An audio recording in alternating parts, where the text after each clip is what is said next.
superstars, he's got a BMW in third place. He's another 0.8 of a second back.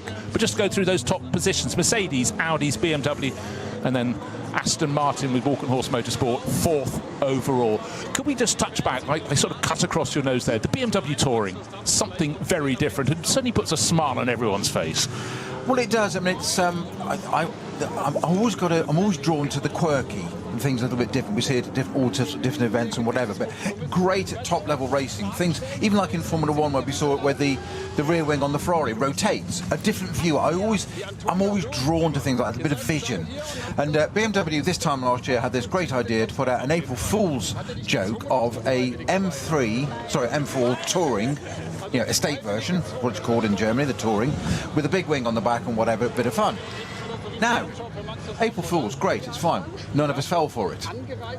Oh, but we did, because the world fell for it, and they just went, what an extraordinary idea, so-and-so. So, a year later, this is the product now, in between, BMW said, well, it's had such a massive response. I mean, it's been the best bit of marketing you could ever imagine.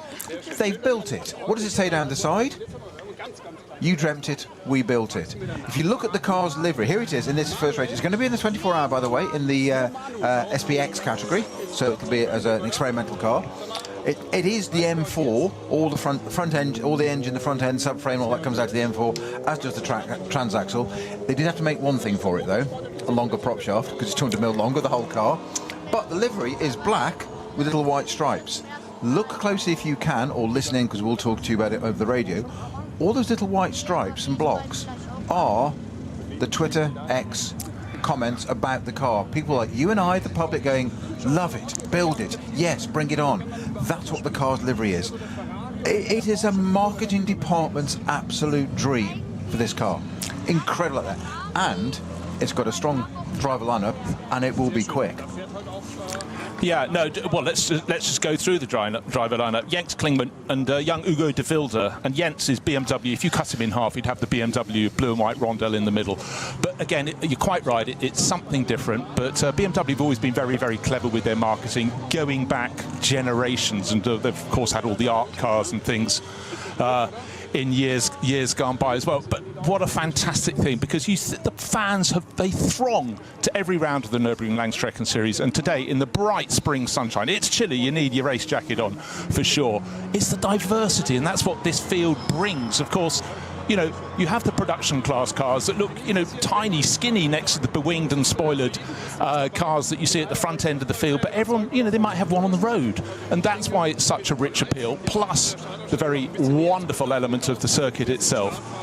And that is something that just never fades in time. It comes with the vagaries of the weather sometimes, and certainly we've had races in the past, including a couple of years ago, the Nürburgring 24, when fog is not anyone's friend and leads to abated racing. But right now, these are the conditions that are so fantastic. We've got 4 hours of racing lining up ahead of us, and that's what's special. The slight delay for the start, but again, it gives the drivers and the fans a little more time on the grid to look at matters. I think that may be, there was an incident at Hegvigshöhe just at the end of qualifying, and I think, I may be wrong, but it may just be some barrier repairs there that's just causing that 20-minute delay. That's not entirely, it's not official from race director, but I think that may well be what it is. Yeah, we did see in the highlights there was a Porsche that was slightly shorter at the front than it ought to be. It had clearly got it slightly wrong, and one would presume that would be not having enough heat in the tyres. Well, they're doing the opposite of BMW. They've gone for a longer car, that one's gone for a shorter one. It's Porsche, they're thinking differently. Yeah, all to be played for. But again, let's just appraise what's ahead of us. We have 130 plus cars out to play. We've got 23, did you say, in the top class? It was 25. But it's the array of manufacturers. But for a lot of people, you know, the championship runs across the course of the season from March through till October. We've got a double-header weekend in the middle of the year for this as well. But traditionally, the races happen on a Saturday, not a Sunday, Saturday, so you can enjoy your Sundays at home.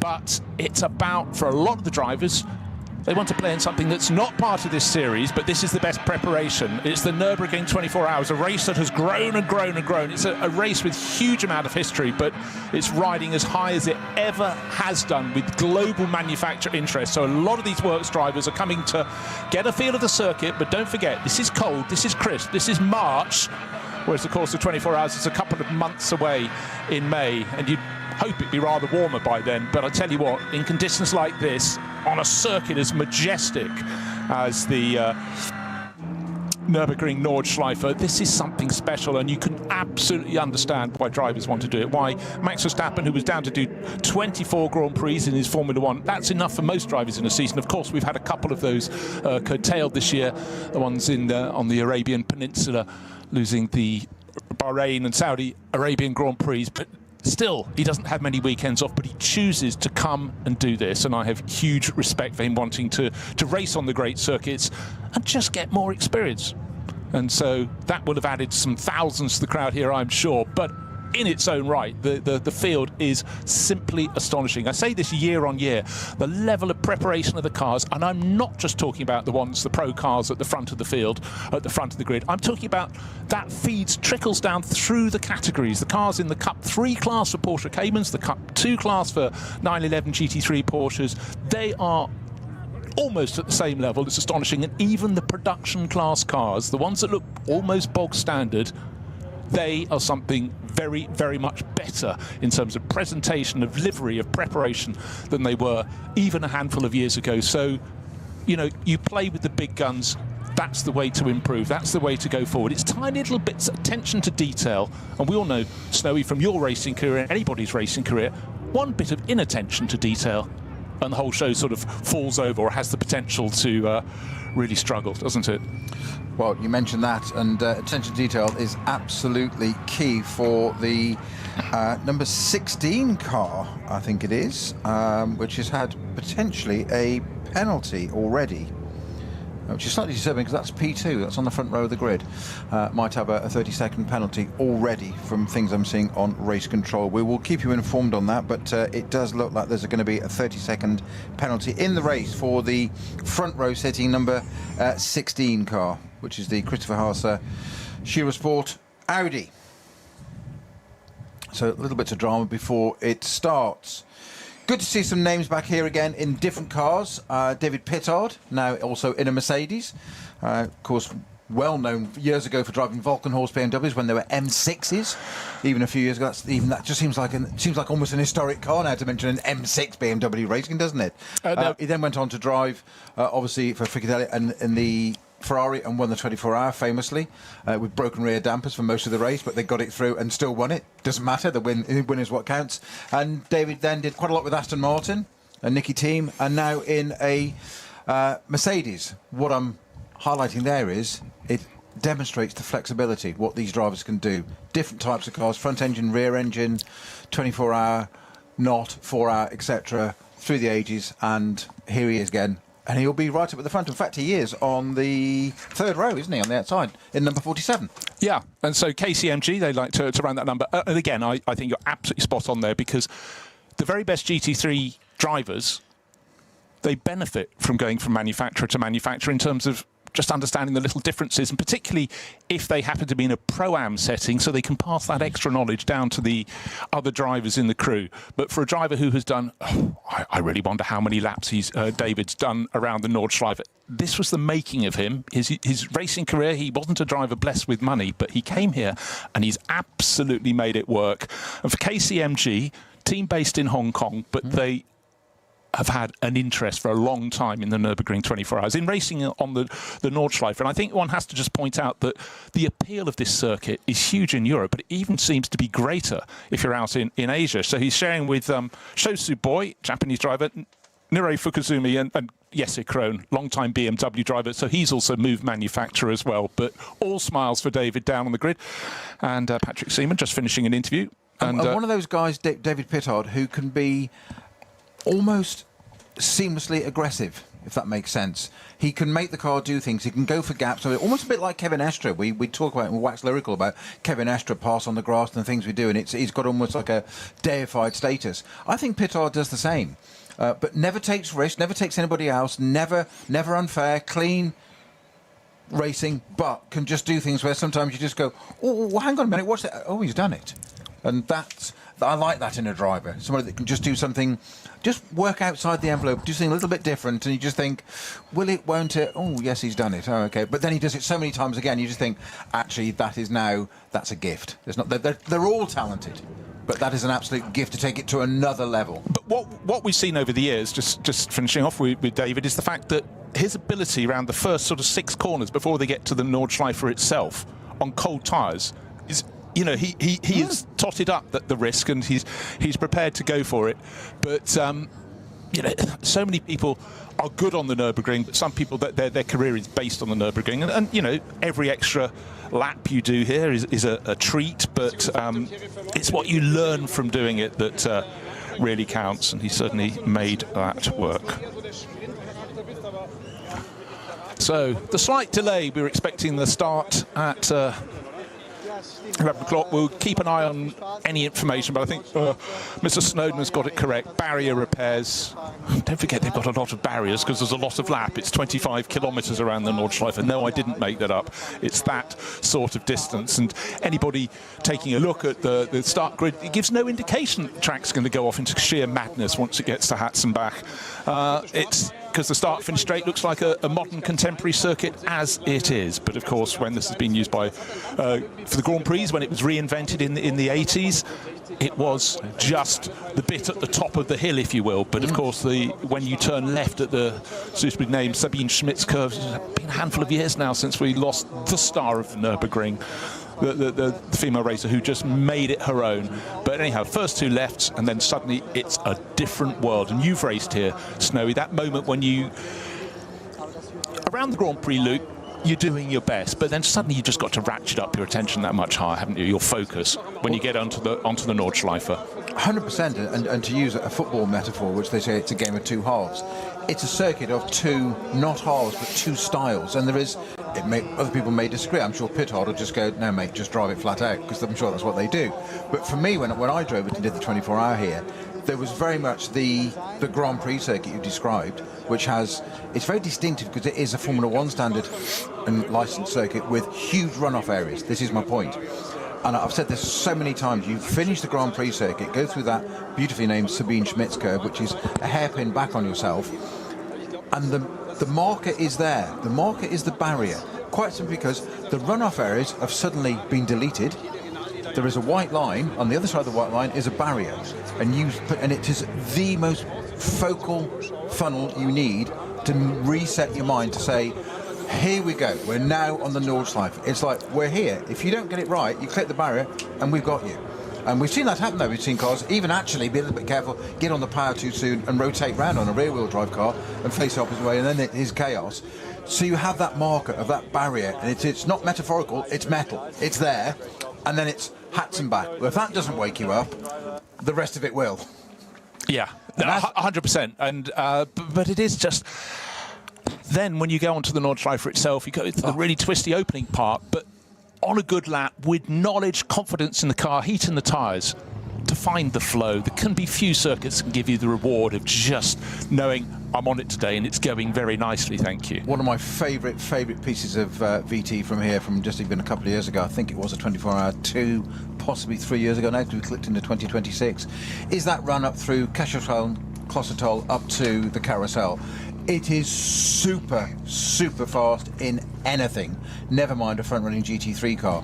There is no room for error, and there's a fantastic footage, I think it's from Matteo Drudi's Audi at the time, with the Mercedes in front, GT3 Mercedes, comment which one it's the Ravenel blue and yellow one, and as they're going through one, the left-handers up Clossetol, where it's about 170 miles an hour, he just runs slightly wide, the Mercedes, and it just starts to step sideways, the back steps out. What I love is that Drudy doesn't hesitate one bit. He sees an opportunity and immediately hits the flashing lights button to try and distract him even more. I forget who's driving the Mercedes. I think it might have been Andlauer in the Mercedes. What he does is Porsche. well, no, not the case. Not the case. The brake lights flicker, which tells me he's just left foot braked, tapped it on to get it square again. And the Audi has a little look down the inside, can't quite do it, no place loss. What a moment, what utter demonstration of skill. Absolutely incredible. At that pace, that thinking, that's what these guys do, lap after lap after lap. As you said, 25 kilometres, and then not 20 cars, not 30 cars, not 40, 136 cars on this, of 3 different start groups, of how many classes and layers and speed differentials, and you've got all that to encounter. So they get 1 lap free at the beginning, then they're in all the traffic, and you've got to do all that on that circuit with no runoff area. You need your wits about you. You absolutely do. I mean, at the Le Mans 24 Hours, of course, you've got the multi-class, but now it's only 2-class. But the difference between a GT3 car and a hypercar is one thing, but the difference between an SP9, that's a GT3 category car here, and the slowest of the production cars, and that is why drivers need to allow to drive the top cars. They have to get their ring permit, and for Verstappen, for example, he had to come and do a race in a lower class car to show he can behave with the speed differential. But certainly if you're the driver and it's your first race here in a car at the tail of the field, and we talked about 20 plus cars in the top class, when the first one comes past, you can expect the next 20 to be hard on its tail, and that'll be, and as you say, the grid gets released in 3 different categories. So you've got all those different battles, and in each of those categories, with the timing gap between them, there are multiple classes. So again, performance differential is extraordinary. Cameras facing one car in particular, that wonderful BMW M3 Touring, BMW M Motorsport pushing it onto the grid, drawn a lot of attention this weekend, and again, I think it's great. So variety, we love variety in motor racing, but also a marketing dream like that, and certainly you can imagine a lot of people going, when I'm ticking the option box, might just go for the touring model. I've loved on the centre of the roof, and rather than a stripe, it's got massive letters so it can be seen from any view, any grandstand, any helicam shot, whatever. # we built it. Brilliant. I'd like to draw your attention to something you just said a minute ago there about people learning the circuit. Car 112, which is in the BMW 325i. Drivers in that car, Sam Holman, Happy Nessa, which I know you're all about, and Stuart McLaren, who is an instructor at Goodwood back in the UK, hasn't raced for 2 or 3 years, and decided to come back to racing, and decided he's missed out for 5 years, so he wants to kind of catch up. So he's done exactly what you've just suggested, Bruce. He's gone to the Nürburgring. He didn't decide to do Mallory Park or Brands Hatch or somewhere easy. He decided to do the Nürburgring and got his permit yesterday. I mean, round of applause just for the sheer guts of it. One of the things you could do to get the entry list, I just noticed of the 136 cars on the entry list, 132 got through qualifying, and that might also include the one that's a little bit shorter, the Porsche Cayman, and will not be starting. But when the Wednesday before each Saturday race, the entry list gets put out, and you do have to read from front to back, because there are always names you didn't expect to see. It's very easy to look at the cars in the top class in SP9, but sort of when you go back down the order, a lot of other people are getting those ring permits. Names to look for: 2 drivers that always race in GT4. That's Luke Ibanez and Neil Montserrat. That's NM Racing Team Mercedes racers. But alongside young Portuguese racer Guilherme Oliveira, who a couple of years ago was in the World Endurance Championship. He's young, he's keen, and he has clearly got his eye on greater things. So they'll be having their own battle in their class, driving a BMW F30 type of car. That's car number 510, if you must know. And again, if you do go to vln.de, you can find the entry list on that. You can have the live timing, and it's always good to get the entry list, because quite simply, you're not going to have a quick scan of something on a screen and learn the details of, well, let's see, 130 cars, between 3 and 4 drivers per car. That's a lot of names, put it that way. But look up and down. But Guilherme Oliveira, and he was second in the European Le Mans Series in P3 class in 2022, so young, keen.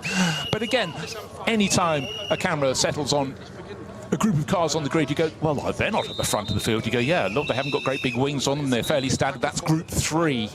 And there's that timing gap between the first group setting off, and they've normally just about got to Sabine Schmidt's curve when the second start happens, and the director will give us that gaggle of cars. They'll got clear onto the Nordschleife itself, and then the third group, the slowest group of cars, will get their start. But it's also good because it means that 3 sets of drivers think they might be first in their group down to the opening corner. So you've got 3 And time and again, we've said, don't forget, guys, it's a 4-hour, guys and girls, it's a 4-hour race, not a one-lap sprint, but particularly at the start of the season, isn't it, when people go, oh, I can do this, I can do this. Oh, not much grip on these cold tyres. But then, of course, kind of dusting off the cobwebs as well, isn't it? Because you build up to it, you talk about it, you have months and months and months of talking about it, preparation and all sorts of levels with your team, your crew, what tyres you're going to use, etc., etc. Your car, if you've upgraded it or rebuilt it, whatever. There's so many levels in that, and then it finally comes to it, and drivers are quite notorious for letting all that just go out of the window once they press the right foot all the way to the floor, and something seems to happen, and it's not always good. Yes. That was a gap. Well, it wasn't a gap, and it's a gap of diminishing returns that isn't going to work. And 3 never goes into 2 easily. No, I mean, one of the Well, good it does, but quite expensively. Yeah, but one of the good things about the first corner at the Nürburgring is it's very wide. That's on the way in. Then it narrows and narrows. Then there's quite a lot of runoff on the exit once you've turned to the right through the twisty part of the first part of the circuit. But then as cars come back onto the track between the first and second corners, that's when things get a little bit difficult. But good news is the slightly delayed start, but the cars are rolling away from the front of the grid, and they look truly astonishing. And for the organisers, the many organising clubs that are involved in running rounds of the Nürburgring Langstrecken series, it's very, very special to see how it continues to grow. The cars looking more and more glorious as they come around, and this spring sunshine, loads of people in the grandstands. But don't forget, on the Nordschleife, a lot of people have their favourite corners. They're out in the forest somewhere watching these cars, because it's such a spectacular circuit. It rises, it falls, it twists, it turns. But it's only when you go out around the circuit you realise how much vertical gain and fall there is around the track. The first part of the circuit, the Grand Prix loop, is smooth and wide. Width is a luxury that is removed once they get onto the Nordschleife. There is grass on either side of the circuit, sometimes almost as wide as a car, but then there are barriers. And I just love watching these cars going around behind the pace car. It's the longest lap in the world, full stop. And yet, still, the drivers have moved away, and whoever's in the number 3 pole-sitting car, Danny Junkerdare, I gather. Danny Junkerdare started. Okay, even he has moved away. As the car's moved away, he's immediately jinking left and right to get heat into the tyres. He's got 25 kilometres. They're going to take him 15 minutes. The lap is so long to get back here. You think he could just drive away, but no. Such is the level of concentration, desire, and competition. Straight away into the mode. You've moved away, but even if it's necessary or not, I think is that element one has to sort of twist in. But what I love is just the array of cars we see, the array of manufacturers are here to play. A lot of them have bases just across the road, this industrial area that was once fields just at Moispath, across basically alongside the long run, the Dottinger Höhe run down to Tiergarten at the end of the lap. And it's tyre companies, engineering companies, race preparation companies, manufacturers making their base here. And over a century after this circuit was built to create employment opportunities in a very poor rural part of the country, those employment possibilities have grown and grown. But it is a truly amazing championship. Frustrating just 7 days ago when snow overnight meant we didn't get the opening round. They tried, they left the decision as late as they possibly could, but eventually had to go. It's not getting any warmer. We cannot go racing, and the little snow flurries around the back were not clearing either.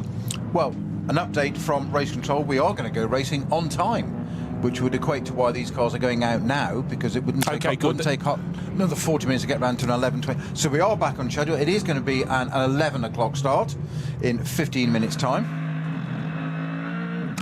Well, that's good, and let's focus on what lies ahead. 4 hours of racing around a circuit that's 25 kilometres and about 172 turns. Some cars have 2 drivers, some have 3, some have 4. And traditionally, let's just talk about the top class SP9 for a moment. The ideal time for them to pit would be at exactly 1 hour, 2 hours and 3 hours. However, there is a little sliding scale. It's very early in the pace lap for me to mention this. It's very early in the season for you to mention Well, this. it is. I plucked this ancient piece of paper out. However, you see... Parchment. It is. Vellum. The later you serve your first pit stop, the longer it has to be. Bear with me. Does that seem fair? Yes. Well, I tell you what. If you pit late for your first pit stop, your second and third, and hopefully final pit stop, will be later in the race. The counterbalance is the later in the race you make your final pit stop, the shorter it could be, so it should balance out, but the teams have to make a decision. Do they want to try and, if they've got traffic ahead of them, they want to get around?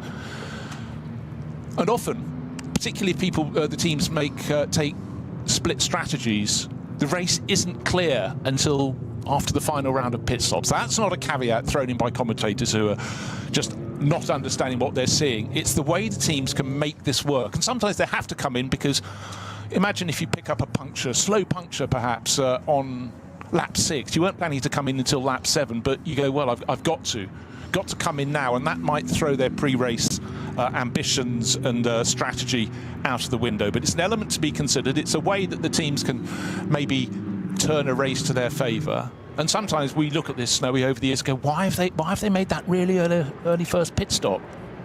That means their final pit stop is going to be longer, the first one's going to be shorter. What are they trying to gain? But quite often it's down to maybe a slight mechanical malady or simply a tyre that's going down. But some teams, particularly actually, I've found when conditions are cold, try to do things a little bit differently. And it's certainly not warm. Bright sunshine, but not warm. Well, that was the issue last week, wasn't it? It wasn't the snow, as you said. It was the freezing conditions, and it was a tyre issue, whether the tyres had actually got the temperature to be safe to run and fit for purpose. And one of the teams that, before the announcement was made by the race director, I think it was a couple of days before even, that Verstappen Racing, although Max wasn't involved in that one, but the team had already said they weren't doing it. I think a couple other teams as well had last week. Simply it was just too cold. I've just seen from Race Control an updated penalty list, and I had mentioned that the number 16 Hasse car was receiving a penalty. That's the Shearer Sport Audi R8. That has now been removed from the penalty list as it's not there, so it looks like it hasn't got a 30-second penalty. So we'll take away that jeopardy. We'll try and keep you updated as much as possible, but it was there and now it has gone. I'm not making it up. It was there. It's not an April's Fool. It's not going to reappear later in the season as a touring. Don't worry, an R8 touring. Yeah, that might be a little bit more of an engineering challenge. But what you tend to get, some of the penalties, just a quick capping of the story, is the fact some of them are for sound, too much noise in the car. That shows it's the opening round of a championship where things are being considered. But don't forget, well, a lot of the top teams will be run by professional outfits. Some at the back, it's sort of dad and lad racing to an extent in the best way possible. And you know, these things, you could be out. You're so busy setting the car up for the season, you may just not have noticed your decibel level. But anyhow, the penalties are clear, beautifully relayed to the crews from Race Control. But for Race Control, of course, their focus is now swinging on to what the cars are finding out around the lap. And it's not full sunshine the whole way around the lap, but this is something that is very special. The Nürburgring Nordschleife is a track der für die allermeisten nie Realität wird. Mit dem neuen Gran Turismo 7 aber ein ganzes Stück realistischer.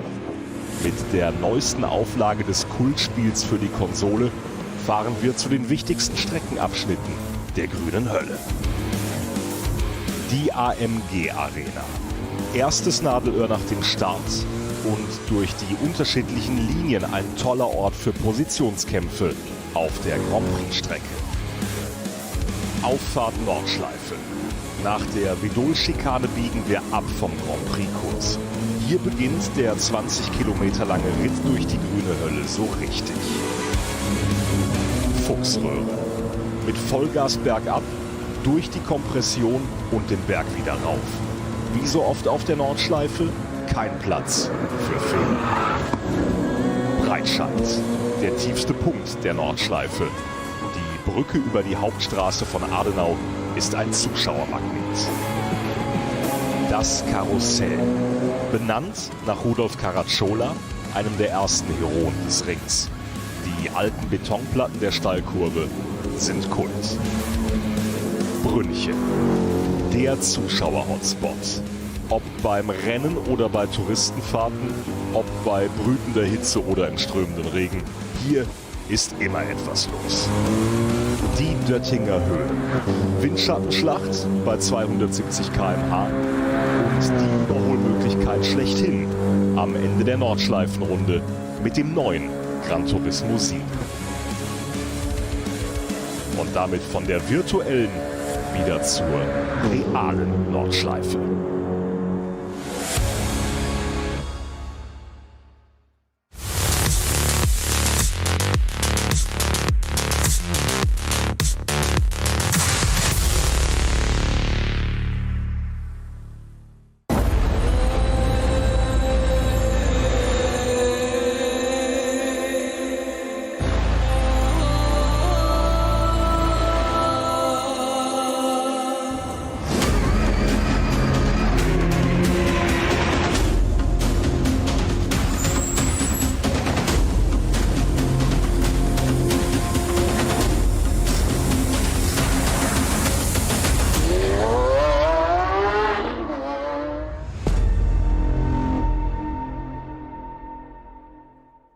Legenden der Nürburgring Nordschleife sind unterwegs. Und zwar direkt zu dir nach Hause. Dank CK Model Cars sicherst du dir deine exklusive Erinnerung an den Besuch an der Rennstrecke. Unzählige Modelle findest du auf ckmodelcars.de oder im Shop direkt in Adenau.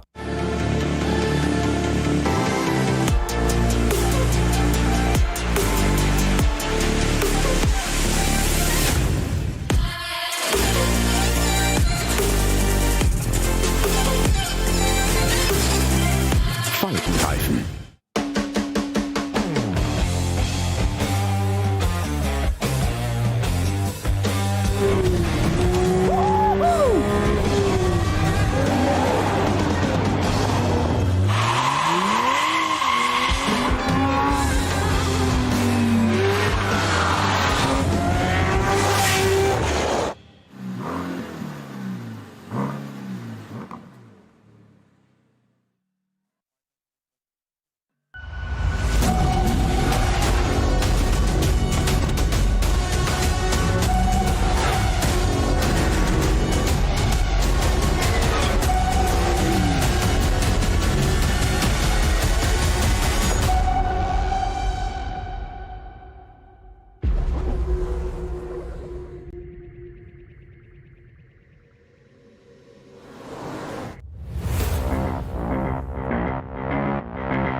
Liebe Fans, Lovely Fans, besucht uns auf unseren Social Media Kanälen. follow us. Auf Facebook, Instagram, YouTube und TikTok.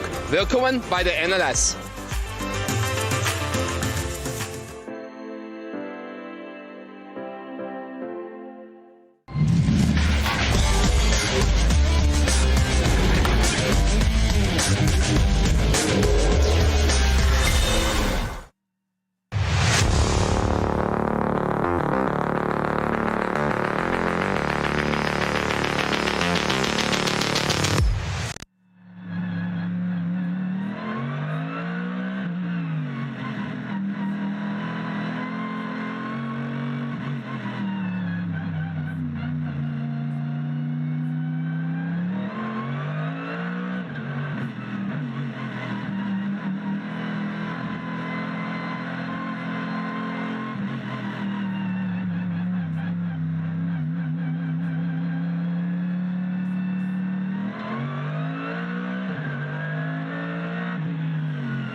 I mentioned earlier Stuart McLaren. Not sure if Stuart's in that car. So Happy Nessa and Sam Holman. That car hasn't made it onto the Nordschleife. It appears to have come off. You can go back around the GP circuit and back into the back of the paddock. So that looks like it may be starting from the pit lane. So we'll keep an eye on that. Yeah, and I think Verstappen's at the wheel. Yeah, not absolutely so. Yeah, I thought so. Had some gen. We've just had the correction. Having just seen the shot, you don't mistake those eyes peering through. Right, the sister car. Number 80, we do have a driver being put on board and it will be ready to start, as I say, when the first group goes through, the second of the Winward Racing Mercedes, and it looks like, I think that was Fabian Schiller climbing on board. He's sharing with Maxime Martin. I'll tell you what made me think it might be Verstappen, and it wasn't the eyes, which you've just seen, have seen in on-board shot, so we can relay that to you. But when I was watching the in-car, looking down the bonnet of the car, I was slightly surprised at the Mercedes, how close it was on the formation lap to the safety car in front, as in just that extra bit of competitor, that extra edge. I thought, that's not like Danny Juncadella. Just slightly surprised with that. Guess why? It's not. It's Max Verstappen, who's harassing the safety car on the warm-up lap, as it were, or formation lap. It's called competitive instinct. Indeed it is. Mini carousel there at now, so they're nearly with us. Oh, the conditions just look fantastic. And one of the problems with the Nürburgring Nordschleife, you can't have a camera on every corner. However, the flip of that, if you put a camera on board, it's super, super exciting to watch. We know for sure there's one on the number 3 Winward Racing Verstappen.com car. The number 17 Dunlop Motorsport liveried Schnabel Engineering entered Porsche 911. That's Dorian Boccalacci and Nico Menzel. That's starting down in about 24th position, which is out of where it ought to be. But look for that coming forward. That's also carrying a camera. And there'll be plenty more in the race as well. And they really are fabulous. I sometimes find myself just happy to sit and watch. And I have to remember, as I'm looking at onboard footage, I'm supposed to commentate as well, because the circuit, the scenery in front of you just keeps changing and rising and falling. And it looks sensational today. The weather is absolutely what the doctor ordered. And the cars are out of the, well, what you call the Galgenkopf, which is the corner that takes the cars onto the longest straight of the circuit, known as you go past the Dottinger. It's straight. Eventually it starts to kink slightly to the left, and that's when the bold drivers go to the right and see if they can hang it out over the grass, naming no names, Kevin Estra. And then they rise up to Hohenrhein and then through the final sweep of corners. And it's very tight. And just remember, traditionally, 4-hour races, the Nürburgring Langstrecken Series, we've had several of them sorted out by drivers going into the final corner at the end of the 4th hour. And the real aim is to stay with the car in front and see what happens. And there may be safety car periods where that bunches the field up, but you can't rely on that. And the level of competition is so high now. Looking at the long shot, cars snaking as they, from side to side, right across the width of the track along the Dottinger Höhe, and the standard of cars in the field. I go on about it, but there's every reason to do so, because it gets better and better. Right, Mercedes on pole, Verstappen.com with Winward Racing. Christopher Haase, second place. Audi tucked in behind. That's several shades of blue. Shearer Sport PHX racing car. Then Raffaele Marciello, the Rover Racing BMW. Yeah, it looks different this year. It's white, it's red, and it's black. No longer the yellow of Rover. And then a remarkably plain-looking Walkenhorst Motorsport, Aston Martin in 4th place. Matteo Drudi, again, a driver who absolutely adores this circuit, tucked in behind him. Next of... and then further back, KCMG, David Pittard, qualified 6th, but he's going to be starting 5th, because the car that qualified 5th, we've just been mentioning it, the number 80 Winward car, is starting from the pit lane. So the rise at the very end of the lap, you've had the pretty much standard, flat, level, long straight, the Dottinger Höhe, and they go up to Hohenrhein, it suddenly kicks up in front of you. You've gone through the left kink, you've got another kink coming up, but it's going into a right-left snaking but tight sequence of corners right at the end of the lap, and the field now going to 2x2 formation as per instructions. And we are going to see Dan Harper, give him a mention beforehand, the Ulsterman. He is in the second of the Rover Racing BMWs, and he's a driver who might fancy his chances as they snake the way down. So, brilliant aerial shot, beautiful, crisp spring, sunny day here at the Nürburgring Nordschleife. We tried last weekend, the snow thwarted us. This time, we have no snow, well, not yet, anyhow. And the car's onto the start-finish straight, the safety car. The pace car has peeled into the pits, waiting to look at the lights on the gantry. Verstappen on the inside of the front row, that's the pit wall side. He's in his Mercedes alongside an Audi Shearer Sport PHX. They had the shadow of a penalty over them, that's been taken away. The lights, it's a long, long hold, still on red. Everybody bunching up, almost nose to tail, almost touching each other. I've never seen the lights held for so long. It's such a big first group coming through. And we're off. Suddenly they go not from red to green, they effectively go red to out, and a good start from Verstappen. He's made that pole position work down into the first corner. Looks as though the battle for 4th place is tight. The Aston Martin of Drudi being shoved aside by Raffaele Marciello. Neat and tidy aerial shots, so 3x3 and 4x4 even further down in the grouping. And don't forget, number 80 Winward Racing Mercedes will be coming out of the pits to the back of that pack. But neat and tidy there, Snow. How did you assess the start? Certainly Verstappen got it right from pole position.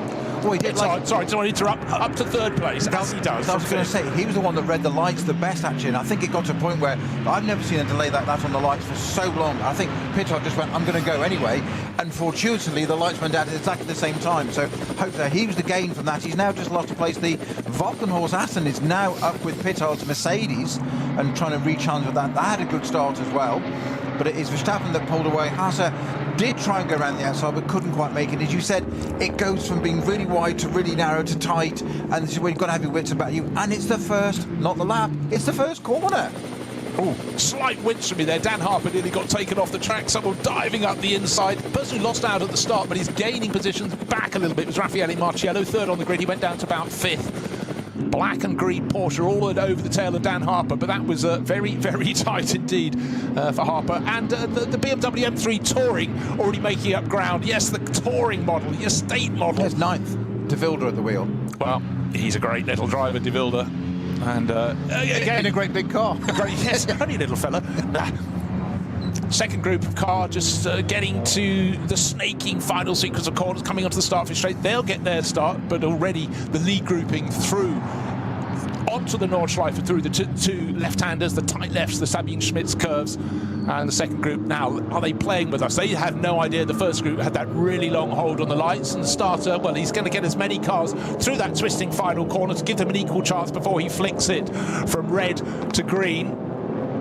Unlike the SB9 cars, they're not quite as close to each other, but that's the difference between pro drivers at the front of the field and the more AM drivers further back. But with Porsche Caymans leading this group, it's looking busy. This will be the Cup 2, Cup 3 class cars, and a quick flick there, but it does look as though grid order will be maintained on the charge down to the opening corner.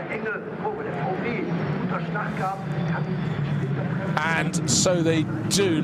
Yeah, the pole starter in that group got through neatly, and in mind everyone else is behaving. Start of the season, yeah, they get the tick in the box for getting through that first corner sequence without frustrating incidents between them. That's good. I was just watching the lights closely on that one. I think what they're doing on this race, which I've never seen before, I might be wrong, but they're using the Grand Prix start-finish line, not the pit finish line, which is further back, which is why that explains the delay further down.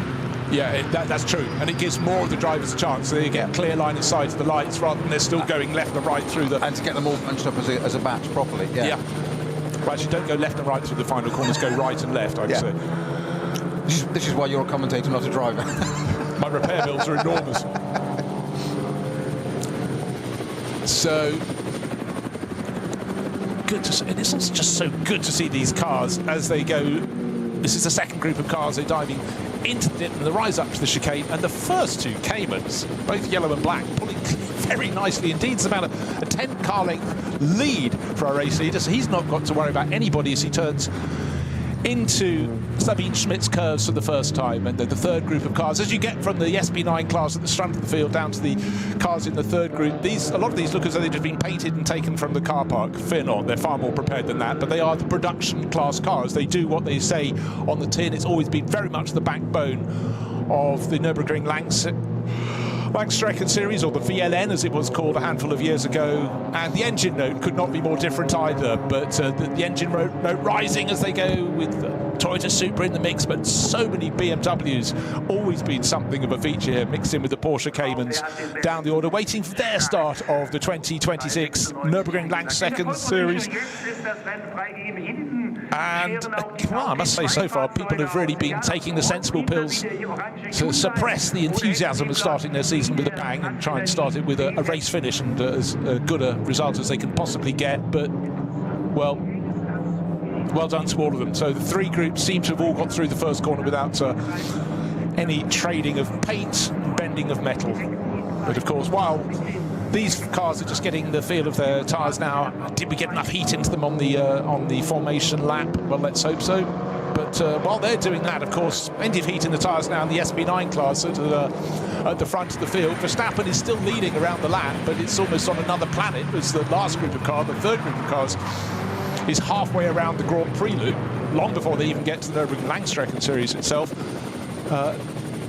We have Max Verstappen leading the race from Christopher Haase. I mean, they're out of the carousel already, the leading group. I was looking for their placement. There we are. Yeah. So in no time at all, we'll get them onto the tail of the field. And again, there's one point, if you catch the tail enders when you're on the Grand Prix loop, there's space to pass them. You can be frustrated at several points around, well, more than several points, many points around the Nürburgring Nordschleife if you catch them there. And many a race you've had, and the onus is on the driver of the faster car to make a clean overtaking manoeuvre rather than the driver in front to pull out of the way. And that's where you need experience at both ends of the field.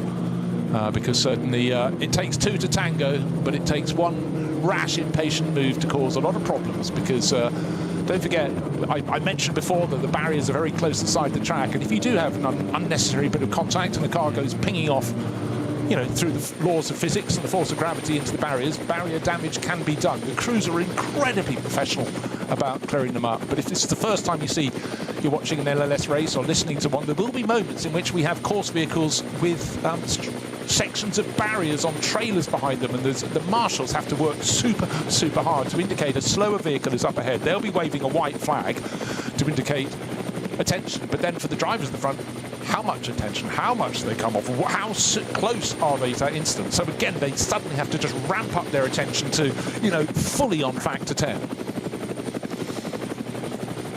Just I had a confirmation that there is a new procedure for the start lights. It is further down by the GP circuit line. That doesn't mean to say that's the same finish line though. You can have a different start and finish line to a race. So our traditional calling it as it comes across the line is almost just past the pit entrance. That may well still be the finish. We need to make sure all drivers are clear about that, because you don't want to be lifting off that and it's all line further down there. Now, Max Verstappen under pressure, not just under pressure, he's actually lost the lead of the race. I did say, as you were talking about the dotting her and describing it so beautifully, the longest part of the circuit, and I said later in the race we want to talk about side drafting. That's what Christopher Haas has just done. He's just sat behind Max Verstappen and stolen all his aero, much like the new regulations, and pulled it onto his car and down the side, and there it is. And we now have the Audi leading Max Verstappen, so it's a swap in manufacturer order at the front. That must be quite an achievement on his CV, isn't it? He just overtaken Max Verstappen. Yeah, but you know, that was also the very nature of this circuit. He made a slightly better exit out of Galgenkopf onto the straight, but the straight was so long, he was close enough to just get into that toe. It was incremental, his gain, but he knew he had enough. But Verstappen had to accept it as well, because the last thing you want to do is tow someone else along. When you look at the height of the Audi R8 LMS, car number 16 leading the race, it looks tiny in comparison to the much bigger, more bluff Mercedes AMG. But that was experience, and that was just working the toe. And Christopher Haas, well, I mean, gosh, he's been racing not just Audis for generations, so he has the feel for it, but he's raced this circuit for so long, and that just also, that's experience. It's talent, it's experience, and Christopher Haas, I mean, I look at his career record, and it takes quite a lot of space on my laptop, actually. I'll have to move it around, but I mean, he's been racing GT class cars since 2009. He was the GT3 European Series champion. For Phoenix, hold on, who's he racing for now? That's brand loyalty, that's team loyalty. You do well for me, I'll do well for you. And, I really respect that. And I tell you, German teams are always very, very strong on loyalty with drivers, or certainly maybe they make it clear what they want from their drivers. But if you match up to that, great. But that's a product of the team, quite literally. They've developed that driver into what they want in their team. The loyalty works both ways, but they're giving him the tools underneath him to be able to do that kind of stuff, but he's delivering to the team what they need. And this is one of the things I love about endurance racing. It is so much of a team sport. You have to all work together. Yeah, there are many, many moving parts, not just on the car, but certainly the team is, something one looks to. If you're looking at the entry list, it does say, on timing screens it says Falco Motorsport, and others it would say things like Dunlop Motorsport, but the traditional aquamarine and mid-blue Porsches that have been run by Falco Motorsport were actually Schnabel Engineering for years. They've changed this time, because one is running in Dunlop Motorsport livery, that's Nico Menzel, starting car number 17, and the sister car, number 44, long-term number, is in the Falcon colours, so that's Tim Heinemann and Sven Muller.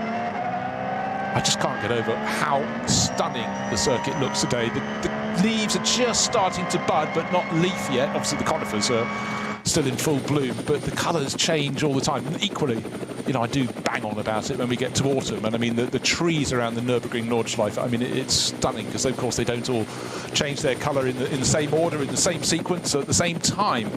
And so it's a really rich backdrop.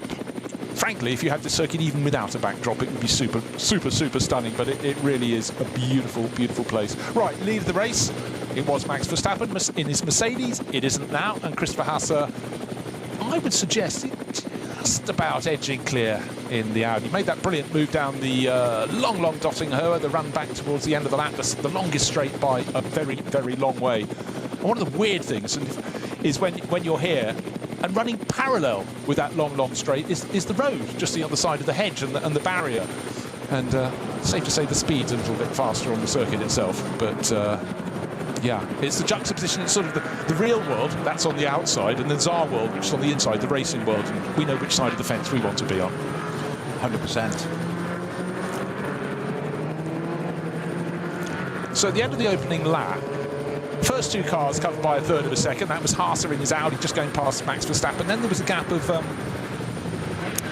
just about 3 seconds back to David Pittard in third place in the second of the Mercedes. That's the one entered by KCMG. And Augusto Farfus was the driver who started, not Raffaele Marciello. I beg your pardon, we often don't get the starting drivers till little point in around when they get to the first race timing sector.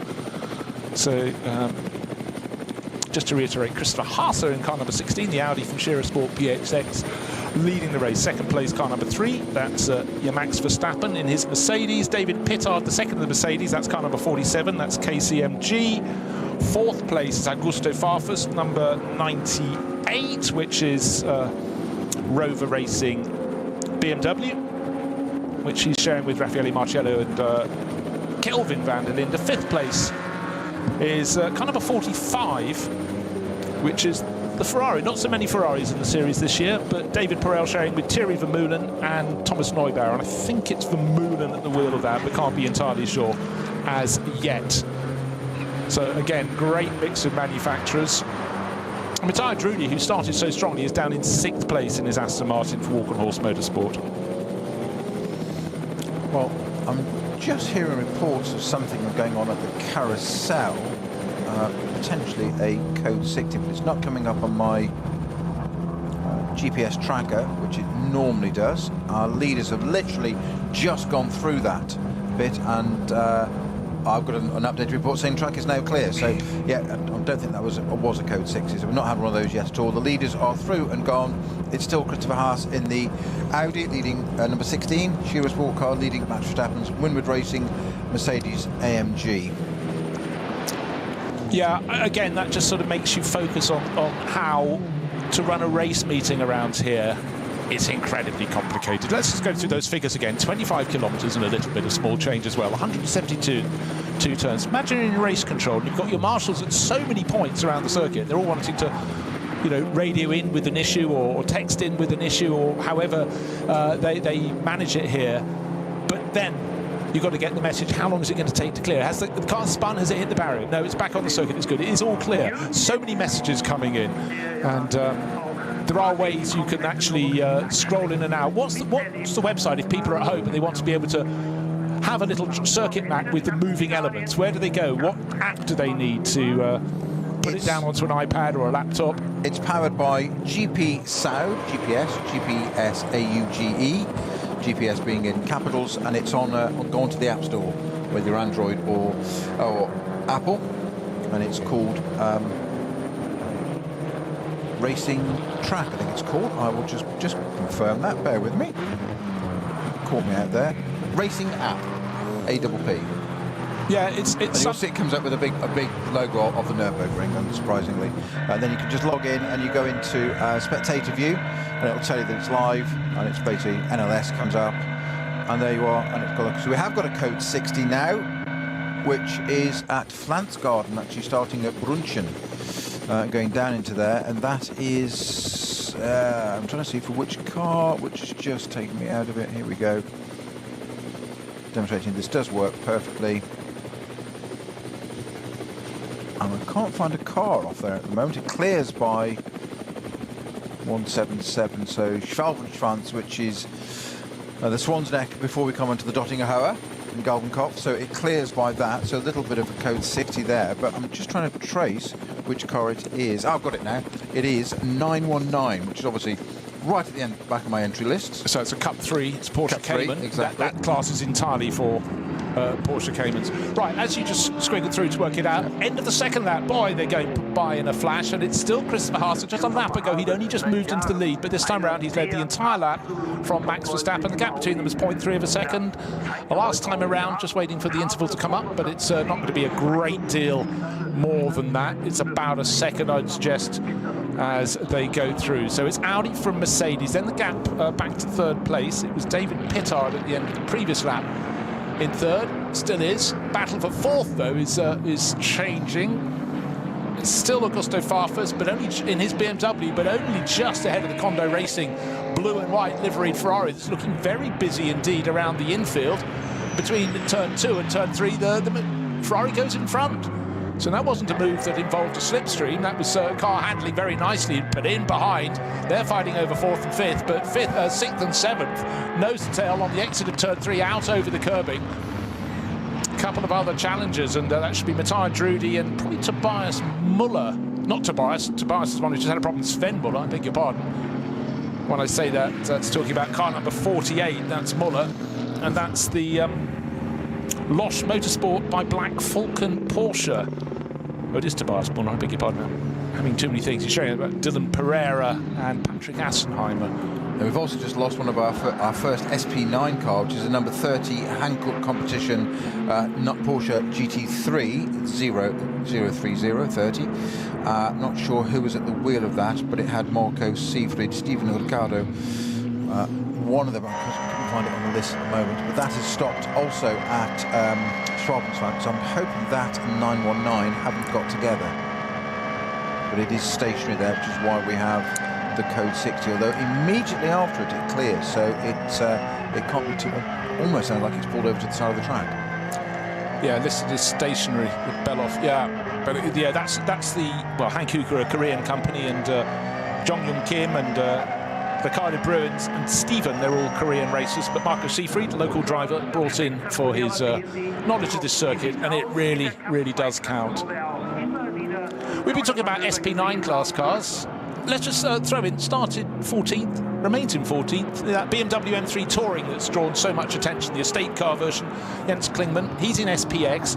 Just want to go down to see who's leading the way in Cup 2. And it's Tim Scheerbart down in 23rd position overall. This is the class for cars that are running their 911 GT3 Cup cars. They've got their own class here, and the racing is always absolutely fantastic in this class. But at the moment, Tim Scheerbart at the front of that group. But these cars occasionally get to lead the race. On outright performance, they shouldn't be able to do that, but they always have this ability to run a longer opening stint, well, any stint, than the cars in SP9 that guzzle a little bit more fuel as they go around. And again, you sometimes think the lap time, they'll not be as quick around the lap, but in a straight line, the Cup, could you explain why that is, Snow? They've got less aero, so they've got less drag. It's very, very simple. And you say that the GT3 cars, SP9s as we call them over here in this series, they have the grunt and they're quicker over the lap, but it's more of a seesaw, more of a graph. So that the Cup 2 cars are just missile quick in a straight line, and actually a well-prepared, well-driven one can give an SP9 car a very hard time. And we've even seen cases of they've had a side draft and a tow and got past them, and it must be so frustrating as a driver of a GT3 car, because you think you're in the top class and you get this car from another class going past you, and that's great, but you have to then keep your powder dry and go, let it through on the straight, because we know on the rest of it you'll have the aero and it'll all work for you again. And that's where, as you say so many times, Bruce, experience comes into play. It is. Don't lose your cool. Just ride them in. Yeah, because drivers are known for that. Yeah. They're always cool, calm, collected. Yeah. Hold on. Wallflowers, all of them. Wallflowers. What's on fire in the car? The driver. Right now, our front runners much closer again because coming up on traffic, and maybe Verstappen's just finding his form, but he's now half a car length down off the tail of the Audi. They're going past the production class cars, and again, this is the narrow part. It's the Nordschleife, rumbling over the curbs on the left of the circuit there. That was our race leader, Christopher Haas, who knows this circuit, but he got a little bit maybe discombobulated as they went past one of the production class cars. And again, I'm not complaining. It's bright and it's shadow as well. We've got a proper sunny spring day here, but just as they went into darkness, maybe a slight adjustment, rattled on the curves. Now Verstappen is, an eighth of a car length behind, almost taking the rear wing off the Audi in front of him. And they have to haul it up because not one, but two slower cars out on the 6. Was that a course vehicle? Code 60. And suddenly they have to back it off very quickly indeed. And sometimes you're just about to, car stuck at the side, half off the circuit, but half on the circuit, more to the point. So that's why they've been told. And the speed limit drops away from them. And there was a very quick flick back to full speed racing, and Christopher Haase just hammered past two other cars, and having been a quarter of a car length ahead of Max Verstappen's Mercedes, he got himself about 5 car lengths clear, and Verstappen will be offering oaths under his helmet there, because again, this is the sort of thing that you find in NLS races. It's reacting not just to slowing down in time, but it's also getting on the hammer as soon as you're free or entitled to go at full speed again. And just as they get going, a gaggle of cars from the third group of cars, they have to pass those. They do pass those. You win and you lose a little bit. If we believe half of that which we read about the current, not the current phenomenal world champion, but somebody else, isn't it? The 4-time world champion. He will be loving this because it's something different. He's a racer through and through. This is what he'll be loving, something totally different. These sorts of opportunities coming up. Doesn't get that in single make racing, which is Formula 1. It's so much more exciting. And don't forget, he does an awful lot of sim racing. So entirely. He'll have practiced this through and through all these different situations, and that's what he'll have used the sim for, as will other drivers, to literally, the word includes in the name, simulate situations and get experiences.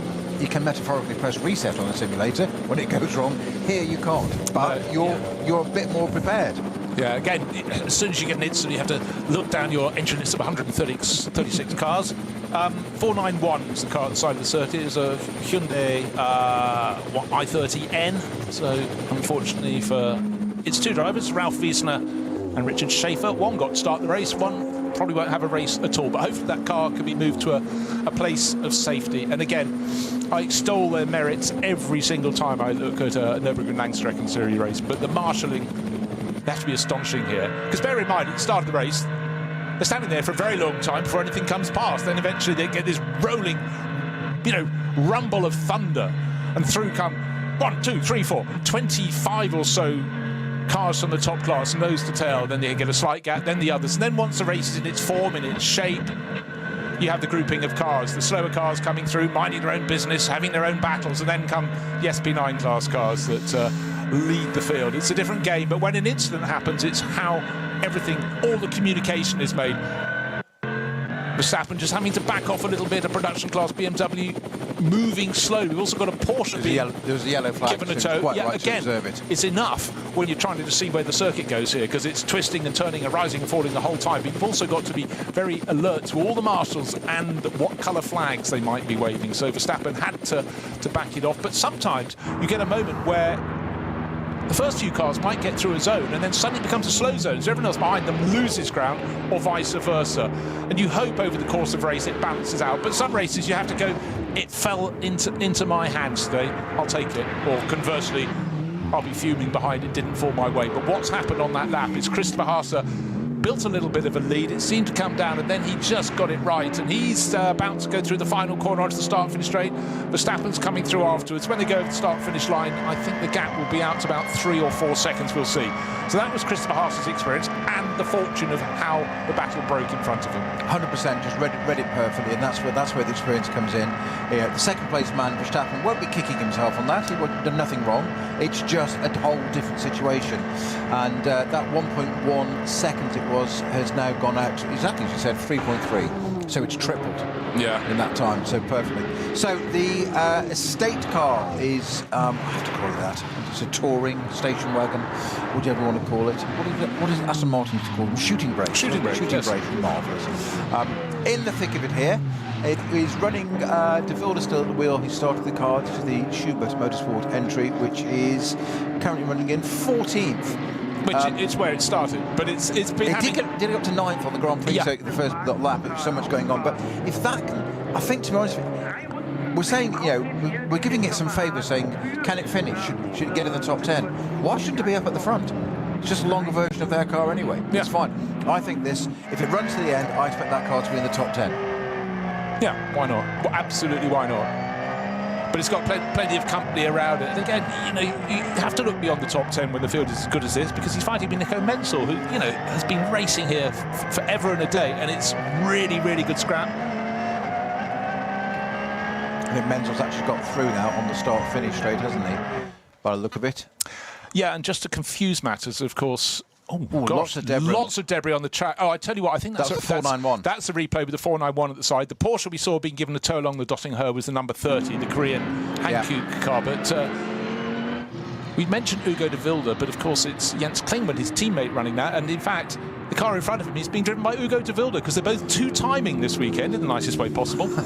And they're both also sharing with Charles Weerts, the Schubert Motorsport, the black and red BMW M4 GT3. So look, listen, compare and contrast. And again, you know, it's busy times. It takes a little bit of management to make sure if a driver's doing racing in two different cars, that their garages are close to each other so they can hop from one, be ready nearby, rather than having to go the whole way down the pit lane to find their form. All right, 3.3 seconds. We said Christopher Haase leading in an Audi.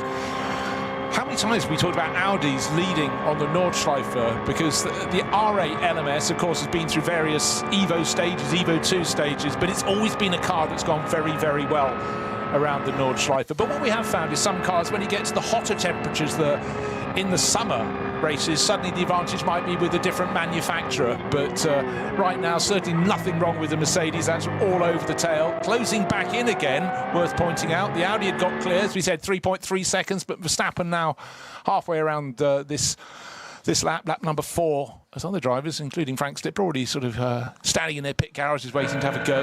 Limbering up. Yeah, exactly. The gap's come down to about a second. And what the drivers crave, of course, is as you're chasing is clear track up ahead. But sometimes you see a gaggle of cars, you think, is the driver who's in front of me going to have an advantage going past them? Or I might find an advantage. This moment, Christopher Haase has had a VW Golf minding its own business, but it rather went into the path of where he wanted to go. He was compromised. Verstappen was not compromised as he came through behind. So advantage Verstappen is down to about a second now between first and second places. But catching is one thing, getting past is another, and there's going to be an awful lot of traffic in their way when they catch up with this other group in a minute. But all to play for here, as you say, from 1.1 to 3.3 back down to a second again. It is a seesaw. All in the sake of effectively about 2/3 of a lap, really. They've crossed the line in that time, but... Just want to say that one of the things I love at the start of the season is looking at... I mentioned a lot of the crews have got different liveries this year. If you're a Texan racing fan, I can only produce this, assume this is down to Russ Turner. Car number 180, which is running in the SP10 class, which is for GT4 class cars, is looking immaculate. It's BMW M4 GT4, but it's painted like Johnny Rutherford's helmet with the flag of Texas over the top. That's a mention of great IndyCar drivers from long ago. But he's showing that with Denny Stripling from Dallas and Justin Holt from Houston. Quite a strong Texan theme there. The car looked fantastic, I must say. And I'm not against a national livery or a state livery. And it's blue and it's red and it's white and it's got the Texan stars on it. And even better, it's got a fantastic battle. 2 equivalent BMW M4 GT4s are right in behind, and a couple of other cars as well. I'm trying to remember what I've seen in the mix. But again, just to reiterate, you race against cars in your class. You might all be in a field of 132 race starters, but you might have 12 cars in your class. They're the ones you have to contend with. You have to keep out of the way of the very quick cars from the front groups, but they're the ones you score points against. So you either take points off them or they take points off you. But it's not, you know, for drivers coming across from Texas or anywhere in the world to race here, it's a lot of logistics. You get here, and then the track is the reason you're here. And then the fact you're racing with people hopefully of similar performance, and you have a good scrap. Sometimes you can be running tail end of your class, but having an absolute ding-dong, but you might be in the lead of your class. Imagine that, and you're way clear. I think a lot of drivers will say that to you, that they would just like to have a battle. And sometimes it doesn't matter. It doesn't have to be for the win. It doesn't have to be win for the class even. They enjoy, if you're a racer, you just enjoy having that race, a good, clean battle, and it's almost irrelevant whether it's podium, front, winning whatever, till it comes down to a championship. Then it's different. Yeah, of course. But, you know, for a lot of the drivers, seem to have another slow zone around the back parts of the circuit. We need to find out exactly where that is. Incident between Connor and India. We'll tell you who has Klostertal, okay. So, again, drivers have to just constantly be on their toes. So Klostertal, very quick part of the circuit before you suddenly turn right, go sharply up the hill to the carousel, which is precisely where our first two cars are going. Still the Audi of Christopher Haase, still leading Mercedes of Max Verstappen. Bright parts of the track, deep shadow from this beautiful spring day at the Nordschleife, and they come across the Porsche Cayman. The Audi goes through, no trouble. Verstappen gets slightly blocked by it and has to go further to the left of the circuit as the track went to the right to go around the other. And it's about just losing a little bit of momentum and then catching it. And right now, talk about catching, he's nearly taking the bumper off the back of the race-leading Audi. BMW production class cars keeping out of the way on the right-hand side of the circuit. The race leader, the second place Verstappen, Mercedes, going around. Suddenly they've got clear track ahead of them, but they can't see far because the track twists, it turns, it rises, it falls. Next group of cars, they come across them quickly. I was about to say they'll see some. They already have. But where will they find them? Will the advantage go to Haas leading the race, or will it go to Verstappen going through the second of the carousels? That means they're getting towards the place where they get unleashed along the Dottinger once they turn right, fairly sharp right, to Galgenkopf. Then, who's going to carry momentum on the straight? And we saw at the end of the opening lap, did we not? The Audi came out, got into the toe, edged closer up this really long straight, the tail of the Mercedes, and then went past long before it came to the left. But this time, just enough of a margin for the Audi to keep Verstappen from out of his toe. Waved yellows on the start on the Dottinger though.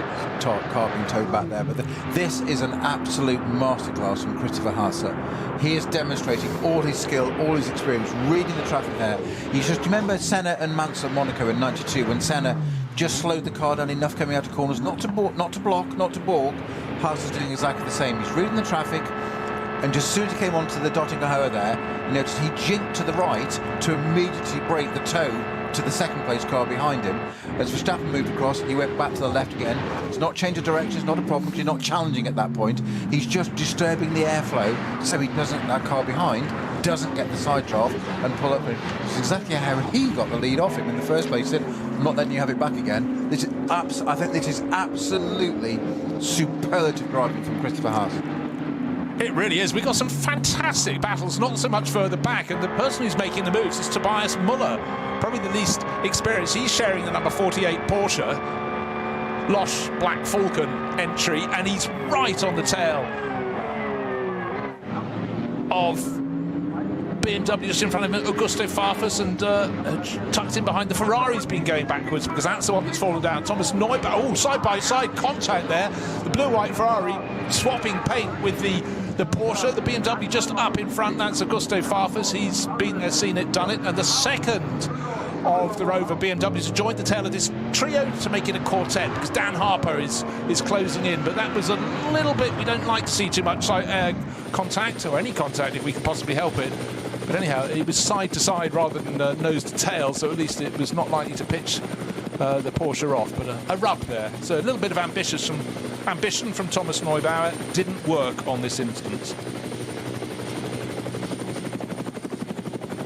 But great to see this racing this early in the season. We must say, though, however, that of course our race leaders, Haase and Verstappen, are pulling ever further clear. They've all of the drivers at the front end of the field would have had to contend with traffic, where they found it, how they passed it. But the first two covered by 0.8 of a second. Then there's a gap of 13 seconds back to David Pittard. Pittard all on his own. He's 7 seconds clear of best the rest. In fact, the cameras have hardly fallen on his car since he got up to third place on the opening sequence of corners. But he's probably quite happy now. He'll be in his measure, but it's in behind from Farfus, Tobias Muller, Thomas Neubauer, Dan Harper, nose to tail, then just a little bit further back, may be able to catch up again, is the best of the Aston Martins. Matteo Drudi started well, but has fallen down a little bit. He's in 8th place for Walk and Horse Motorsport. I mean, that's a great start from Pittard, who was 6th on the grid and got up to 3rd, literally about 3 turns into the first lap, didn't he? Yeah, he was effectively 5th on the grid because remember the second of the Winwood Racing Mercedes was starting from pit out. Actually, I haven't checked that it did get out of pit out. It's got its problems. Maxime Martin, he's down in 33rd position. We'll see. So clearly something not quite right. Disappointing for them. Up front, though, it's a fantastic battle, but it's the gaggles of cars. It becomes more and more complicated and more likely to lose several places when you've got 3 or 4 cars close together coming across the traffic, because you lift off a little bit, someone's riding your tail, they may have had a better line of sight and they can see where the car in front is moving and what might be happening. But actually, as I say that battle from Augusto Farfus to Dan Harper has closed in all over again. It's stretched a bit around the back part of the circuit, but as they start the next lap, very close together. And this is the moment where Thomas Neubauer went up the inside of Tobias Muller's Porsche into turn 2 and clattered into its flank.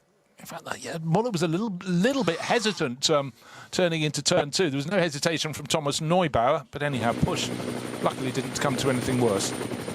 I was going to say, on the initial sight of that, it was a little bit clumsy. I think it was actually just a bit of hesitation, caught the Ferrari out. So, where do I go? Excuse me, I've got to go somewhere. Yeah. And tried not to clatter into the other car, but unfortunately, a little bit there. If anything, I think the Ferrari actually saved a bigger incident there. Yeah, I agree. There was definite hesitation from Tobias Muller. He was very close to the BMW of Augusto Farfus in front, and it was just one of those things that happened. But right now, Muller has now got onto the tail of Augusto Farfus, and he's just marginally pulling clear of the Ferrari of Thomas Neubauer, the car that took his door, and the one that just lost out actually through Hatzenbach. And out of that is the car 4th in that group, the second of the Rover BMWs of Dan Harper. So he's got to do all the hard work again to play catch up on that front. And again, another man that we've not mentioned enough yet, but overly qualified for this, part of the BMW junior team that's now been temporarily disbanded. I say that because I'm convinced they'll come back again. BMW probably don't know that, but I think they will. I think these things just have a habit. They're cyclical, aren't they? It just happens. But Neil Verhagen, another one of his teammates in that BMW junior team, and Dan Harper knows this place like the back of his hand as well. Great to have Ian McCarthy on board with us again. Good to have you back, enjoying another NLS season. He has just pointed out on X that Max is the new boy here. He is relatively, but he has raced in 2 classes in 3 very different cars, and of course one around here. So he's had quite a bit of seat time. Yeah, it sort of goes as like ever. that. Put it in perspective, yes. Yeah. But again, I mean, to race this in one sort of car is one thing, but to learn. I'll just pause my conversation for a second, because suddenly we have Verstappen all over the tail of Christopher Haase. Where's the traffic up ahead? Haase actually, when you look at how dynamic these cars are, they're not nailed down. I think you can say that, because Haase's Audi was really shifting around, little bumps around the back part of the circuit. And again, I just have to keep emphasising the narrowness of the circuit. It's because they're proper racing cars. They're a bit loose. They're a bit leery. Just what you want. Yeah. You've got to get the scruff of the neck and drive the thing. But is Christopher Haase under pressure here? No, because what his view will be is it's just another driver. He won't bother who it is. Well, it doesn't. He actually expunged that from his mind. It's not Verstappen. It's just another person in a Mercedes. Deal with it. And that's absolutely the right mental approach to this. Well, until he beats him, then he takes the glory, of course, and the credit. Yeah, something like that. Right, it's good. It's clearly been quite dry, because Haase just cut one of the corners, as you do, make it the shortest route around a lap, and basically went, take that, Verstappen, and gave him a face full of dirt in his face, because the right-hand tyres were just over the serrated curbing. But it's all fair in love and war. What I'd like to see, though, is a camera behind Verstappen's car, because that too will be moving around, because they're not tiptoeing, they're thrashing these cars and just moving around as they go, because if it's nailed onto the circuit, it's probably not quite as quick as if you can take and adjust your linings the way they can. You talk about stones and dirt being thrown up in a GT3 race almost 20 years ago now in Parc Fermé. I had an extremely irate Frenchman wanting to basically kill me in the Parc Fermé, and I genuinely didn't quite understand. I thought, well, I did the second stint, and obviously I was in the Parc Fermé, and I don't think I've done anything. Don't recall any instance with this car and whatever. And very notable by his absence was my teammate in the Parc Fermé, a certain Phil Keane. Yeah. And it wasn't until we got out of park for him, and the whole situation had been diluted and dissolved and whatever, that Phil admitted to me quietly in the garage, said, oh yeah, he was annoying me, he used a different term, earlier in the race, and he'd done exactly what you just described. He'd run wide deliberately, this was at Brunel, and fired up a load of stones and bits into the driver behind, basically to put him off and slow him down a bit. I was then getting the blame for this. It was like, thanks, so there you go.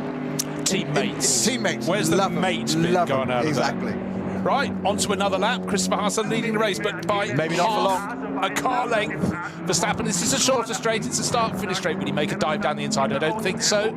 Haas has got it covered. If you want to go around the long way, my friend. So what he'll try and do now is switch back through the inside. Indeed he does. Haas runs a little bit wide. Max Verstappen doesn't quite get the job done.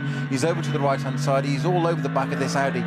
Looks a little bit more nimble. I never thought I'd say an AMG GT3 was nimble. Max using all the runoff area to the right-hand side there. He is glued to the back of that Audi. How the splitter and diffusers haven't met and got married. They've certainly got engaged, haven't they? But Haas is still holding on to it. And again, I repeat it, this is an absolute masterclass from Mr. Haas there, showing all his experience. It's not his first rodeo. It's not his first race round here. He doesn't care who's in that Red Bull Mercedes behind him. The point is, he's behind him, and that's where he's staying. Yeah, absolutely so. But where's your best opportunity to pass? It's on the Grand Prix loop. Didn't happen into the first corner. Had a look into turn 3, where you're turning sharply left before you release to the right to turn 4. Didn't work for the Mercedes driver. So the Audi of Christopher Haase still in front of Max Verstappen. Best the rest. How far back now is David Pittard in 4th place? He's 25 seconds further back. But the bad news for the KCMG Mercedes driver is that gaggle of 4 cars behind are right behind him now, because Augusto Farfus is just under a second down of his tail. Now, I tell you what, Pittard's the one that's lost out. Muller in the Porsche, the one who had a side strike a while ago, has gone up into 3rd place, Farfus to 4th, Neubauer to 5th. So the gaggle's not just caught Pittard, they've passed him. He's down in 6th place on the start-finish line. And Mirko Bortolotti, I've just been looking, the Lamborghini driver started outside the top 10. Last time around he was 10th. This time around he's up to 7th place overall. This is a Huracan, not yet in the Temerario, but Bortolotti and the other regular drivers will be moving closer and closer to the front end. So good to see Mirko having a real stab at this. And over the years, Snow, we've talked about how Lamborghini just don't get the success you think they get here. They've had so many strong races, but in the last 2 years, the ante at the front has got so much greater that it's even harder have a cameo role, because you have to be, to get to the front, you have to be capable to keep that speed going. They had the speed before over the years, the Conrad car, but never enough to sort of win the race. But with the crew in number 930, it's very, very strong crew. What am I talking about? 130, not 930. It's Luca Exler, Mirko Bortolotti who's at the wheel, Marco Mappelli, long-time works Lamborghini driver, and Patrick Niederhauser, who had a fantastic year, became a GT World Challenge Endurance champion. So names like that, we are talking tip-top GT3 drivers, but here they are, different cars, same circuit, really going for it. I know that the Lamborghinis just never seem to be rewarded with the results that their speed and their sound so richly deserves. They're always the bridesmaid, aren't they? They're just there, but never quite catching the flowers. Yeah, they can sniff them, but they can't take them home. Anyhow, we are the beneficiaries of just the most fantastic race at the very front of the field. But the fact is that now we've got this incredible battle over 3rd place. David Pittard caught and passed in the KCMG Mercedes, but maybe he's got tyre life in. He can stay in that group. Multi-manufacturer, which is always good news. But suddenly be a little bit cloudy at parts of the circuit now. But just as I say that, the cars at the front of the field, Christopher Haase's Audi and Max Verstappen's Mercedes back into full sunshine. Fans around the outside of the circuit almost every point they can. NLS2.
Motorsporterlebnis nach Hause.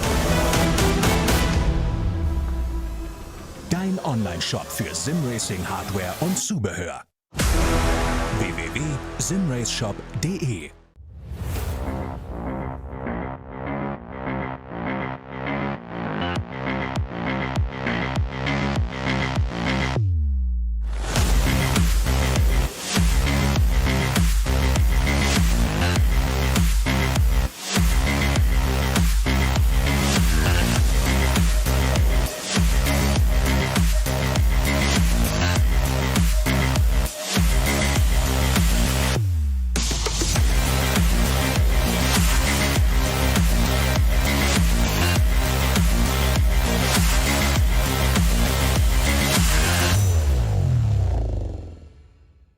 Hier gibt es keinen Raum für Fehler.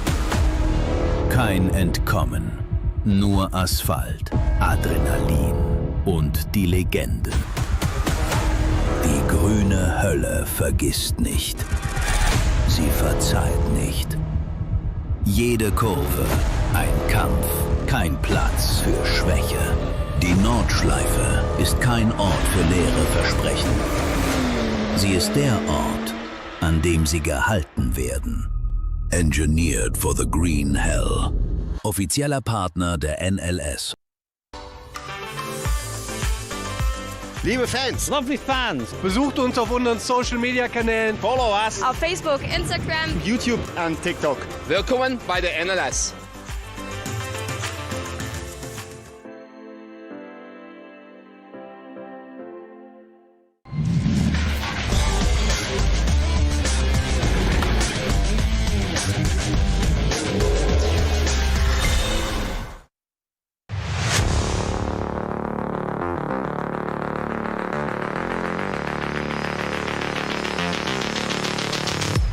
Season and it not being a commentary contradiction.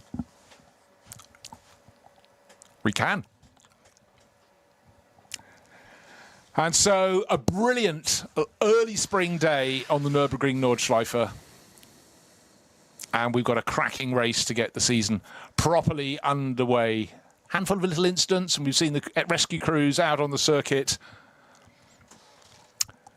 retrieving a couple of cars, including the number 30 Hankook competition Porsche, the 491 Hyundai. Seems to have clattered the barriers, scattered some debris, but the rescue crew is doing an astonishing job of not just getting the stuff off the circuit, but also the marshals just making the messages crystal clear for the drivers. And we now have 6 laps on the board. And it's still Audi from Mercedes. It's still Christopher Haase by 0.9 of a second. He stretched his legs ahead of the Mercedes and Max Verstappen. But just to reiterate, the first driver to blink and come in to make a pit stop was KCMG. I'm sure that was running a lonely third. But Nerei Fukuzimu's taking that over from David Pittard. And by having that pit stop early, it does mean it's a shorter pit stop, but then their final pit stop will also be early relative to their rivals. That'll be a longer pit stop for them, but I'm sure it's something they worked out. So the next question is, which of these, with the 2 leaders, is going to pit first, or simultaneously? I would reckon simultaneously, because I think so. We tend to get, if you have clear running, everything sort of is perfect. You get an 8-lap stint around here on a tank of fuel. But when you've had the formation lap as well, 7 laps is when you expect them to come in. What have we got on the board? We're on lap number 7. So, can any advantage be gained by Christopher Haase or by Max Verstappen on this lap? But also, will either of these drivers stay in for stint number 2 as well? Verstappen's car he's sharing with Jules Gounon and Danny Juncadella, so he's got if he gives them both a go, he might do a double stint. They have 1 stint each, but the car he's racing against, Christopher Haase, only has 1 teammate, Nico Hanke, so he will probably do the 2nd stint, then hand over to Hanke to do 3 and 4. But what do I know? I'm in a commentary box, I'm not the team manager. And the theatrical part of my little brain is picturing these 2, both pitting, changing drivers, standing there and having a Top Gun moment where basically Christopher Haase says, "You can be my wingman anytime." You just imagine, it's a bit of theatre, so indulge me. Yeah, Snowy spent his childhood in a movie theatre. In a bubble. The bubble's good. Bubble's good. I think it was more of a vortex. But anyway. So actually, having talked a short while ago about how things were going in SP10, which is a class that gets better supported every year, better variety. I better tell you who's leading that. That's the class for GT4 class cars, and it's car number 176, Jörg Wiebahn, a driver with a huge amount of experience around the Nordschleife that's coming out on top at the moment. That's the Pro Sport Racing Mercedes, and he's showing that with Yannick Himmels and Anton Abe, so he's the most experienced of that crew, but he's in the front of that class, so just working through. And car number 170 is second in that class, which is a Toyota Supra, so we have this variety. That's the all-Japanese crew. Kazuto Kataka at the wheel, and Miki Koyama will be taking over at some point. And third in class, we mentioned it before, it's the Texan car number 180, the BMW M4, and it's Ogborn at the wheel of that at the moment.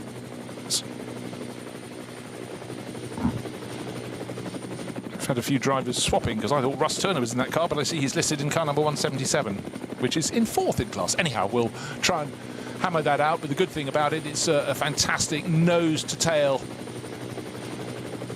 battle in that group, which is just what we want to see. You did mention at the very beginning on the formation lap, Bruce, of the variety of manufacturers, and we talk about the drivers all the time. We focus on this a lot in this first stint. We're just coming up to our first of our leaders' pit stops very shortly, I suspect, possibly even the end of this lap. But currently we have Audi leading from Mercedes, Porsche, BMW, Ferrari, Lamborghini. How cool is that? A bit of a variety. Yeah, no, absolutely. But also, just that we said at the start of the race, you can't only. It's easy to focus on what's happening at the front of the field, but you have class battles, and we have the SP10 class. All 5 cars, the top 5, that gets the Kleiner Carousel, are covered by one shot. They're covered by 2 seconds. So we're very nearly at the end of the quarter point in the race. We're nearly up an hour complete. We've got another 6.5 minutes to go, but first to fifth in SP10, yeah, they're running down in 46, 47, 48, 49th and 50th position. Not nose to tail, but the next closest thing, probably half a second between each of them. Then they run along the Dottinger Her, and the car that's leading the class just gaining a little bit of a margin, and the Texan liveried BMW M4 tucking in behind, not quite getting a toe, but not enough to draw it up. Or is it? Again, just keep on forgetting how long that run is along past Dottinger Her, and then you go towards the very end of the lap to Hohenrain, where it tightens up a bit. But yeah, I think class lead still staying there. But great battle. But they've got 3 more hours of this. Isn't that good? Mercedes leading the class. So just looking at where they are on circuit now, we are at the highest part of the circuit, aptly named Hohe Acht. High point in German. That leads down to Wipperman that starts the downhill run. I think we might have these cars in on this lap. I'm being intrigued, Bruce, as we said. We've discussed various possibilities of strategies. We are commentators sitting in the luxury of a commentary box, looking out and down upon these cars and watching them, not team managers. They will have different ideas, and we will put forward all our theories based on our lack of experience over the years and doubtless be proven wrong. When it's right, it is pure luck. Yes, no more. Every single time, pure luck. The number 80 Mercedes, that qualified 5th, it's the second of the Winwood Racing AMG GT3s. That's in the pit lane. When you see dolly jacks being put underneath the car, you normally think, oh, going to be wheeled back in the garage. But when you're here, they just have to get them round to a 45-degree angle in the pit lane, because there isn't enough space for everyone to be parked parallel to the front door of a garage. They don't even get a garage each. You have multiple cars in these deep garages at the Nürburgring, but certainly for the 2 AMG Mercedes entered by Winwood Racing, the bonus, the favour is very much in the one that's car number 3, running second in this race, and about a tenth of a second behind the race-leading Audi. It's the one Max Verstappen is driving, pedalling hard. Now, end of this lap, we reckon these first 2 cars from first and second in the race will come in to make the first of their 3 standard pit stops in this race. It's a 4-hour race. You divide it down. Don't expect, because don't forget, they had the formation lap, the mere 25 kilometres. But who is going to blink? I think they're going to blink at the same time. But Verstappen has got the toe.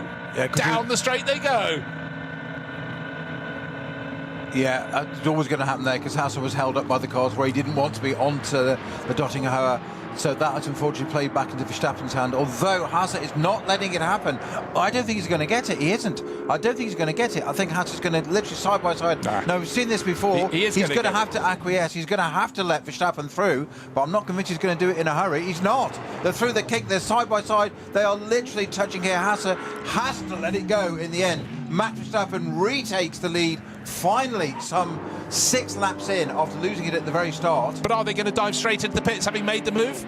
Verstappen? Yes. Hasse? Yes. Okay, a little bit of pride restored for Verstappen there. Great racing, but that just absolutely goes to show one little bit of interruption just as you're coming into the long straight, and you can find all your oaths and swear words because it's frustrating. Doesn't mean much overall. Now let's see how the pit stops go. Verstappen will come in to a standstill. The Windward Racing crew in position there, nose towards the garage. They will swing that car around. Please leave them both in these cars so they can carry on racing. Taking nothing away from our new race leader, Max Verstappen there. That was not down to him. He is jumping out of the car. That was down to traffic. He took the opportunity, but the opportunity presented it to him. Right.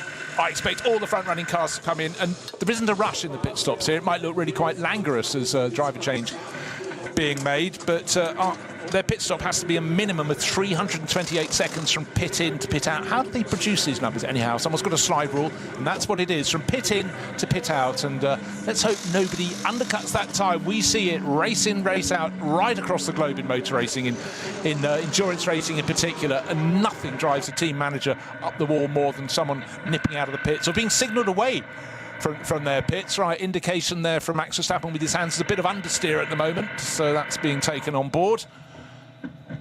And Danny Juncadella will be going second in that car. Red and white helmet of the Spanish racer. Very, very smooth individual. He's doing that going to be doing the second stint. We'll see who gets it. Well, have we spotted Hasse getting out of his car? The focus has been on the Verstappen car. I reckon Hasse might stay on board. Well, it depends how he feels, because his young teammate Nico Hanke is the only other person. Unless there's been a late change on the entry list. We do have quite a fluid entry list in the NLS. You get the entry list issued every Wednesday, but extra names get added and taken away over the course of the intervening days. But certainly we can tell you that's Danny Juncadella who's about to take over the number 3 Windward Racing Verstappen.com Mercedes. And with Jules Gounon in the sidelines, he'll be hyper enthusiastic to have a go as well. But you can hear a lot of air guns going off down the pit lane, because pretty much everybody, as predicted, has come in to play.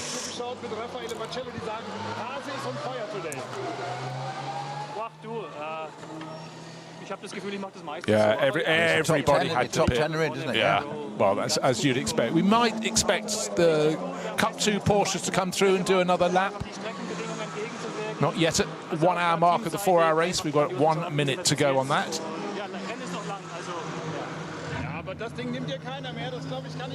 Now, of course, didn't Pittard pit early? He did. So he pitted on lap 5. So that's going to put him nicely out of sync now, as in to his advantage. Yeah, yeah. Don't forget, early you do the pits, your pit stop will be shorter. So we get the situation, it may well be, when the Audi and the Mercedes, or the Mercedes and the Audi as they were, tell you what, it's back to being Audi ahead of Mercedes, because I paused because we're waiting for the Audi to be released. Its pit area was further down towards pit exit. Sure it didn't. And Danny Juncadella was going in the fast lane of the pits, but the Audi just hauled itself back across. Don't know if it's Nico Hanke yet or if it's still Christopher Hasse, but we do know Verstappen is Hanke. Yeah. Okay, there we go. So that was super tight, just what the doctor ordered. Can't complain. Can't complain, won't complain. But having just ceded the lead by that brilliant, well, misfortune of being caught by traffic going onto the long return straight, the number 16 Audi just being towed past by Max Verstappen, who was not taking no for an answer, was he? As he decided when he went to the King Hohenrhein, he was still coming through, but by dint, well, let's hope their pit stops were both under 328 seconds. Otherwise, they'll be getting a time penalty. I'm just so hoping my little sort of theatre moment's happening now that Verstappen's gone into Hasse's pit and just gone, you're good, mate, you're good. This kid's good. Yeah, would he be in my team? Because that's what he'd want. That's exactly what he wants. He wants a challenge. Doesn't want to just go and pour away and have 5-second win, 10-second win. He'll want a challenge. So Yeah. the battle is recommenced. It is interesting. You said that little bit of traffic gave Verstappen the moment. He saw it, took it, made a bit most of it, got the lead into Tiergarten and finally. Christopher Hasse did not make it easy for him. They did trade quite a bit of vinyl on the way up. Right, there. what I need to see on a track map is where is Niro Fukuzumi in the KCMG Mercedes? Because remember that it went out to about 20-odd seconds, 25 seconds maybe, when David 47 Pittard car. was off the tail of the battling Audi and Mercedes, the 16 and the 3 that were in the lead of the race in that opening stint.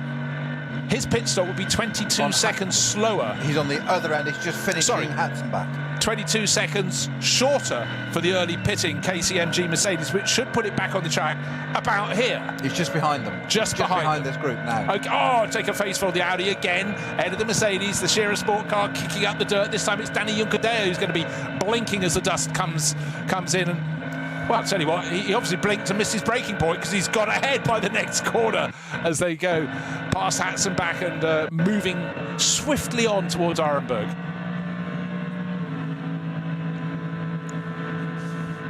That was a lot of intent. You don't often get clear overtaking manoeuvres with no traffic involved. But when you put Danny Juncadella against Nico Hanke, who's taken over the Shearer Sport PHX Audi, you sort of expect, in terms of experience, there's quite a difference, it must be said. I mean, what's the age? Nico Hanke just turned 23, but a couple of last year 2023 he was racing GT4s, last year racing GT4s. This is his first year stepping up into these big guns, the SP9 GT3 class cars. So it's better he cedes the position under pressure there from Danny Juncadella than tries to fight it. Settle in, and one of the best ways of learning a circuit is to follow a master, and Danny Juncadella is very much that. But the key is to stay with him, and at the moment Nico Hanke's falling back. In fact, get the telescope. If he can keep up, exactly. But he'll be learning. He'll see a handful of corners. Go, okay, got it. But also, he's probably just wanting to feel confident in the heat and the tyres and other matters that drivers consider important. It's also a recipe of jeopardy as well, that you can follow somebody and just think, oh, I should be able to do what they're doing, and you can't. You've got to be yourself. You've got to know your car, know your limits, and if they're quicker, they're quicker. There might be a different reason for it, and don't fall into it. Yeah, so many things to be considered, but the worst thing to do is try to go too hard too soon if you're not fully confident, because that's where you might hesitate, and hesitation never good when going on the brakes or on the throttle. But anyhow, well, that was a really interesting run into the pits. Mercedes number 3 having just taken the lead, Max Verstappen brought it into the pits, and by the time they went out, the number 16 Audi, Christopher Hasse, handed over to young Nico Hanke. And Hanke got out ahead, but not long after they got onto the Nordschleife itself, face full of dust as Hanke ran a little wide. With extra momentum, by the time they got to the next corner, some distance away, Danny Juncadella into the lead of the race. Beautiful move, brought up experience, and again, just noticing, hold on, he's run a little bit wide. He can't get the power down just yet, and he's got dust all over his tyres. Yeah, I've got more speed. I'm putting my Mercedes into the lead of the race. So I've just got a very quick update. Remember I said at the very beginning that our guy that just got the licence in the 112 BMW 325, Stuart McLaren, Happy Nessa and Sam Holman. I said that car didn't quite make it around the formation lap. He just messaged me privately and just said, unfortunately, gearbox issue today during quali has kept us from racing. So obviously they tried it on the grid and hasn't. So what a shame that all that work, get your licence, and then don't even do the first few corners of a 4-hour race. But Stuart, I'm sure you and the rest of the team will be back very shortly, the next round 3, and come back. You've got your licence now. Get on with it. Unhappy Nessa, as it has to be called. That's a stage name, if you will. Right, well, it's been a cracking fight. This so far, just got to see, can Nirei Fukuzumi stay close to the lead duo? He knows his final pit stop's going to be longer than theirs, but it almost gave him that thing, track position, which certainly can be quite a factor around here. Don't forget, the car qualified very nicely, 6th fastest by David Pittard, the KCMG Mercedes. Yeah, Pittard in a Mercedes this year, get used to it.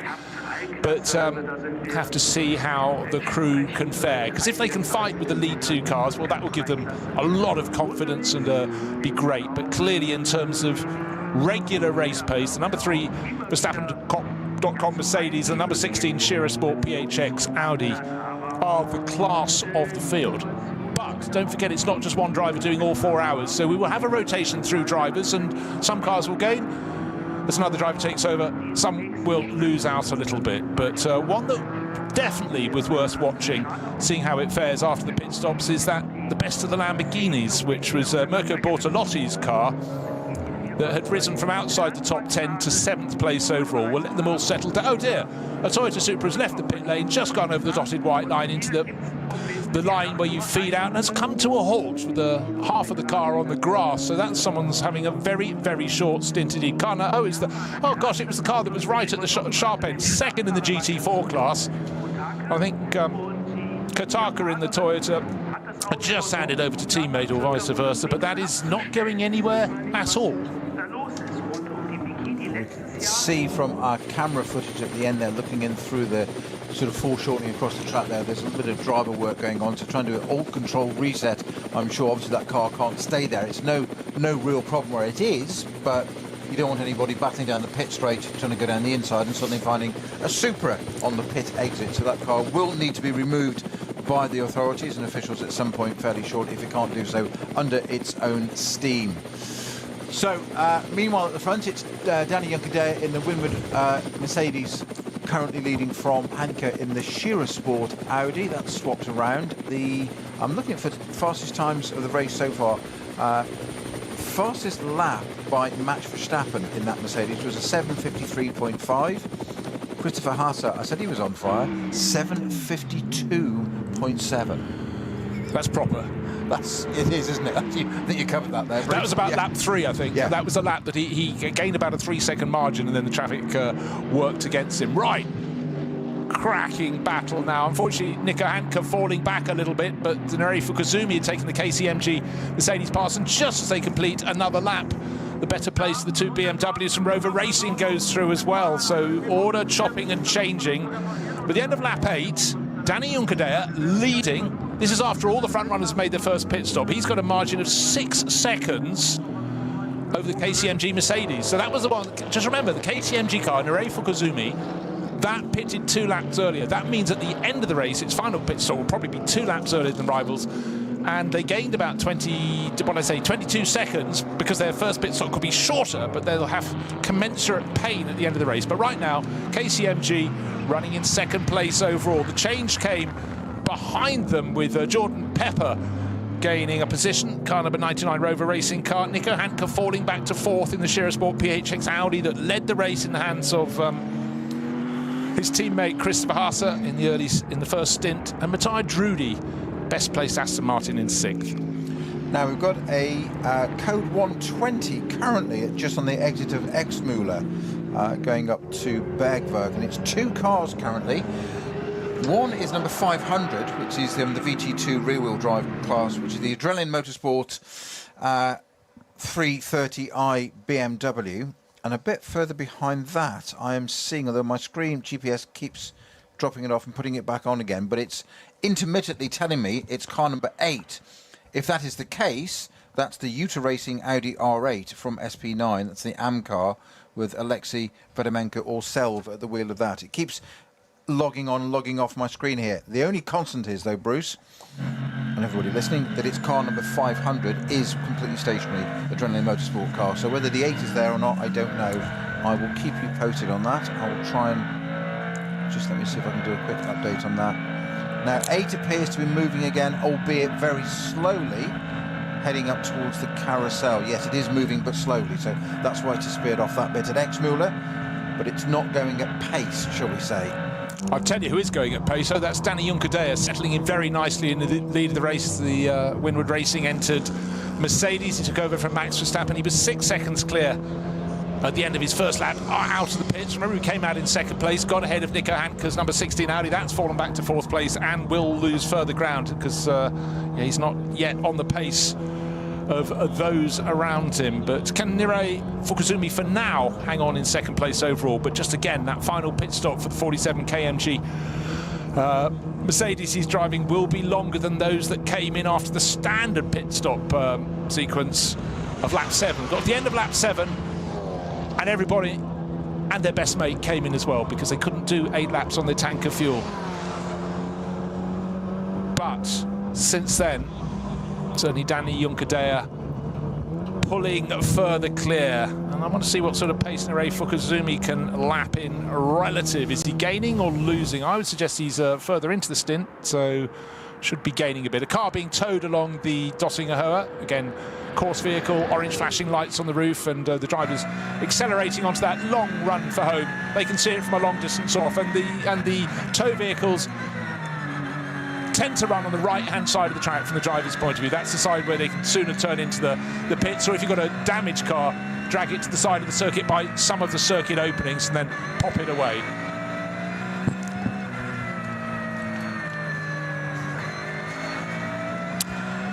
Just want to touch on Cup 2 class, because that's always one you need to keep an eye on. And at the moment, well, we've just had the pit stop, so there's a bit of a churn there, but I think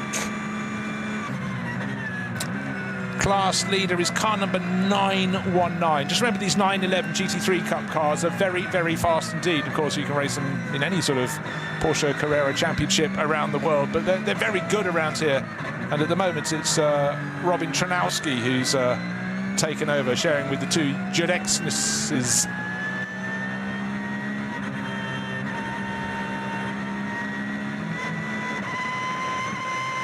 So weather conditions still set fair. A little bit of a light white cloud, but blue sky is the important element. Not always a guarantee here at the end of early days of spring.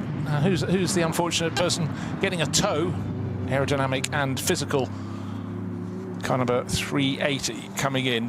It seems to have wheels pointing in the right direction. No obvious panel damage, so I guess that's just a mechanical failure that will have that. That's an interesting car.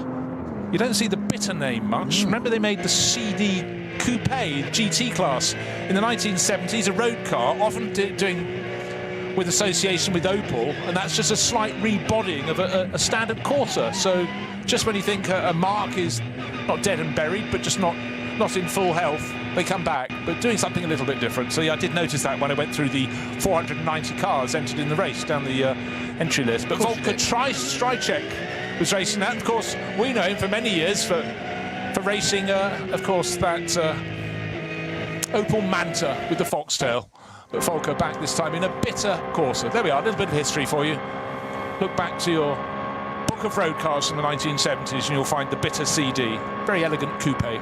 So the Adrenaline Motorsport at number 500 330i BMW that I said was stationary at Exmouth. It's stationary because it's clattered along the barriers quite heavily and left a trail of debris behind it doing that. So I'm suggesting it's not going to continue in the race. No. Also, the 910 number, which is the Schmillis Racing 911 GT3 Cup from Cup 2 class, has received a black flag with the orange circle for repeatedly not checking its transponder is working, and that is vital for not just for timing but for the officials.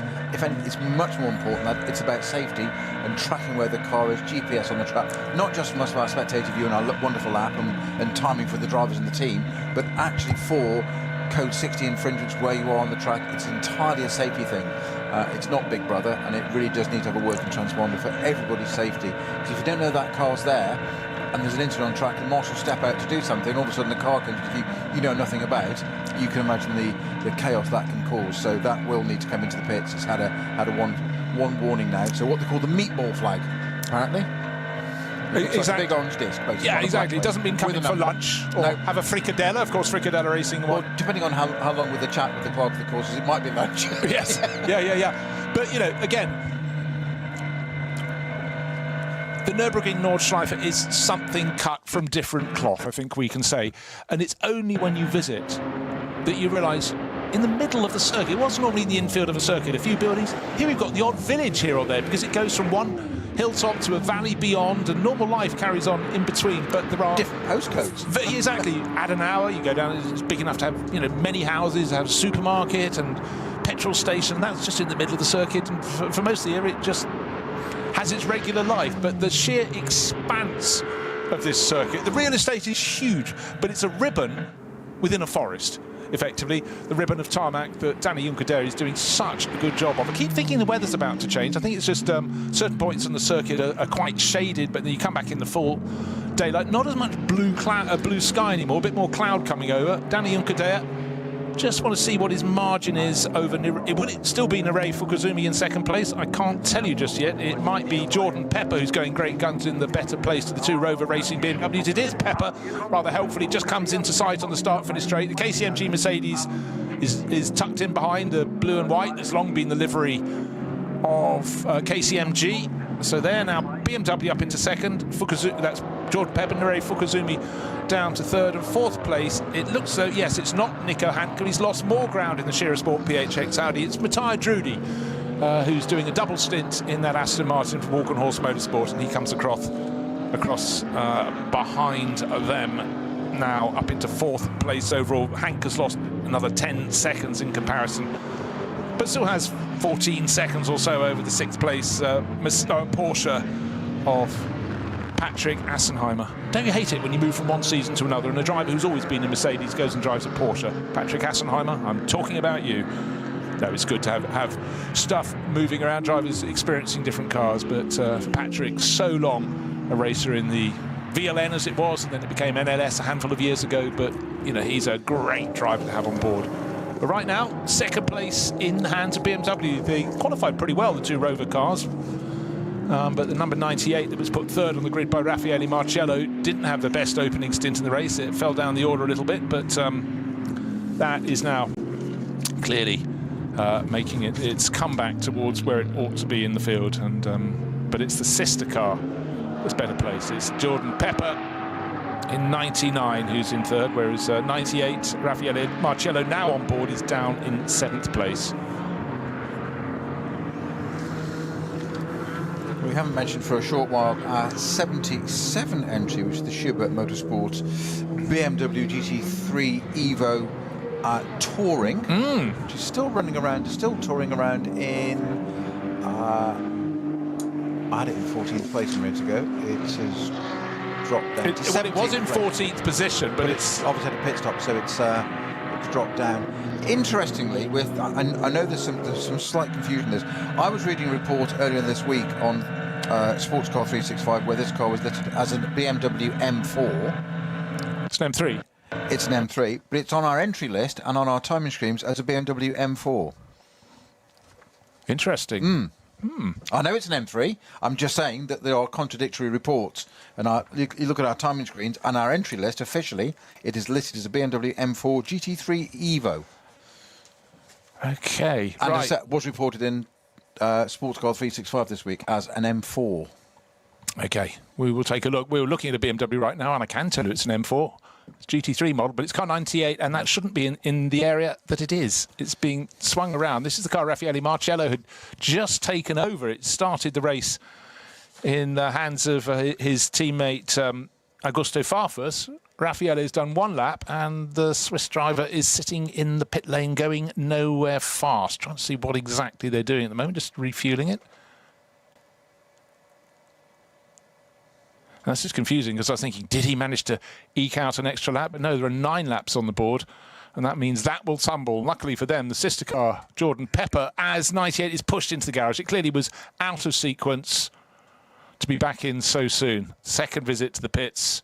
You only need 3 in the race, but if you're having the second after an hour and 20 minutes, that is too soon. Mechanical problem of some sort. Driver staying on board. Mechanics communicating with each other. Dolly jack being pulled out from under the car, put back underneath. So a little bit of a clarification needed there for Rover Racing as to what is untoward. But right now, not too many people working on that car at all.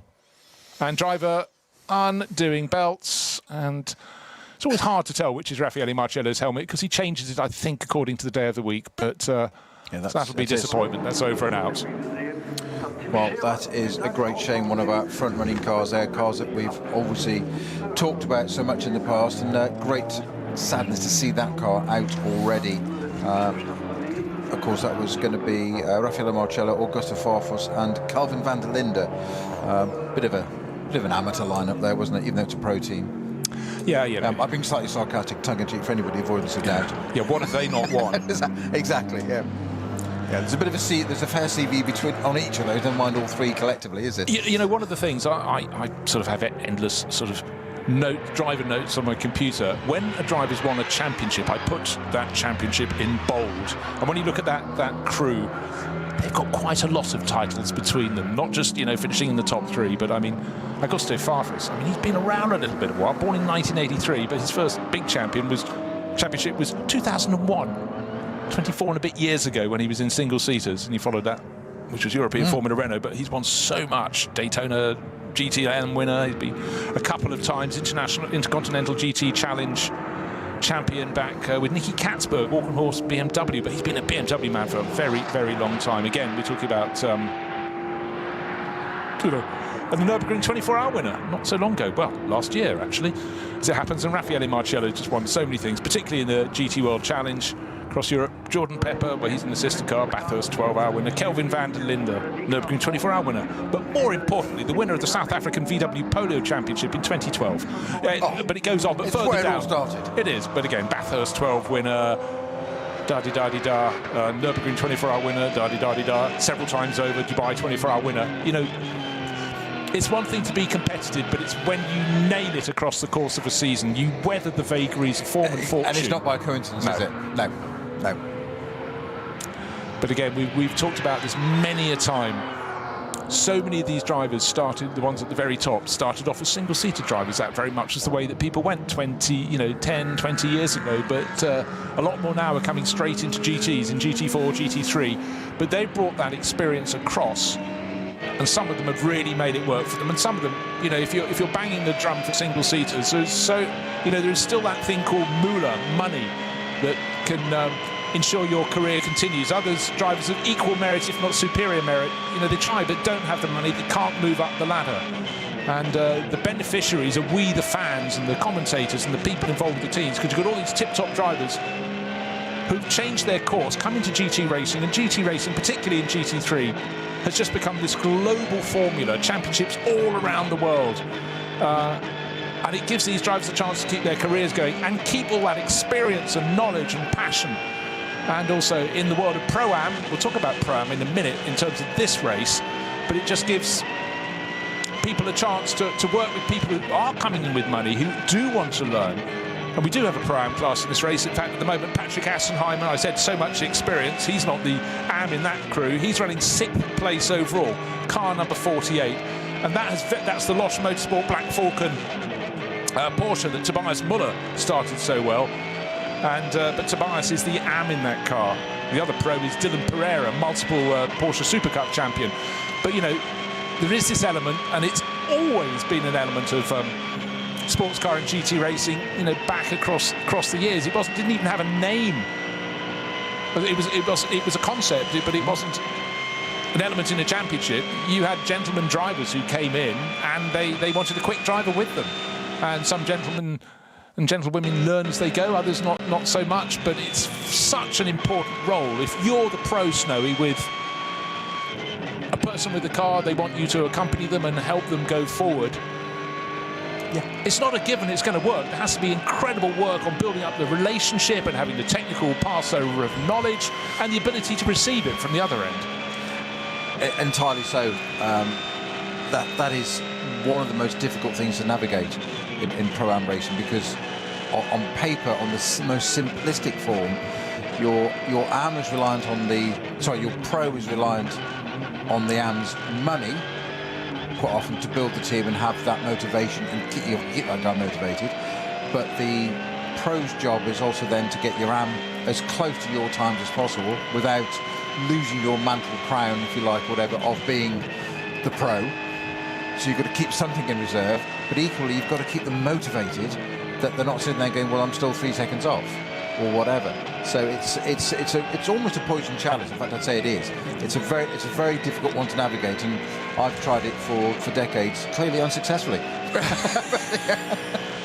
But the thing about it, it's not just getting your driver up to speed; it's getting them up to consistency, isn't it? Because it's all well and good being, you want them to be able to, on a regular length circuit of, let's say, 4 kilometres, to lap within a couple of tenths, lap after lap. Here, obviously, that element will be, the differential will be much, much longer. But you don't want them to be quick one lap and in the gravel the next, do you? We had a prime example of a few years ago, 20 years ago now, in GT1, and I won't name names, it wouldn't be kind, but of a driver that was very wealthy, came to us in GT1 and drove a very high-performance front-running car, and his times were not bad. He had no issue with intelligence or fitness. All of that was done, and that's not always the case. Super fit, worked out for it, ready for it, mentally understood it. But his times would start, let's say, 5 seconds off and be 4, 3, 2, 1. And then he'd do that one quick lap, and it would literally, we'd all sit there and go, and how long before it's in the gravel? And the problem was that we couldn't get, no matter how much we tried, and we had a world champion on the team, probably tells you quite something high, some caliber, we couldn't get into it. He didn't understand how he'd done the quick lap. And that was the problem. That's where the real problem was. Not that he wasn't quick, was he didn't understand how he'd got quick. So did it become, was it luck? Was it bravery? Was it fortune?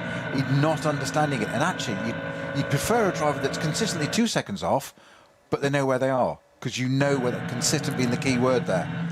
No, exactly that. But also just the wheels beneath them change as tyres go off, and just understanding how to do that.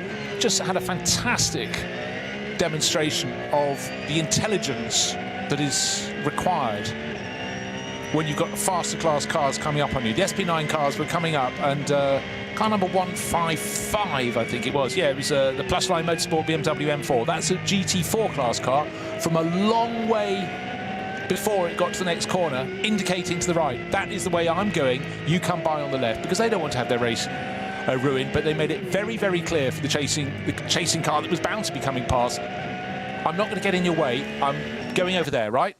And you need that around here. You've got big battles on your hands, and you just don't want to be caught out. In fact, just as I was saying that, the fantastic battle with Patrick Niederhauser. We had the number 130 Lamborghini getting up to 7th place before the pit stops for Mirko Bortolotti. Patrick Niederhauser, very talented Swiss driver,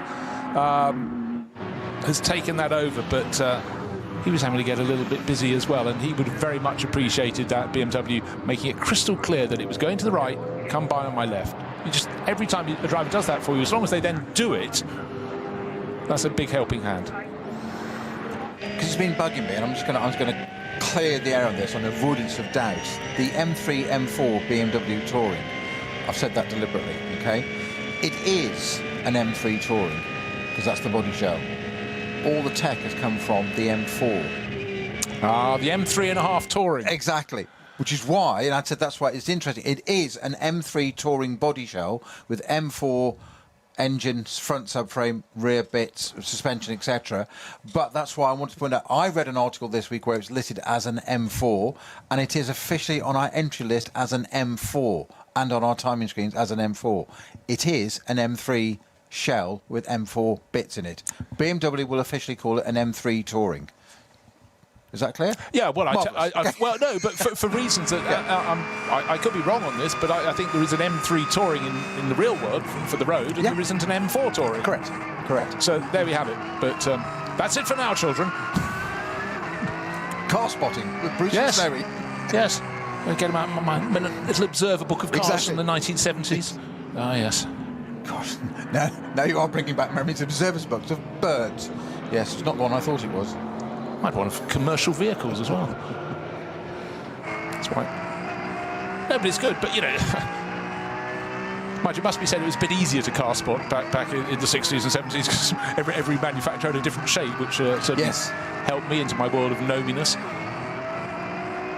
Conditions, weather-wise, it was beautiful. It's now still magnificent because it's a Nürburgring, but as cars work their way around the Grand Prix loop, looking back down, well, effective towards Nürburgring village with the mighty tower, it's grey over there, but as you swing left to look towards Hatzenbach and the western end of the circuit, there is blue sky, but definitely the bright blue day that dawned here ahead of qualifying is becoming a little grey, but in fact probably just falling into where it should be and normally is around this time of year.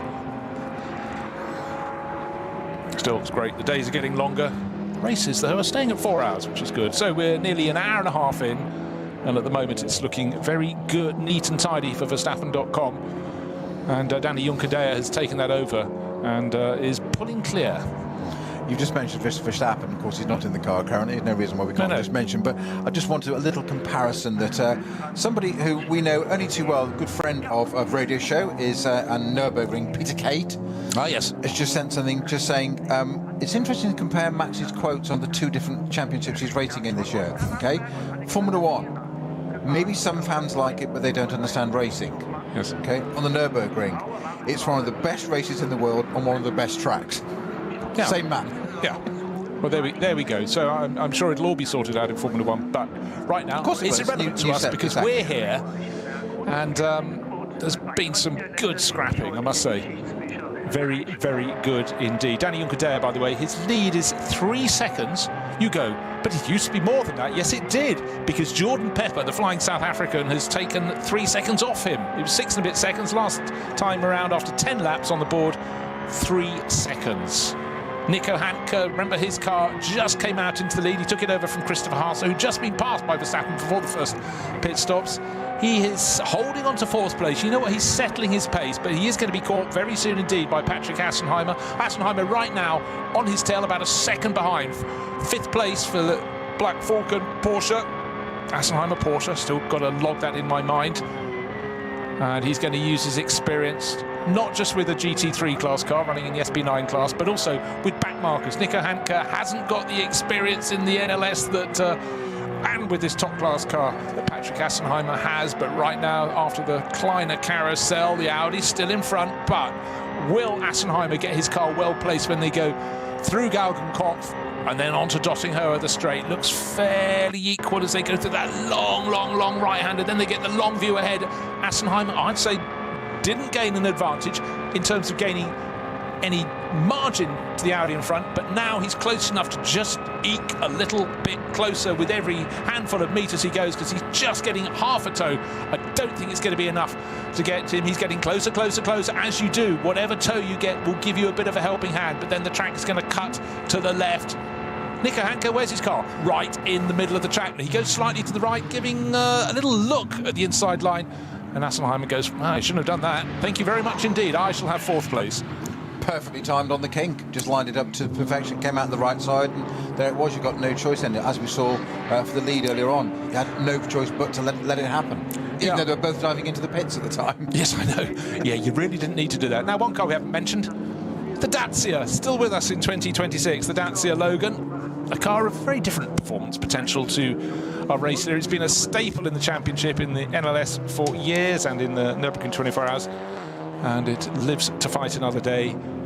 It's blue and it's keeping out of the way, which is what we expect. But again, it's just the rich history that you have these totally different classes of cars racing, and it's for all the drivers in the quicker cars to make sure they let them stay there and play there.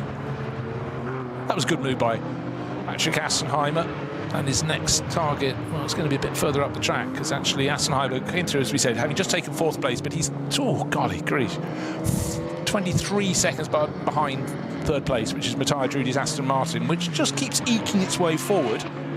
But remember a lap ago, I said Jordan Pepper had halved the lead. It went from 6 seconds to 3. The end of that lap, it probably gone the other way. No, not probably, definitely. 9.5 seconds now. Danny Juncadella is clear. Traffic would have been an element within that, for sure. And it may swing back the other way, but yeah, in terms of their lap time, the difference between them, you hit 6.5 seconds. That is not, when you're dealing with the drivers at the front in the field, no driver who's a pro is going to lose 6.5 seconds, even around a long lap to another. So traffic has had an element within that, and certainly Jordan Pepper in the number 99 Rover BMW would have been frustrated there, but it may come back the other way. Now, another thing we need to throw in is that we're on lap 12. All the front runners came in after 7 laps. We expect this stint to be 8 laps for most of them. So end of lap 15 they'll be diving in. Some might do 7-7.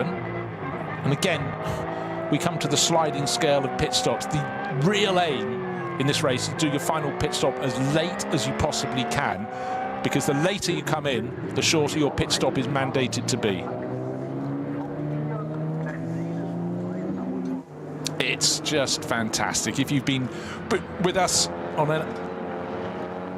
on radio RSL 3 since the start of the race, you'll know we've got a touring car racing it. No, not a touring car in a racing touring car way. Touring as in a BMW touring. You dreamt it, we built it is the message, and it's something different, and I'm sure there will be there won't be a fan around the circuit with a phone or a camera taking pictures who won't take a snap of it, because it's something different, and we're fans, very Catholic taste in motor racing, as many different shapes of cars as possible. And I just think this is one of those cars that, you know, people will make their replicas of it, won't they? If you happen to have a BMW M3 Touring, A, lucky you, and B, give it a paint job like this. No, don't actually, but just imagine it like that. It gives you a bit of ownership of something that's out there on the track. So again, well done. But you know, one of the traditions of BMW across the years, not only is they've raced cars, it's been such a strong history of the marque, but also they paint cars, they put liveries on cars. You think of the ones that, remember the BMW 635s with the pretend cutaway. Yes. Like a cutaway drawing of the car on the side. You had the art cars, the ProAm cars that raced at Le Mans, etc., etc. Wind it through the decades. And this is, again, something different, something clever. Much easier now. You can wrap a car than having someone with stickers and stencils. But it's something different. I'm delighted it's here.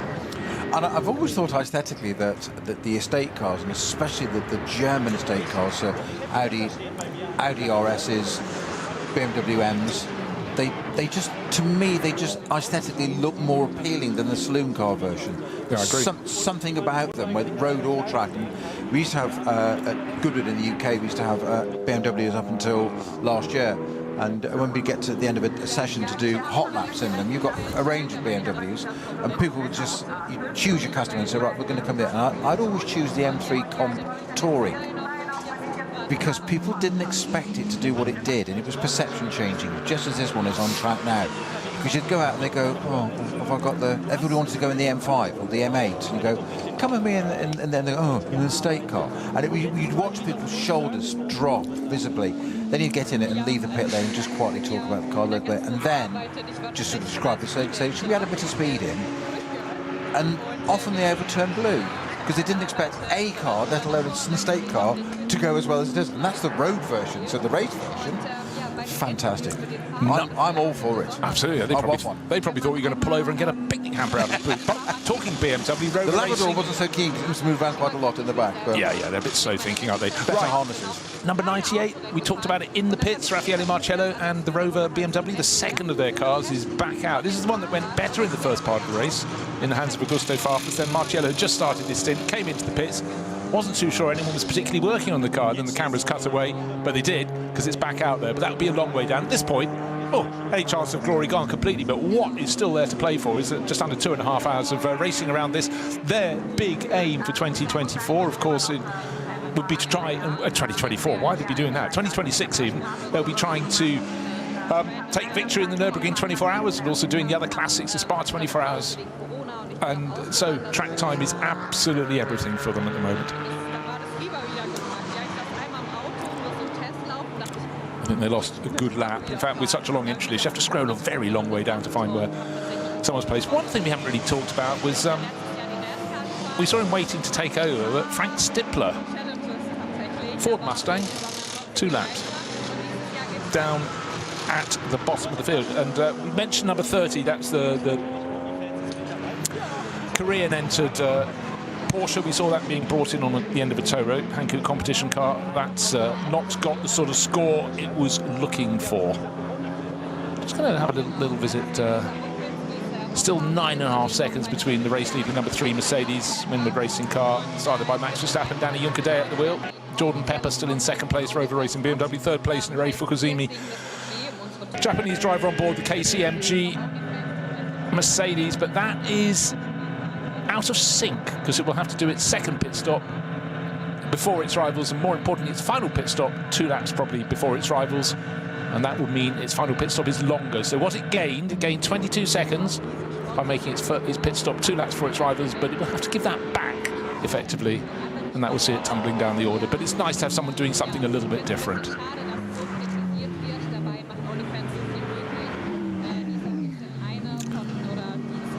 Very strange for me to see the name Pepper and BMW alongside it. So used to being in a Lamborghini.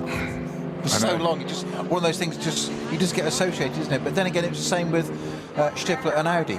Yeah. And Shearer. It was always Phoenix, Shearer Sport, PHX, whatever. And there he is in a Mustang. You know, it's we have to adapt. But it is. I keep looking up there and seeing it. Pepper, Rover Racing. Are you sure? Yeah. Yeah, I was just having a quick. While you were saying that, I was just thinking, having just mentioned Frank Stifler, not going anywhere at the moment. The sister car for Hout Racing Team. Bear in mind, it's a really local team just across the road. Hubert Hout's team. Sister car number 64 in the hands of young Norwegian racer Emil Christian Gjerum. Probably not how you pronounce it. Is not featuring at the sharp end. That Mustang is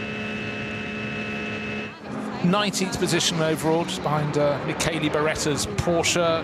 So it's got a few rivals in there, but yeah, for Hubert Hout, he'd expected. We've had the Mustangs around for a few seasons now. Boy, do they sound good, but not going as well as they'd have liked.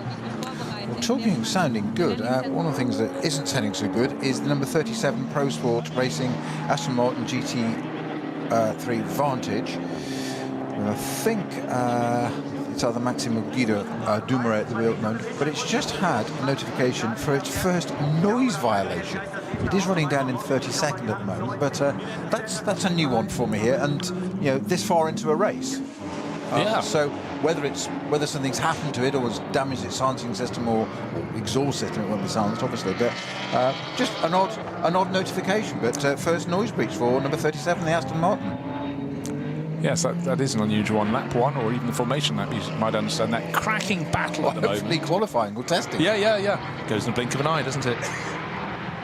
His last 2 laps, we expected it because he just hasn't got the pace as yet as he settles into the SP9 class. Nico Hanke came out in the lead, remember, ahead of Danny Juncker, but he fell down to 3rd to 4th, running in 6th. Got a bit of a gap between the next lot. And then we got Dorian Boccolacci. David Perel, who's having a really good scrap in his Ferrari over 8th place with Patrick Niederhauser, the green Lamborghini tucked in behind him. And tucked in behind the pair of them is the Falcon liveried Schnabel Motorsport, Schnabel Engineering Porsche, and that is Tim Heinemann at the wheel of that. So the Kondo Racing Ferrari, just been mentioning, driver on board that David Perel at the moment, the South African. Remember, we had that running in 4th place early in the race, so it's fallen back a little bit as the sunshine goes away. The Ferrari doesn't want to play, so it seems a little bit. And again, through the double lefts of the Sabine Schmitz curves, the circuit looks great. The sun is rather fading to grey, but the racing is fading to absolutely not fading at all. In fact, it's brilliant. And when you have 3 cars, 3 different manufacturers going through hats and back, that's what it's all about at the top end of this field. And it is about the smallest of elements, the whole element. Conquer the Nordschleife, or more to the point, keep it on the island, and then you've got to play with the traffic snow. Yeah, and I think also that it's a fallacy and a dangerous rabbit hole to fall into. You never conquer the Nordschleife. You never. I think if you get into that mindset, that's dangerous. You can learn it, but you can never stop learning, and it will, as you've said so many times, it always wins. It will, just when you think you've seen it all or done something, whether it be snow or sleet or rain or fog or whatever it may be, instant vehicle, car facing the wrong way, running wide, as we've just seen, etc. You think that most circuits, most places, you get to know all that and you just say, yeah, I've got it covered. This place will just turn around and have a little laugh at you and give you a little nudge and just throw something else in.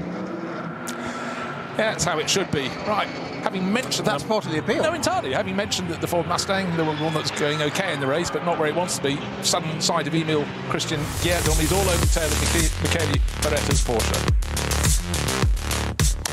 So, it's been a cracking race so far, and it's very much advantage car number 3. Hier gibt es keinen Raum für Fehler. Kein Entkommen. Nur Asphalt, Adrenalin und die Legende. Die grüne Hölle vergisst nicht. Sie verzeiht nicht. Jede Kurve ein Kampf, kein Platz für Schwäche. Die Nordschleife ist kein Ort für leere Versprechen. Sie ist der Ort, an dem sie gehalten werden. Engineered for the Green Hell. Offizieller Partner der NLS. Die Legenden der Nürburgring Nordschleife sind unterwegs. Und zwar direkt zu dir nach Hause. Dank CK Model Cars sicherst du dir deine exklusive Erinnerung an den Besuch an der Rennstrecke. Unzählige Modelle findest du auf ckmodelcars.de oder im Shop direkt in Adenau.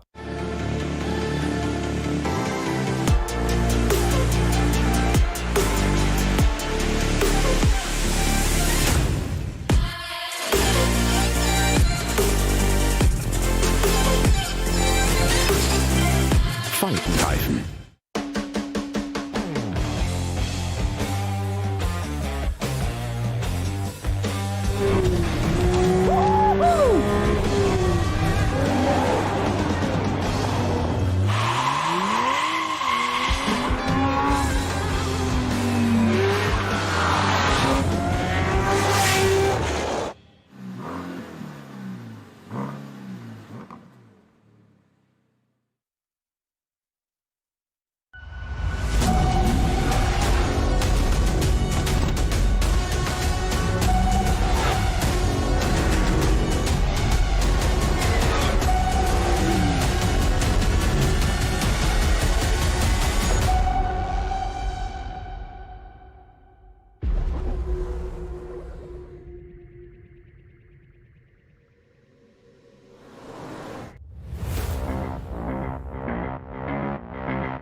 Liebe Fans, Lovely fans. besucht uns auf unseren Social Media Kanälen, Follow us. Auf Facebook, Instagram. YouTube und TikTok.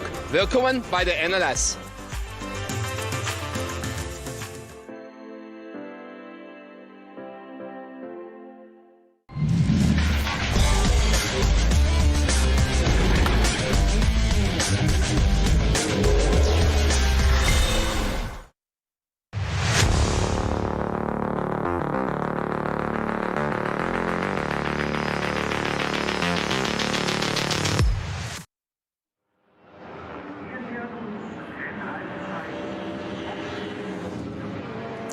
Well, the clouds continue to gather over the circuit, but we're going to have the run into the second of the three likely pit stops for all the front-running crews. But there's a 12-second margin at the moment from the Verstappen Racing Mercedes-AMG GT3, started by Max.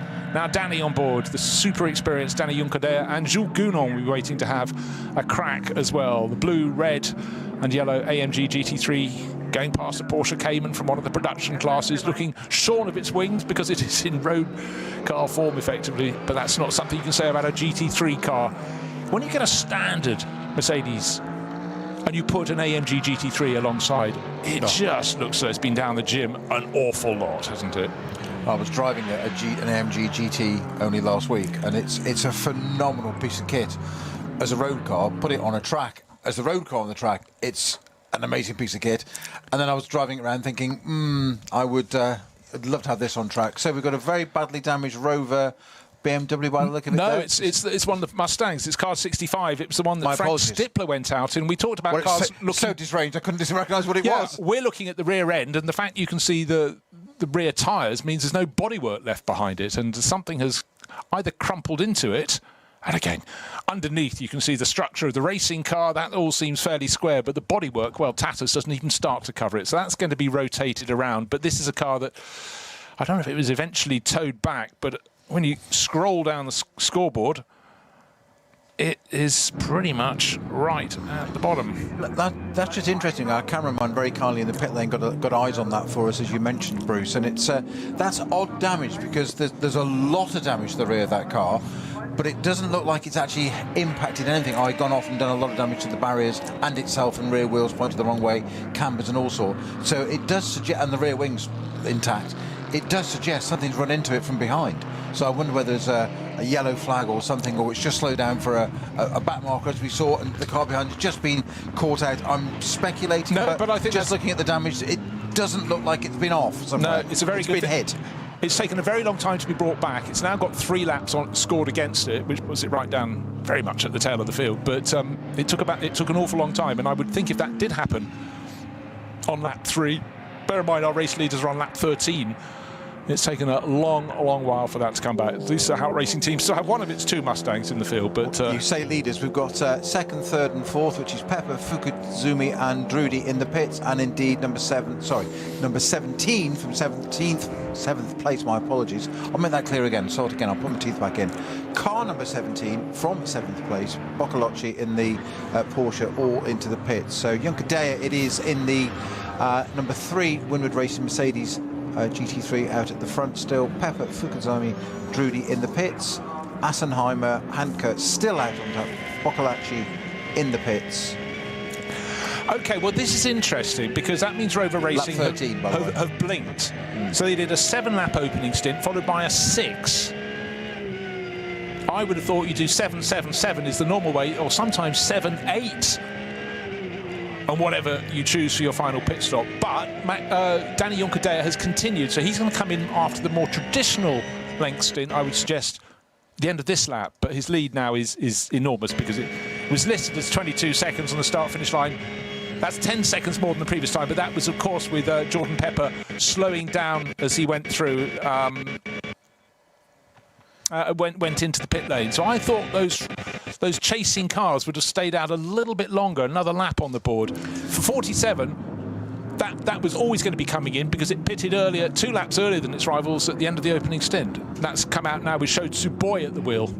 Well, it might be for the reason because we've got a code 60 at Brunchen, which is for the number 33 Kramer Racing Audi R8. Evo 2 version. That car is stationary at the left-hand side of Brunchen, so it's navigated. It's a left and a right and a left. It's navigated the final left and parked itself there. Whether it's just stopped or had something more serious, I can't say. I haven't got eyes on it yet, but I'll have a look. But it is at the side of the track. So that could have been a very quick call, couldn't it? Exactly. From Rover Racing, using all their experience. Jordan Pepper probably expecting another lap under his belt, but he's jumped out, and saying Dan Harper's now taken over the number 99 from Jordan Pepper, and so he should. He's the other driver listed in that car, of course, but he did the first stint. Now he's back in, but yeah, I think they were probably expecting to do another lap. Very quick call, because any time there's a code 60, you have to drop that pace through the corner. It will cost you a lot of time. And if anybody is in the pits, they will be having a laugh, well, hoping it's cleared up before they get to that corner after their pit stop. But that's shuffled the order a little bit for the KCMG Mercedes. Well, they were likely to come in anyhow because they did their first pit stop after 5 laps and added 8 to that. So they had actually as long as they could have gone before they had to come in. But that has helped them a little bit, I'd suggest. Some of their rivals have blinked to avoid the code 60, but it does mean that their final pit stop, the third and final pit stop, will be maybe a lap earlier than planned, and therefore that makes their final pit stop longer than some of their rivals. Oh, so many variations, but let's just paraphrase. If you come in early for your pit stop, your first pit stop can be shorter than that of your rivals, but if you pit later than your rivals for your final pit stop, their pit stop will be shorter. So, you know, it's yin and yang. You take the pain at one point at the one end of the race and gain it back at the end. And it's really where it puts you in traffic a lot of the time. And that's where the boffins, and I mean that in an endearing way, come into their own, because drivers have one view, and we always focus on the drivers, but it's team sport. And it's the boffins, I'm going to use that's a phrase. It's the clever people with the spreadsheets and the history and the knowledge and the experience that in actual fact they sort out what's going on. And I learned this years ago with an engineer who knew exactly how the car I was driving should be driven. And he said to me, and he knew exactly what I should be doing and how to do it. So told me how to. He couldn't do it and had no interest in it. And his view was, I think you're utterly bonkers for wanting to do it. However, I know what it should do, and I'll build you the best car that can do it. Then it's over to you. And literally look at data and just go, well, you're not doing this, you're not doing that. And it was a huge learning curve, because you sat there and just went, but you can't do it. And you went, no, I know. He said, but at the moment, nor can you. And you're the driver. It's like, okay, yeah. Okay, we have an answer about the Frank Stippler Mustang. This is from Stank. From Stank? I've never said that before. Frank Stippler. I've combined the letters and just jumbled them up. But let's go for this. That's a new nickname now. There we go. K. Kramer Racing, car number 33, spun in front of him. I tried to avoid him so not to T-bone him, and touched the barrier due to this. So he didn't have rear end from being rear-ended. He got rear end damage from avoiding a spinning car. And just to reiterate, that would have been on the Nordschleife section, and as I said at the start of the race, it's very, very narrow. The track is relatively narrow, but it's the fact the area beyond is a blink of grass, that's all.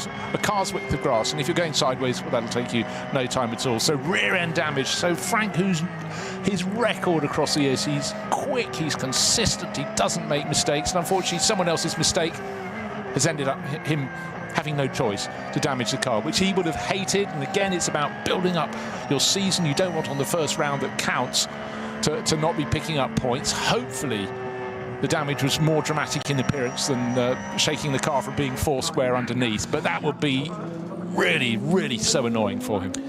Always have to be a little bit careful about praising or eulogising somebody's particular skills, because by definition you imply that others can't. But I would suspect it would need somebody of Frank Stippler's experience to have possibly avoided less damage than that than perhaps mere mortals would have done.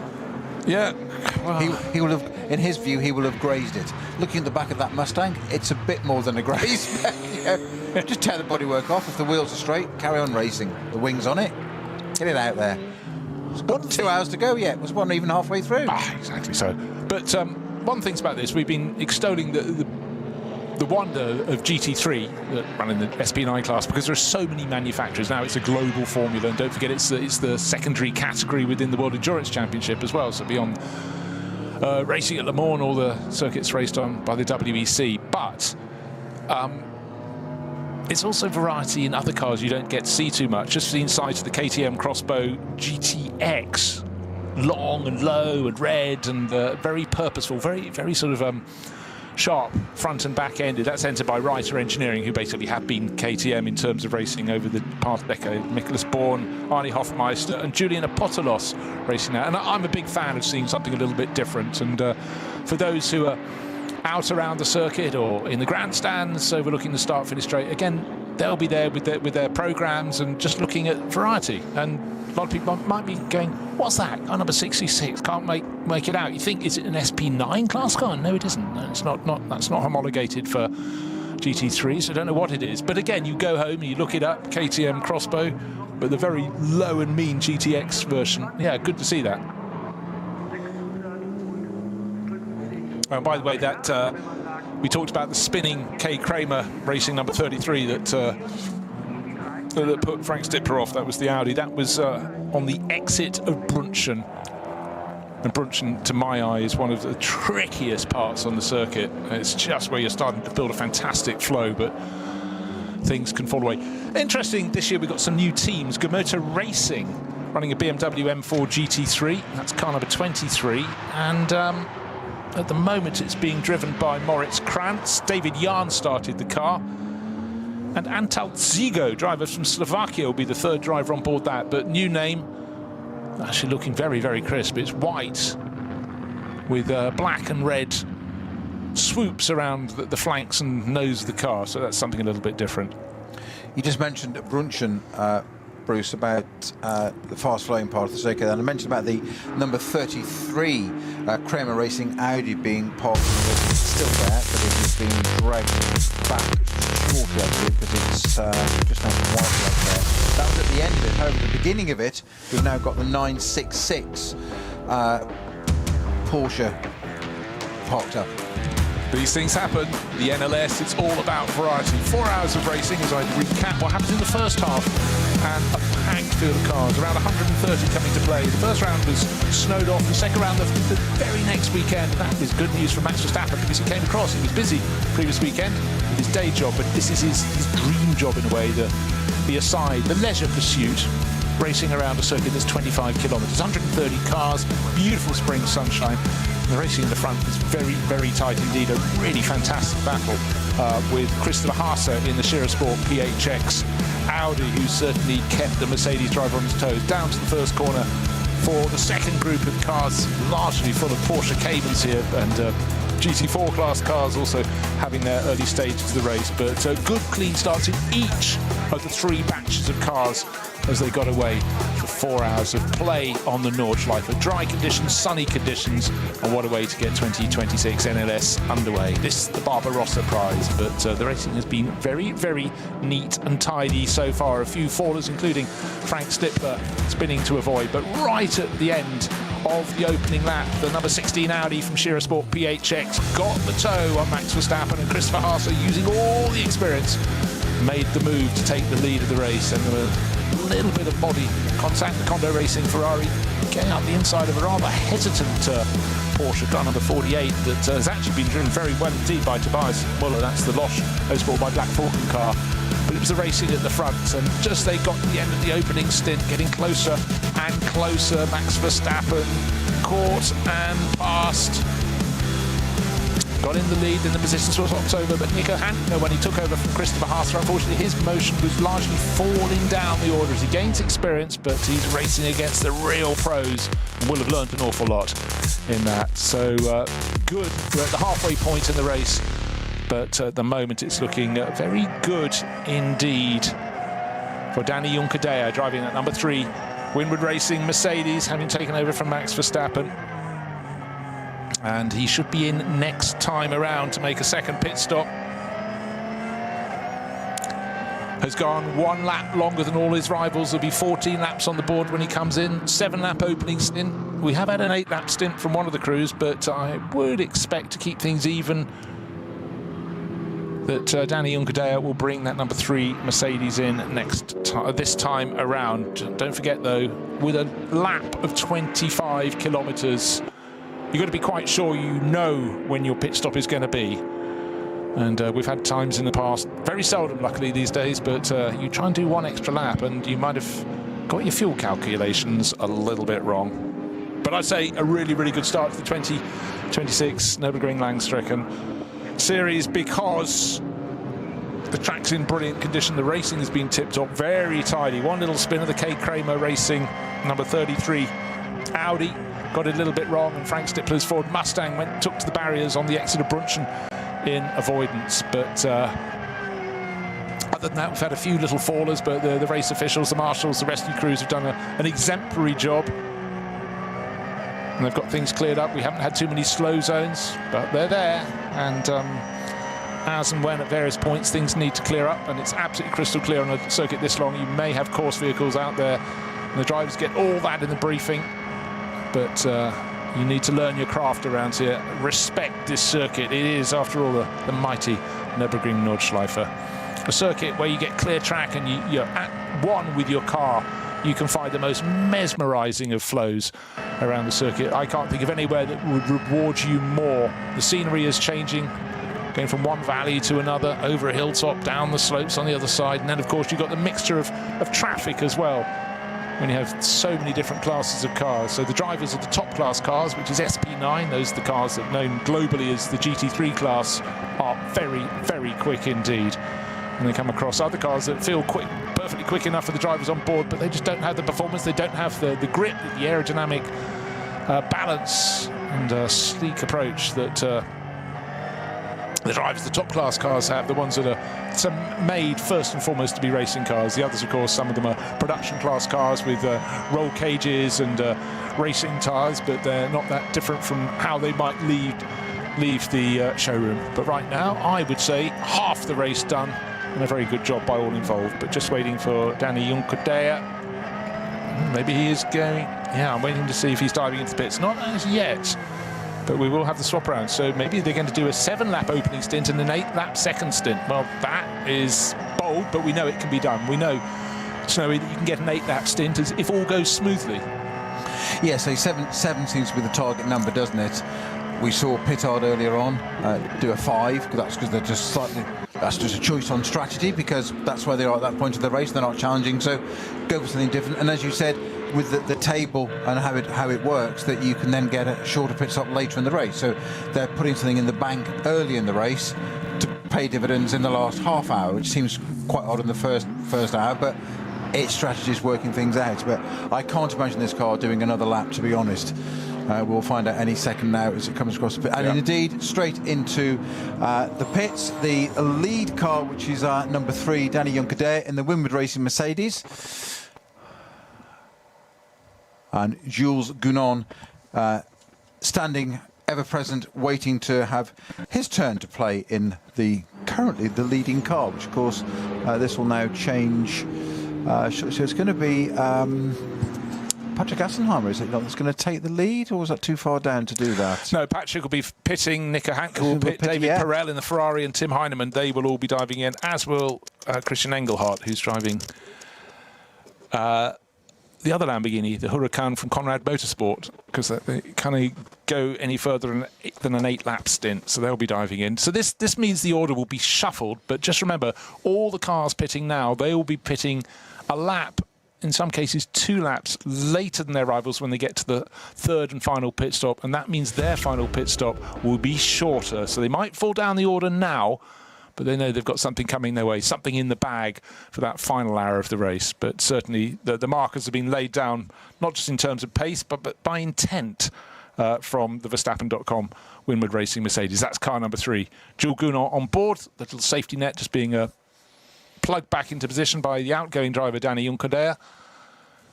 Fresh set of Michelin slicks on board. The pit stop's not hurried because there is a minimum pit stop time, so that's ample for a handful of mechanics to go around. What I love there is the door closes, a great big sticker on the inside of the driver's door with a track map and with as many corners. We think it's around 172. We're never quite sure.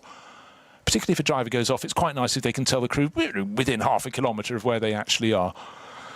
But and for a lot of the drivers here, they don't always know the corner names. They just it's the corner after this. With so many to learn, it's more important to learn the flow of the circuit. Well, it's one of the things that's very, very different when I started racing, which obviously was eons ago, and etc. and all those black and white, even those early sepia photographs. It was you had corner names, and circuits are. I'm still a great believer of that circuits have names for a reason. They're evocative. There's history. There's a connection. But it's become much the way now with not so much sim racing, but even just data when it came into racing 30, 40 years ago, more prolifically, of turn 1, turn 2, turn 7. Drivers and analysts, team coaches talk about you're going into turn 7, you're doing this and whatever now. The Nordschleife, like everything, bucks the trend. You can't easily just say it's turn 37, turn 102. It's not quite as easy. There's a lot more names on this circuit. You do have some of the most famous ones. We've got some of the great names that I think are just so German. Quiddelbacher Hoher, leading up to Flugplatz. Further round, we have the famous Exmüller and up to Hoher-Achten, the highest part of the circuit. Bergwerk, Kaschrochen, Klostertal, up to the Caracciola Carousel. And it's the Carousel. It's named after Rudolf Caracciola because he learned that there was a dip at the side of the track, and it was effectively a drainage ditch that in his pre-war Mercedes, if he hooked the wheel, the front left wheel, into the ditch, he could go through the corner quicker. So great and typical driver. Even then, we talk about competitive advantages now all the time. Caracciola worked that out in those days. So tell you what, let's name the corner after him. So let's use its name. Don't lose it. It's not turn 47 point whatever it is now. It's the Caracciola Carousel. Yeah, great description. It's almost rally driving style, isn't it? Hooking on a corner, but also carousel, roundabout, merry-go-round. And it's merry for some, but it is the most astonishing place. And you look at it on a track map, what you never gain, you might know through experience or listening or to radio or looking at television. There's an ascent towards it. You walk up it, your cars will tell you that's a steep old climb, and it flattens just very slightly before you dive into the bowl, and it really, really is an extraordinary bowl. It's not just a gently banked track. Oh, no, you've just made a very good point of don't underestimate what it's like. You can do it on a sim, and it simulates. And I'm all for simulate. I think it's absolutely brilliant. I think it's changed the world of motor racing for the good. But there's nothing like doing it for real life in a car, stiffly sprung. And you said it ain't smooth. It's concrete. It bounces. And there's 3 elements to it. One is getting into it the right way because it drops. It's banked. Get into it. Go round it, bumping, bouncing, hanging onto it, and you've got to get the lock exactly right. But also the exit, because it suddenly goes from being banked, you basically go over a crest and it goes flat. If you get all the power on too soon or at the wrong point, it'll likely snap right and push you into the barriers. All this, remember, whilst you've got probably somebody right up your chuff. That's quite close behind, by the way, for English term. And it can be raining and it can be dark. Why do we love this racing? I think I've just said. Yeah, I think so too. Yes, they race here at night. Yes, they do. And it rains. Yes, and they still race at night in the rain. Bring it on. Still the best. I love that. You know me. You know I love racing in the dark. Yeah, no, but exactly. But also, well, just to touch briefly, the Nürburgring 24 Hours is not part of this series, but a lot of people racing here, particularly in the first part of the season, are just gaining experience of the circuit with the latest car for taking in there, is the fans around the circuit. People build modern-day fortresses. Some circuits you might see someone build a scaffolding platform with their mates. They get a lofty view from behind the fencing. Here, they have hot tubs. They've got trucks with dry ice machines. And discos. There is military planning to get them get them set and experience. But also the beauty is, on Sunday afternoon when the race is over, they take their stuff down and they clear all their litter, and it's exemplary. Yeah. But what a lot of fun. I remember, 3-4 years ago, yourself, Johnny Palmer and I went for a walk in one of the sessions that we weren't on air, and we said, come on, we're going to go, and we stood on the outside of Hatzenbach and for the 24-hour, and there's nothing like, you say, we think we know what we're talking about. We can sit in a commentary box. We've got a timing screen. We get a bit of a video screen or an onboard footage we can talk about. But to go out there, the 3 of us, like 3 petrol-head kids, and stand there and go, ooh, actually, this is really quite sexy, isn't it? Yeah. Watching these cars going through, just reminds you again that reset of why we want to do this and why we want to talk about it, and what absolute fun it is. But that's it, because there are many circuits. You could have a fantastic race, but the corner where you are allowed to go to watch may not be that dynamic. Over the years of experience, you learn where to go, but there are so many points around this circuit. A lot of people like being around Wipperman, there's a great big bank there, and Brunchen, and but you have your favourite places. But it's the fact that in a 24-hour race, particularly if you've made the attempt to build your enclave with all your mates, you've got all the luxuries you could possibly fit in, you're still sitting in one corner for 24 hours. However, I'm glad you mentioned the Hatzenbach. They're not too far. They're just very much at the start of the Nordschleife. It's just so spectacular. Day or night, the cars coming past are right on the edge of adhesion. They're changing direction super fast. And also, a lot of the banking around the circuit, you can be quite a way up above the track, so you can get a really good look down onto the top of the cars, and that's when you just see even more how dynamic they are as they're cornering. I'm always a little bit wary, sort of banging on about it with the Hatzenbach, but it's because it's the beginning of that Nordschleife. You were talking earlier in the show, Bruce, about the change from the GP circuit onto the Nordschleife, that Sabine Schmitz curve, and I mentioned about the metal barrier. So it's an absolute mental and physical reset of. They take away the entire safety net of a runoff area. It is a barrier. It sets the tone, but then you have this roller coaster of the Hatzenbach, and just when you think, oh, well that's what it's going to be like then. There's a lovely long straight, which is super quick, and you get to relax. In the old days, you'd look at the gauges. Now you have an engineer telling you or something, or press this button, or mode whatever, because they're so much more advanced. And then it all suddenly comes back at you again, and all of a sudden it's like, oh, and then foxhole. Just flat out down it. It's a roller coaster on steroids and more. It is absolutely bonkers. Right. slow zone coming up for the car that's led the majority of this race. Vipperman, as you were just talking about. Yeah, just talking about Vipperman. Great point on the circuit, but for Jules Gounon, not long into that number 3 Mercedes, he's just got to sit behind the Porsche Cayman from the, I think that's a Cup 3 class car, and wait. What's he looking for? He's looking for the flags from the marshals. As soon as he sees a green flag, he's going to floor his throttle and get on past. But so this is where you can really gain time if you're quick, particularly if you've got a gaggle of cars ahead of you that are quite slow. If you could hit that throttle in your powerful SP9 class car, pass several of them before the next corner, then that is really going to give you a helping hand. It's for car. So on the next page is 111, which is the team JS competition BMW 325i. There were only a handful of cars in that class anyway, and we lost the 112 early on for that gearbox issue. Never got to do the formation lap. We now lost the 111 JS competition car. I don't know what reason it has stopped, but that's why we have the code 60 at Vipperman.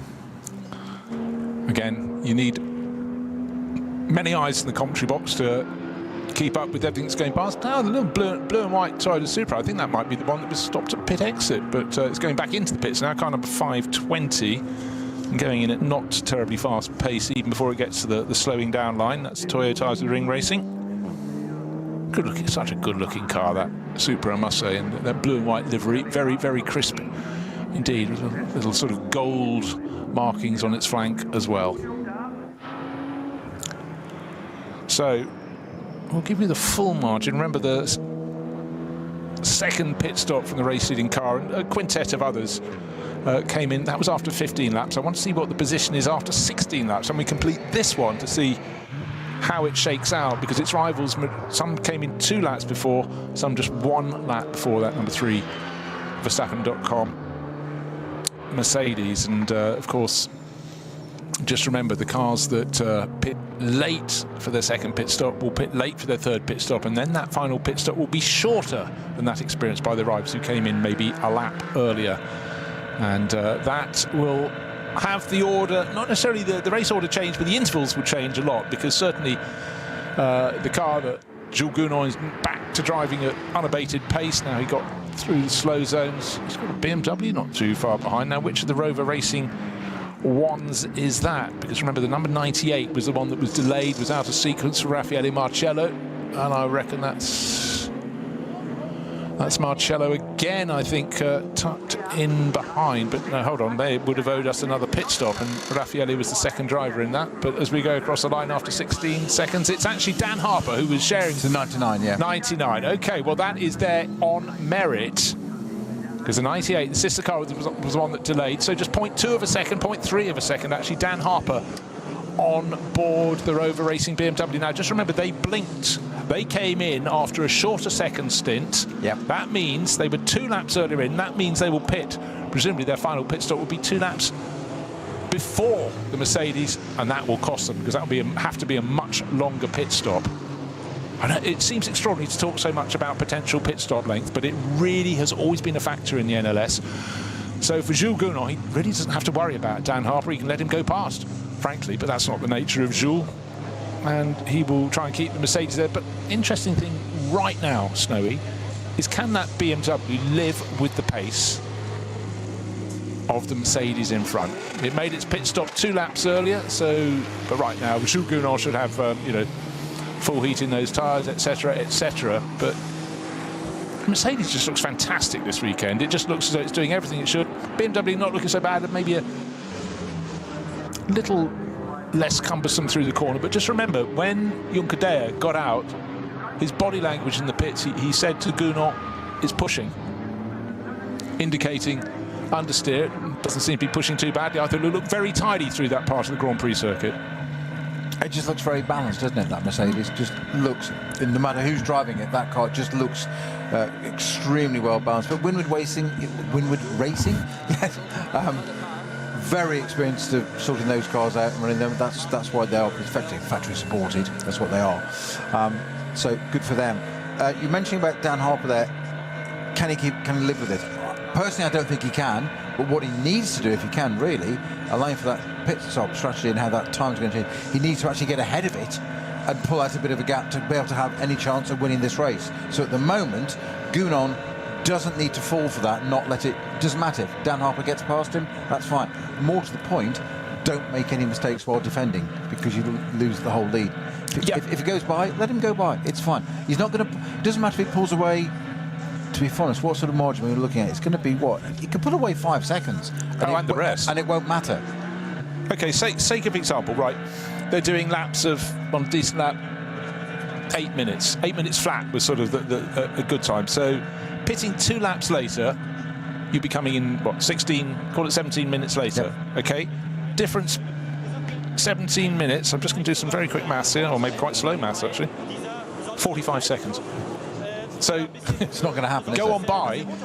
You know, for Dan Harper, if he goes on by and they're coming through the field, you tend to have an advantage if you're the first of the fast cars coming through. They don't always spot the second one because, you know, drivers are doing things like turning corners and always look in their mirrors and see, particularly if one car is really tight behind another, they see there are 2. And certainly if you're the second car coming through, you can be slightly compromised. But so that is Dan Harper's hope. But I think he's going to have to put all his hopes for an entire season to swing back what will be a second pit stop, would be 45 seconds longer. Is huge. Well, there's absolutely, you know, one of the really interesting cars coming into this race was the BMW M3/M4 Touring, the estate body. It's an M3 body, but it's an M4 GT3 underneath. And being a GT3, it should exactly have the pace of its rivals. And right now, the Paul Motorsport Lamborghini Huracan is being pushed very, very hard indeed by this novelty, car number 8. It is a novelty. It's a great novelty. And that is being pushed on very nicely by Ugo de Wilde, who's also in this race competing in an M4, regular M4 GT3 as well. Just don't tell him there's a bit of extra bodywork behind him. And just to further confuse the numbers of it being listed as an M4 on the entry list when it's actually an M3, it's also got number 81 on the side of it. On our entry list, it's listed as 77. No. What? On our entry list, 77 is Schubert Motorsport BMW. Yes. Which is an M4 GT3. Ah, yes. The Touring is 81. Yes.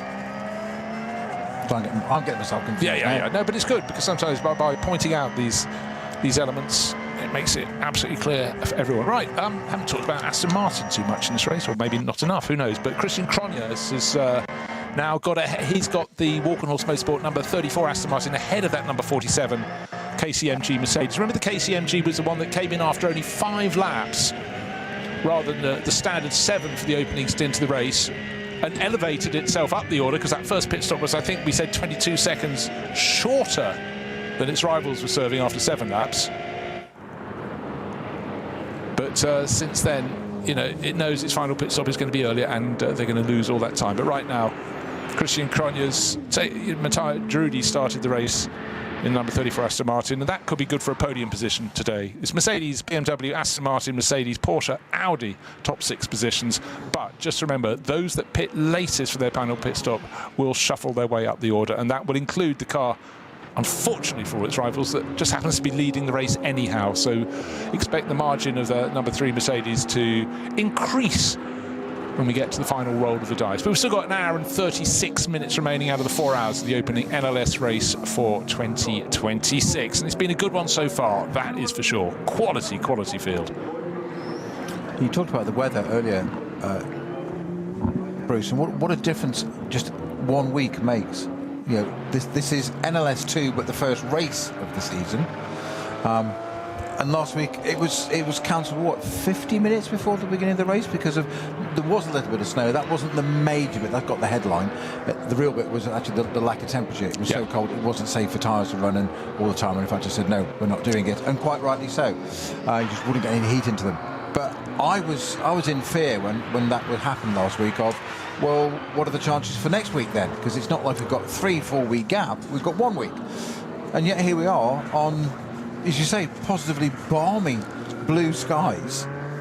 Yeah, I know, but the thing is, you might go, oh, NLS, it's a one-circuit championship. It's not. Every time you come to circuit, the weather will make it very, very different indeed. Plus, the challenge of the fantastic flow of the tarmac here. But don't think you can find a good setup for the opening race and use it for all the other races through the year. Of course not. In the summer, we can get plenty of heat. But then again, you go towards the end of the season, and quite often the final race is in, you know, October, November, and it can be very, very difficult indeed. They normally keep a free weekend if there is a race delay, cancellation, postponement, whatever you want to call it. But they know the start and the end of the year things can be tricky, but that's part of the challenge. Yeah, in the summer months you forget about where it was like in spring and autumn when you're here and it's blue skies and track conditions as they are, but very, very different. And again, people have had, it's still not warm today, it's just been blue sky, but people just get their tyres working. I said it was balmy. You did? I thought you were mad. It's 10 degrees. Tomorrow's going to be 12 degrees. It is balmy.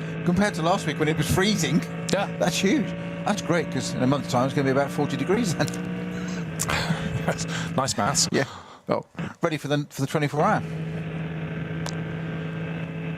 Yeah, so 16 laps on the board.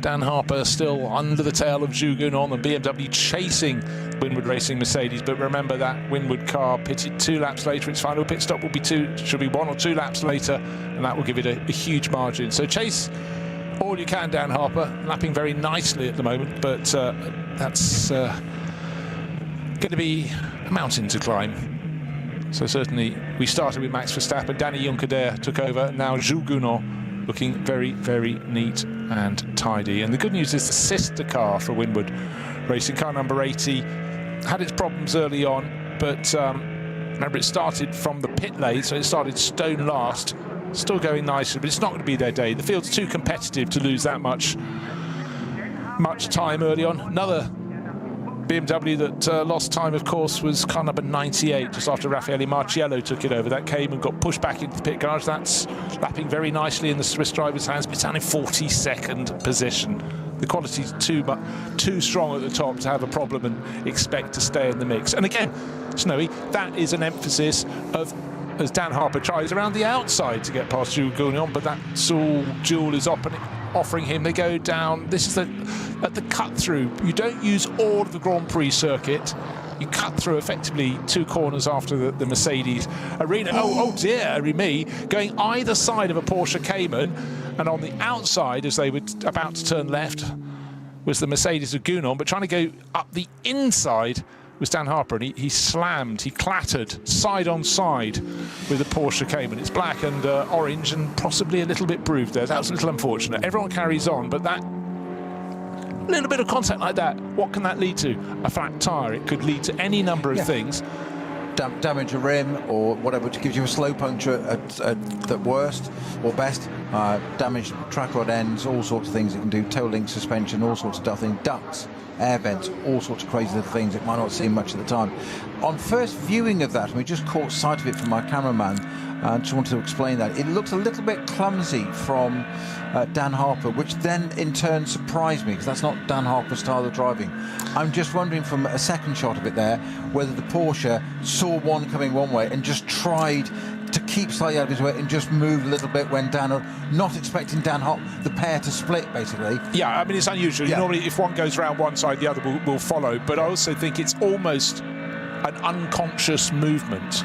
Correct. Hiccup. Oh, is that the race leader? Oh, and without thinking, it's a bit like leaning over when you're approaching a bridge and you're driving a truck. We're talking split-second decisions in the heat of battle, and that Porsche's having its own race as well. And if anything, you will want to keep out of the way of leaders. They always say when you do your ring license here and other circuits and whatever around the world that if you are a slower car on track and faster cars are approaching, obviously you've got your blue flag procedures and whatever, but stay where you are. It's a golden rule. It's so easy to say in the classroom. In reality, you're sitting there, and as you say, you suddenly see, in this case, the Red Bull Mercedes coming up. Oh, I'll keep out of his way. It's a little, almost like a nervous, you move, not expecting to see Dan Harper in a BMW alongside you. So I think there's no blame there. I think it's just one of those things that hopefully both get away with it, no problem. Look, it's on a section of the circuit on the Grand Prix loop. There's only a very short distance between one corner and the next, and it was between 2 corners. Effectively, they've just gone around the little cut through, coming up to the next corner that needed to go to the left, and it didn't quite work. But they've all continued on their way, and in fact, the BMW not really that delayed. No, and it's absolutely not Dan Harper's style to clatter off a slower car trying to get past. It's just not his style. He's too much class, too much quality to do that. So that's I think that's just one of those situations. Yeah, I mean, we talked at the start about the balance of risk you'll have when coming across slower cars with lower performance than yours, and how there is an element of jeopardy in there, and how much risk you want to take. I don't think there was a particular risk from going either side of the, didn't matter which side of the car you went. I just think for the Porsche Cayman driver, he suddenly realised he had cars on both sides of him, and that's not easy. Right, but anyhow, Dan Harper is now right back onto the tail of that number 3 Mercedes, so the 99 Rover Racing BMW giving chase. And again, traffic, a little bit of blue sky still, but definitely this day has become a cloudy one at the Nordschleife. But the track is dry. We will take that. Thank you very, very much indeed. It does remove an element, because with the rain, actually it's extraordinary. Sometimes we have races here on the Nordschleife where it's wet and you have fewer incidents than when it's dry, because I think in the dry everyone is just absolutely going flat out. Some drivers put a margin of error when it's raining, or just put a different focus on what they're up to. But anyhow, tip-top racing at the front. Jules Gounod, actually I must say, wherever you get to clear track, he does seem to just be able to stretch away from the chasing BMW M4 GT3 for Rover Racing. But sometimes it's traffic induced, but just a recent sample there showed it all looked pretty good indeed for that Mercedes when there was nobody interrupting their pace at all. Well, you look and you learn with the Nürburgring Langstrecken series, and it's been an interesting one, but you certainly have to say the Windward Racing crew, one of their Mercedes going very well. That's the car leading the race, the Verstappen.com liveried one with the Red Bull logos on its flank, and the sister car right down towards the tail of the field, still going, but car number 80 had its problems early on. It started from the pit lane, which isn't really where you want to be, because your entire group of cars blasts off and you're going nowhere, but it's many, many laps down. Maxime Martin, I think they lost about 7 laps at some point in this race, so a long pit visit for them. Right, Cup 2 Porsches. Haven't talked about Cup 2 for a while. It's always a class worth looking at, and it is Benjamin Ites, the Chilean driver who's started his racing career in the States by and large, then in Ferraris and stuff, then came across to Europe and going very nicely at the moment, sharing with Alexander Hart and someone called Bear. Bear from Atlanta. I didn't know they had many bears in Georgia. I stand to be corrected, but a lot of drivers. It's always been a tradition of the long-distance races here on the Nürburgring that a lot of drivers seem to like to race under a pseudonym. It seems to be a growing trend for it's coming back. Well? Yes. Mind you, I noticed Dan Harper is listed as inverted commas I Dan noticed Harper. that as well, yes. And Timo Scheider's son, who's cutting his teeth.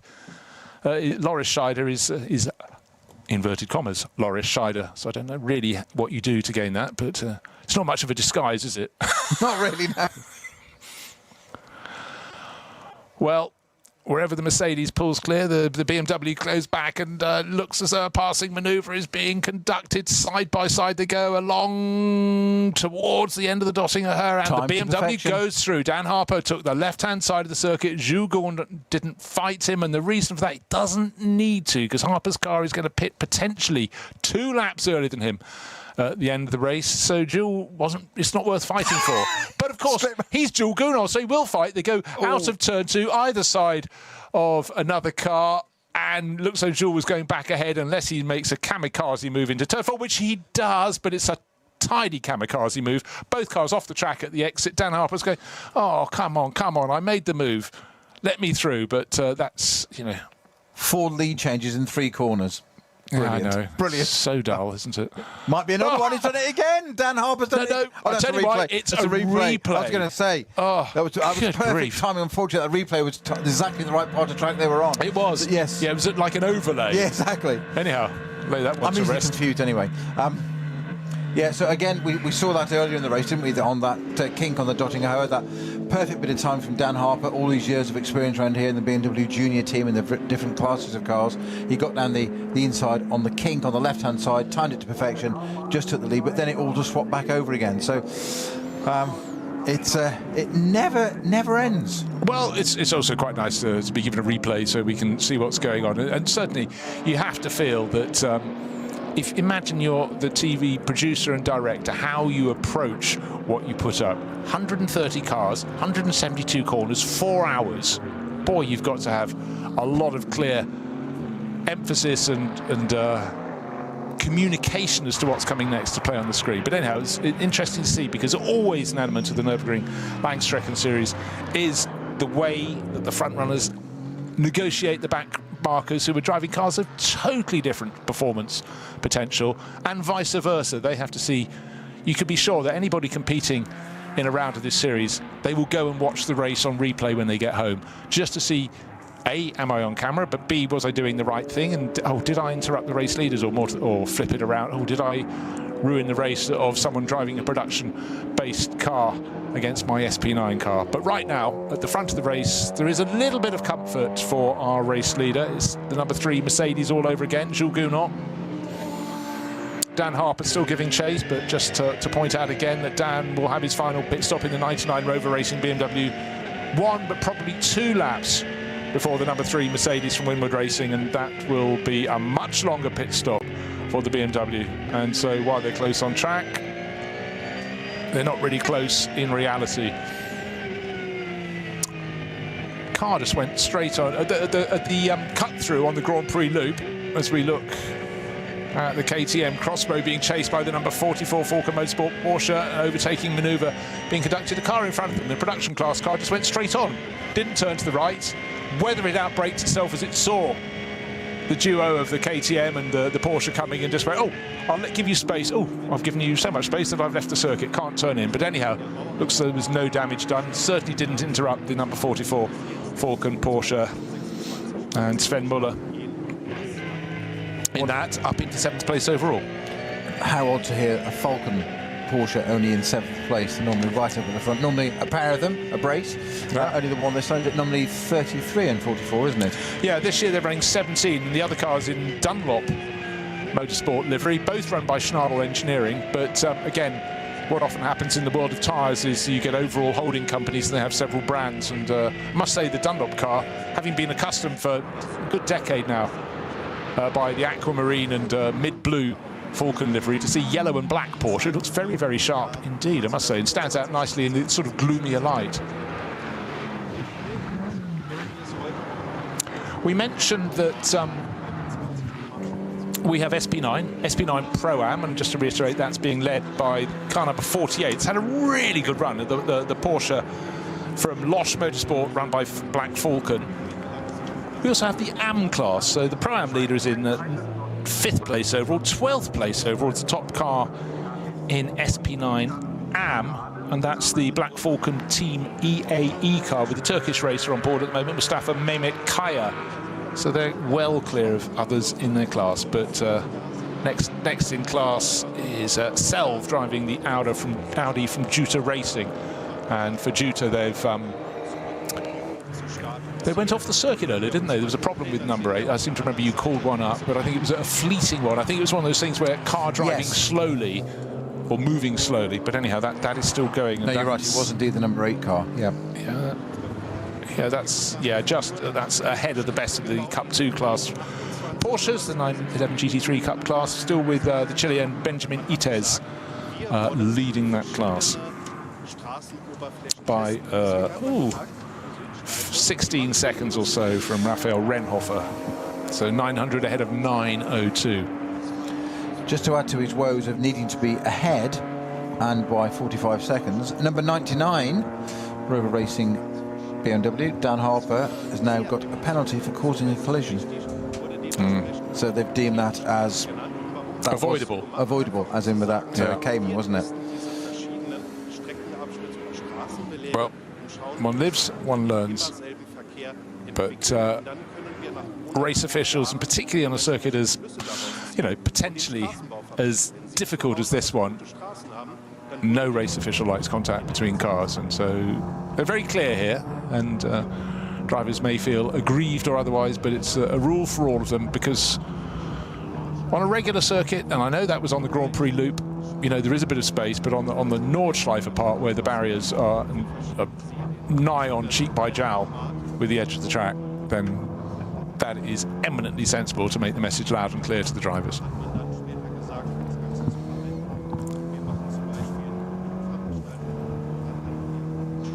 So Jules Gounon leading the way. Dan Harper still tucked behind him. And how long was that penalty? I'm just trying to find out what it is. I've just looking for it hasn't got a timing. When I say that penalty, I'm talking about the one that Snowy just mentioned, to the Dan Harper car, the number 99 Rover Racing BMW, running in second place overall. Oh, a good 13 seconds clear of Christian Cronjes in the Walk on Horse Motorsport Aston Martin. But any penalty, but also the main penalty they're going to get is the fact they will be pitting before the bulk of their rivals for that final pit stop, which will necessarily buy mandated minimum pit stop time, which is calibrated according to minutes at the end of the race, but laps. And the first thing, they will have a much longer pit stop. So they will now. KCMG, yeah, but KCMG likewise, they'll have a longer pit stop. So suddenly, actually, number 48 Porsche, I think, might be one that gains a little bit. That's the leading ProAm car in 5th place overall. Suddenly Dylan Pereira, who's on board, the driver from Luxembourg, could be going, hold on, that's all right then. Right, is it really a lap penalty? Message coming through. Penalty? Okay, we'll have to look on screen. Under investigation. Lap 1 time, causing a penalty, it says on screen. Car number 99, penalty, lap 1 time. I need a bit of clarification on that one, unless I'm being really stupid. Being penalised a lap? Anyhow, I think you can say it safely. It wasn't in position to lead the race if everything runs smoothly through to the end, because simply the number 3 Mercedes from Winward Racing is too far ahead. I mean, and looking super comfortable. But it does mean, I think, a handful of other people will move up, and therefore I would suggest the Walk on Horse Motorsport Aston Martin be one that gains positions there. Christian Cronje sharing with Matthias Drudy. Good strong lineup there. It's car number 34. But that, he says, suddenly realising, of course, is up the order, because like the number 47 KCMG Mercedes and the 99 BMW that are in front and behind it, they are all serving longer final pit stops, Snowy, by a lot of seconds. So suddenly the Losch Motorsport car could be further up the order than it looks. It's running 5th, and it could effectively be in 2nd position. Wow, that is really quite something, because before the race you wouldn't have put them down as one of the favourites. They qualified in 10th or 11th position, number 48 Porsche, but it's had a tip-top race, started by Tobias Muller, Dylan Pereira running 3rd, but Patrick Assenheimer using all his experience in the 2nd stint. But we will have pit stops coming up in around just over a quarter of an hour. Yeah, we're definitely just outside the top 10, because it was... I think it was 11th. Yeah, I can say Stifler and Muller were the row 5, effectively. So, yeah, that would suggest exactly that. It was 11th, yeah. Yeah. 10th place was the Conrad Lamborghini of Maximilian Paul. Oh, now, hold on. BMW... That's the penalty lap. Oh, the penalty lap. In the box. OK. Gotcha. That's what that's there for. So the extreme, that box on the extreme right of the turn 1, you slow down into that, slow into it, that's your penalty. OK. Because I was worried for a second, the message was suggesting you get a penalty of an entire lap.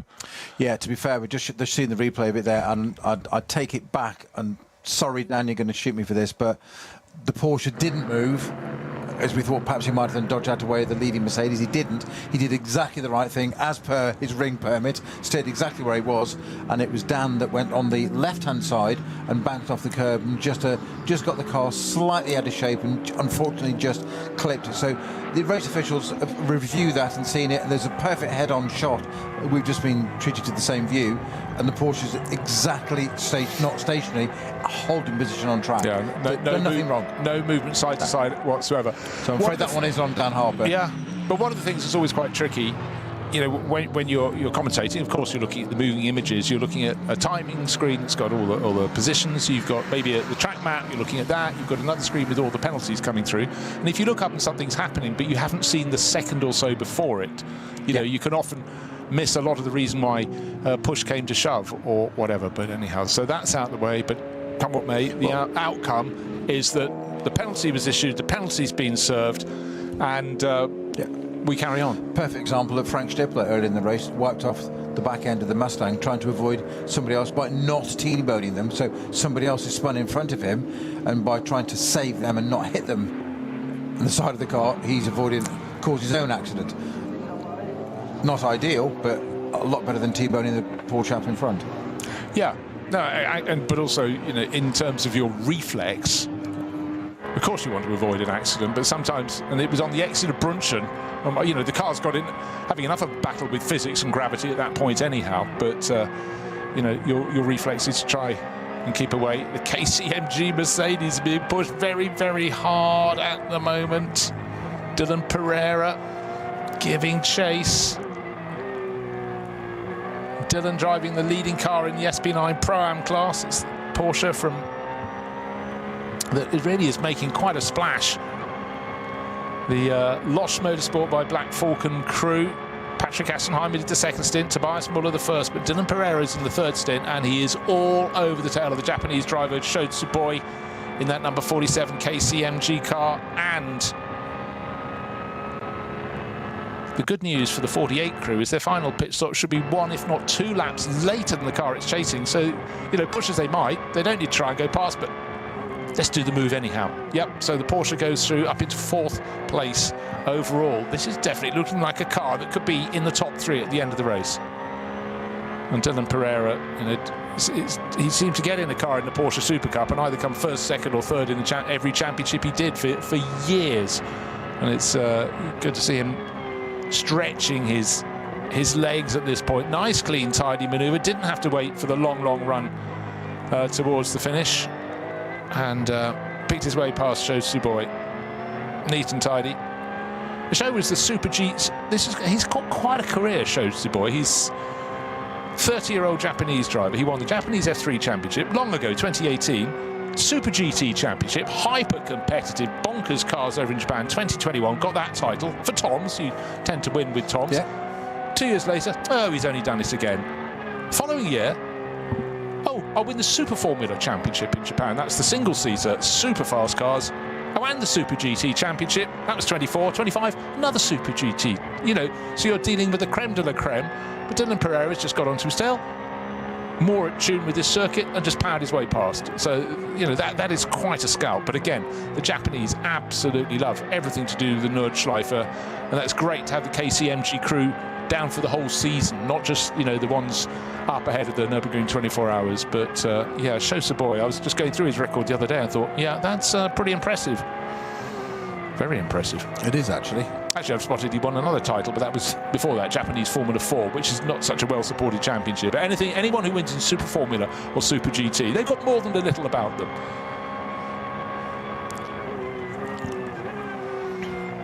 Track conditions still very, very good. Not many leaves on the trees yet. It's very much still cold. It's spring. But the NLS.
Jetzt dein eigenes Motorsporterlebnis nach Hause.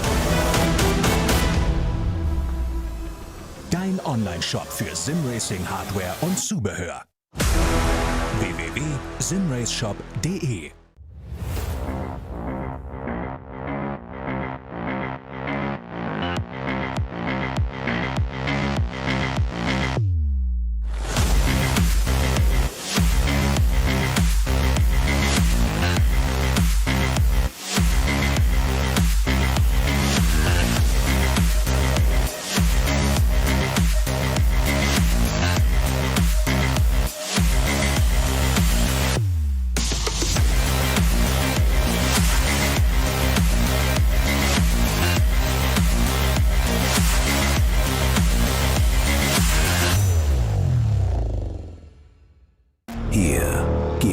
keinen Raum für Fehler.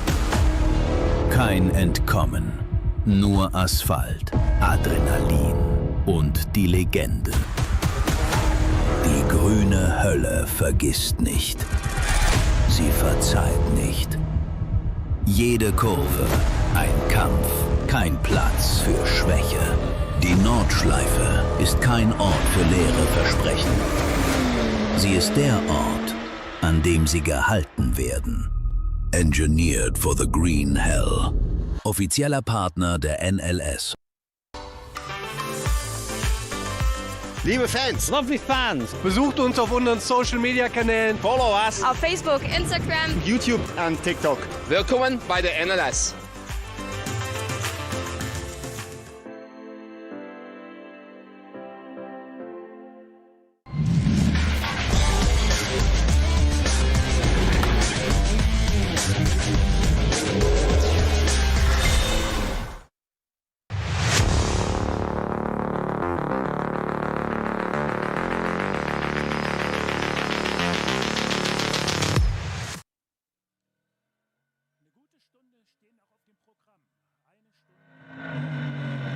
Continue towards the end of the race. Just over an hour to go.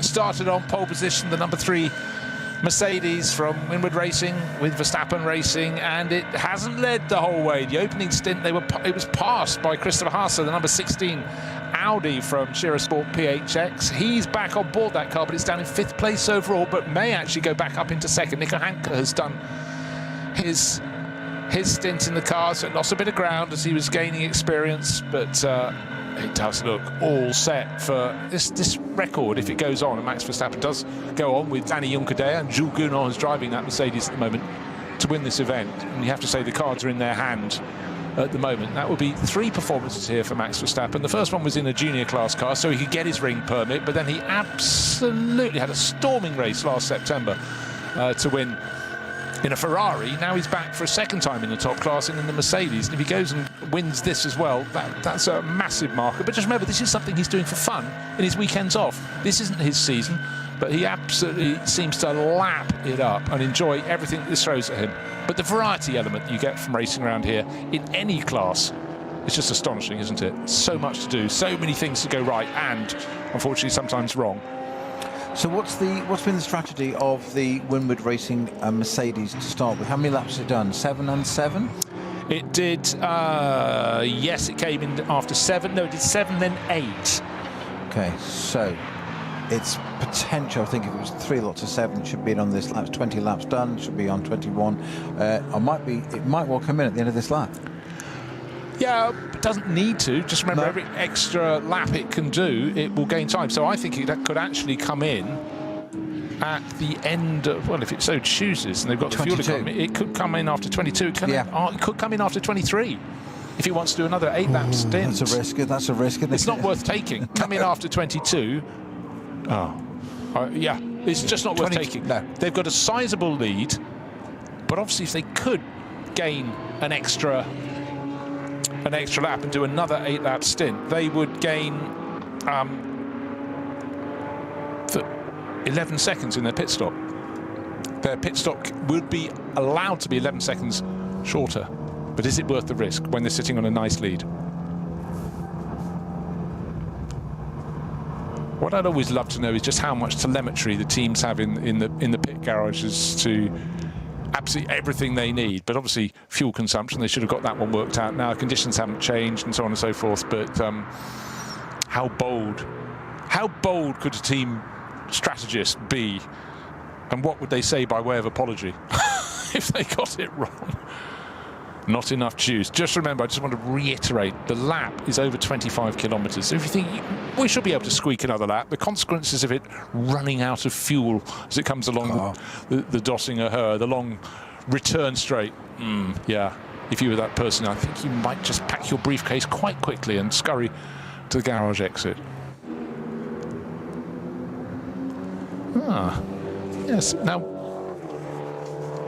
looking at cars in other classes, car number 524, one of the very tidy looking gunmetal livery on This is Supra? Yeah, Supra. It's SRS Team Sorg Rennsport. One of the drivers on board is a very interesting driver, Tom Fleming.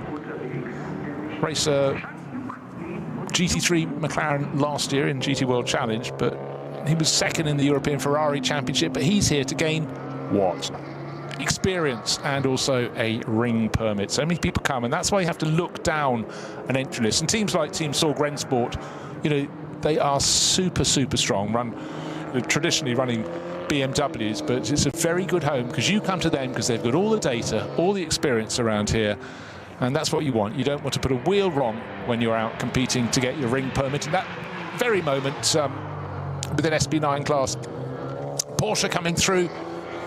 Tom indicates to the left, pulls to the left, does exactly what it says on the tin, and number 5, Porsche, I think it's Mehmet Kaya at the wheel of that at the moment, slides on through, but that was neat and tidy, and that's exactly what you're there for when you're learning, getting your ring permit. So Tom Fleming, young British driver, did that very nicely indeed. Yeah, it is Mehmet Kaya at the wheel of that. And the Porsche that went through, it's running in just outside the top 10. Leading car still in the SB9 AM class, running in 12th. Been there actually for quite some while now.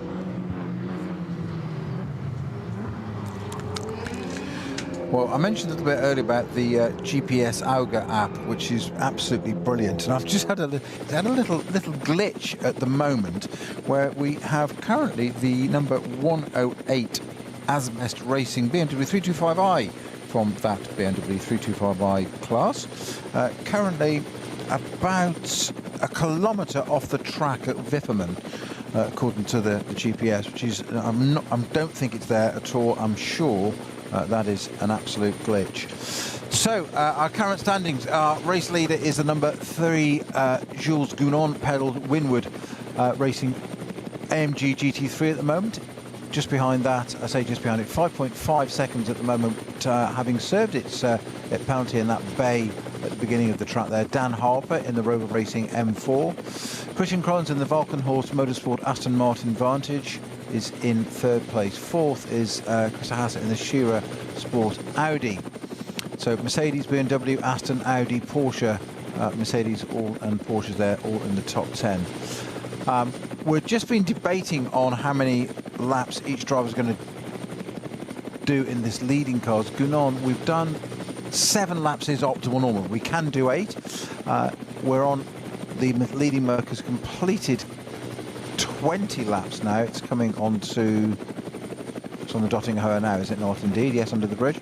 So we're just debating whether it's going to do this lap or another one. We think it might well pit at the end of 22 because it did a 7-lap first stint and then an 8-lap second stint. So that was the first stint was driven by Max Verstappen. Jules Gounon in this car now, and we will see whether he actually pits shortly at the end of this. I'm going to ignore that 108 because I think that's actually in the pits now. It's telling me it's a little bit further there. So the leading car comes through Tiergarten. Is he going to pit? We will tell in a second as he comes through to the last bit, the left-hander. And no, he's going to do another lap. So that's 21 laps completed for our race leader. Dan Harper, the gap was 5.5 odd seconds. So Dan Harper, second place man in the Rover Racing car. That is now pitted. That's number 99 Rover BMW. So that's going to pop. I was going to say Christian Krohns in the Valkenhorst Aston Martin into second place. It isn't because that's pitted as well. So Gounon in the Winwood Racing car continues in the Winwood Racing entry. Sorry, that continues on its way. He must surely pit it in. We know calculation-wise it can do 23 laps, but I doubt very much whether it will. So second and third, 99 and 34 have now pitted. Dan Harper and Christian Krohns in.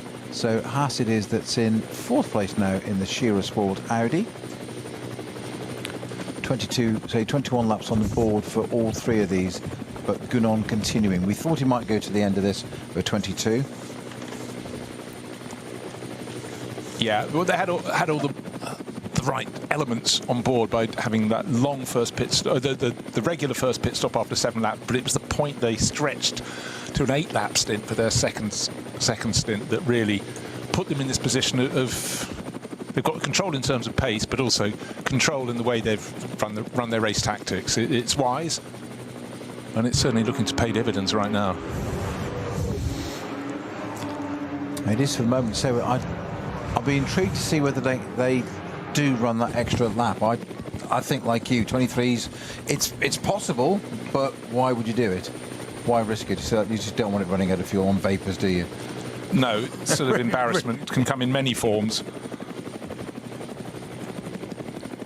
Yeah, so all the ones that came in after 13 laps have done an 8-lap stint and come in after 21 as predicted. Now, people are just joining us. One of the novelties this weekend has been it's listed as on the entry BMW M Motorsport as the BMW G81 M3 Touring. It's based on the M Touring 24H. It's official. Oh, indeed, yes, 24H, yes. Okay, so they should be able to pack sleeping bags in the back for but that's coming into service pit stop now. But it's an M4, but with an M3 body, but in racing trim, effectively, to paraphrase and abbreviate it to the sort of lowest common denominator. But it's something great. You know, there's been a history of estate car-bodied cars, and obviously for BMW, the Touring name has been evocative since the very early 1970s in terms of, oh dear, a mechanic nearly ran out to take a look at it. As it 2002 Tourings, weren't they? Yeah, exactly. Yeah. 2002. Yeah. But since then, the Touring shape has become less of a sort of just slopey back to being a proper estate car, because the 2002 Touring was, you know, not entirely different from the saloon. But explain the race livery. It's black and it's white, and there's words all over it. Well, those words, we just got the cameraman just come into the pit lane to show us, though, and these are all the comments that people have made on social media when this came out, and said things like, "We need this, make it happen. Future NLS winner right there." And these are all genuine quotes all over the front of the car. They look like little bandages stuck on it, little plasters, but they're actually quotes from social media, and I think it's absolutely brilliant. I can see your message. So where's mine? now go racing with it, and all these sorts of things. Absolutely brilliant. So, and there's one right on the nose next to the BMW Roundel, saying "We love it." And that's exactly what BMW said. Right, so it says down the side of the car, you dreamed it, we built it. And I like that one. Where do you sign? Where do I sign? Yeah, yes, exactly. On this check, sir. Yes, exactly. Yes. Or madam. Fresh set of Yokohamas going on board, and now one thing that always needs focusing on is there's always a massive tyre war when we get to the events like the Nürburgring 24 hours, and even within this, the NLS, you know, you get a lot of pride if you're the tyre manufacturer and you take victory, because it's such a tricky circuit to get right across all weathers. And don't forget, we will have those across the course of the full season. If you're just joining us now, this is the first race, but the second round of the Nürburgring Langstreckenserie Series for 2026, because the first one, snow stopped play, but more to the point, very, very cold conditions, below freezing conditions, meant it wasn't safe to go racing just a week ago, last Saturday. But it was quite nice for the teams that were disappointed there, and there were many of them, but they understood the reasons, that they get the chance to dip their toe in the water the following weekend rather than wait. In a lot of championships, you have round one, and then a month or so later you get round two. At least there was almost instant satisfaction coming the driver's way and the team's way. One of the things about the tyres there is this is an open tyre series, so you can run whatever make you want. So many are a control tyre, as in that's it, it's one manufacturer sends you those tyres, and that's what you have. It's their compound, their choices, whatever, and they try and make that adaptable to all different cars. So what that means is you will have different teams having the same brand, be it a Porsche, a Mercedes, an Aston, whatever it may be, but they may choose to run a different brand of tyre on that model of car, which is even more confusing and brilliant, because they may think, well, I'm going to go with Dunlop, I'm going to go with Michelin, or I'm going to go with Yokohama. Many other brands are available. My point is, it's down to you and what the teams may feel is best. Yeah, don't forget, a handful of years ago, Falcon Motorsport, obviously running their cars on Falcon tyres, were running a Porsche and a BMW. Yeah. So they were sort of evaluating them for other teams that run each of those manufacturers' cars. But it's great, you know. A lot of motor racing the last 30 years has gone down a one-make route, whether single-seaters or some forms of touring cars and things, and GT models. But you know, to me, over the history of time in motor racing, and I've been following it for quite a while now, I like the variety. I understand reasons why, particularly single-seater series, go the one-make route, but I always liked it, and actually the drivers liked it if they happened to choose the right chassis, to go racing and maybe get a work steel. But I like the variety, and I think I probably speak for most people. If you come to look at a race, you want to see cars of different shapes and sizes giving battle, and that's why GT3 that runs in the SP9 class here is so good, because you've got cars with a sort of calibrated performance to keep them equal, but it doesn't mean their lap's performance is going to be even the whole way round. Yeah. And the cars look different, and that's why it's great. And then you put different liveries on them, they look different again. So I do really bang the drum for variety. I'm with you. There's always different ways of explaining it, but I think the purity of a single make series with the same chassis, the same engine, the same tyre, whatever it is, and the same circuits, is it should let the cream rise to the top, and it should be down to the driver.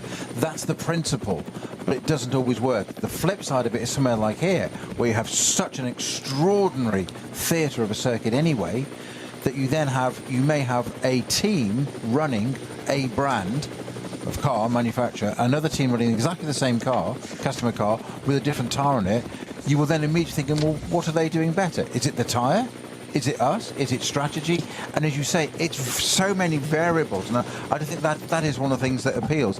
And yet, just look how competitive. Look at our top cars: Mercedes, BMW, Aston, Audi, Porsche, Ferrari, all in the top 10. Yeah. I mean, all different teams, all got different philosophies, all different ways of doing it, all got strong lineups. Okay, just point out there that the 5th place car, by the way, is a ProAm car. Still pretty impressive there. No, but I think once those pit stops are served, it might get up into a second or even third position. They've had a great race.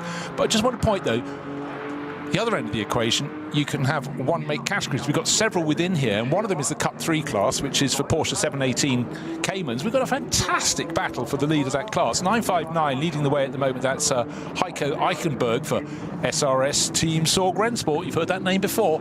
But tucked in behind 953, it's in the hands of Oscar Sandberg, Smurlis Racing, long-time supporters of this series, and they're covered by a second. And where are we now?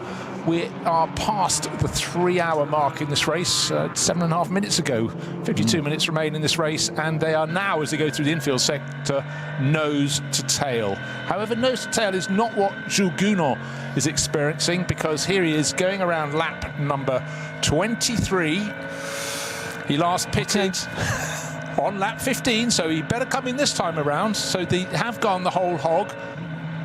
And so we wondered if he'd come in after 22 to be on the safe side, but you know what? What? We thought he would come in after 22. No, I thought they could go on, but I thought, what's the point?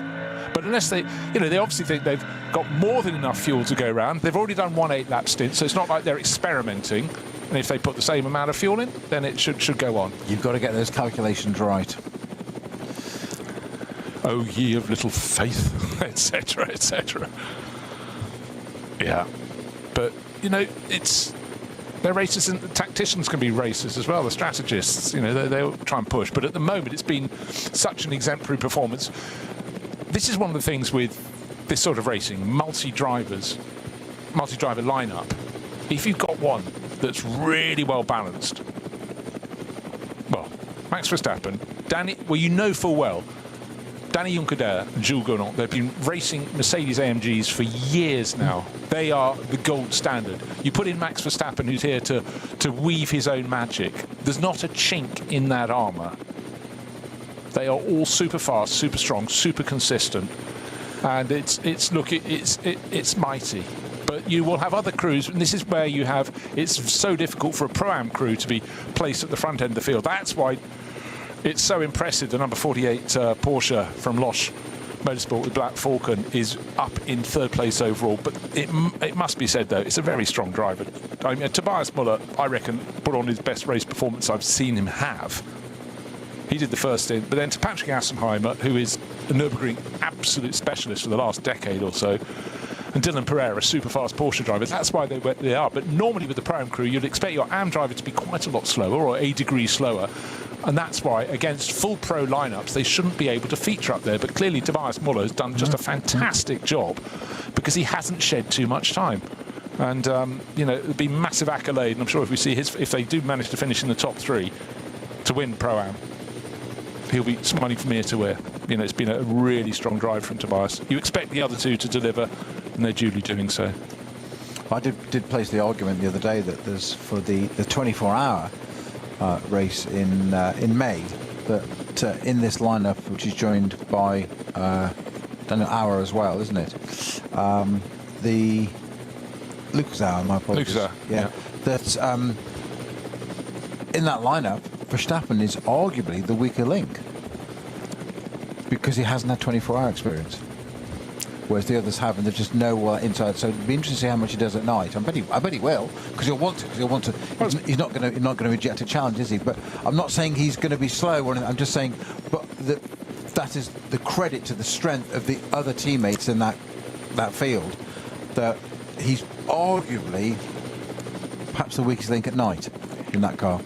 Yeah, in the real world, but we know full well that he's done some 24-hour races, sim races. Yeah. And, you know, so, and plus his sort of natural, you know, performance abilities. Yeah, talent, that's the word.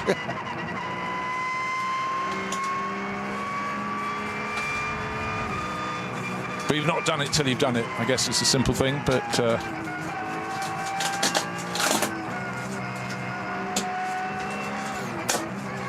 Yeah, Tobias Muller, I was just having a quick look. He's did the 24 hours here at the Nürburgring 2017, but his diet of racing has largely been the NLS. But he's had the odd drive at Falcon Motorsport. We talked about them earlier in the Porsche Caymans, but he's not really raced away from the Nürburgring. But he's sort of stepped up with his teammates, with Assenheimer and Dylan Pereira, and looks like he's set for by far he's had one podium actually, now I think about it, back in 2021, but he's not a driver who's raced.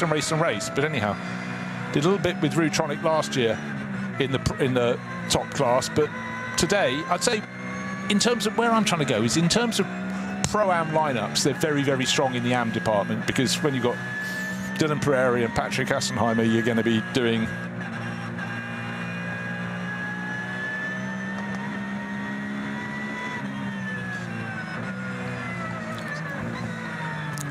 so, looking good at the front of the field.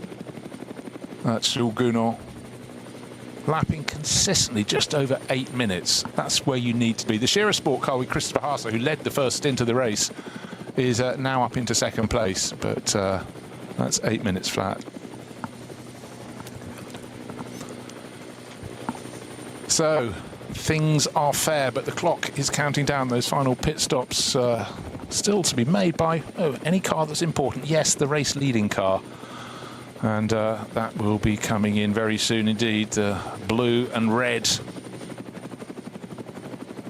Charger, the Mercedes from Verstappen Racing with Winward Racing, and it looks like they'll be doing a 7-lap stint in the opening part of the race, 8-lap stint followed by an 8-lap stint.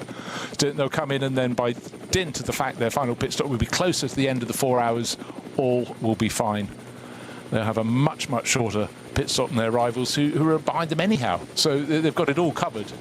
Absolutely, of course, their rivals would fall them back by serving their third pit stops, and then they'll still be on track, racing at full speed, while the number 3 Mercedes is at a standstill. But its pit stop would be far shorter than its rivals, so it would go in from the lead of the race and come out back into the lead, barring some extraordinary circumstance.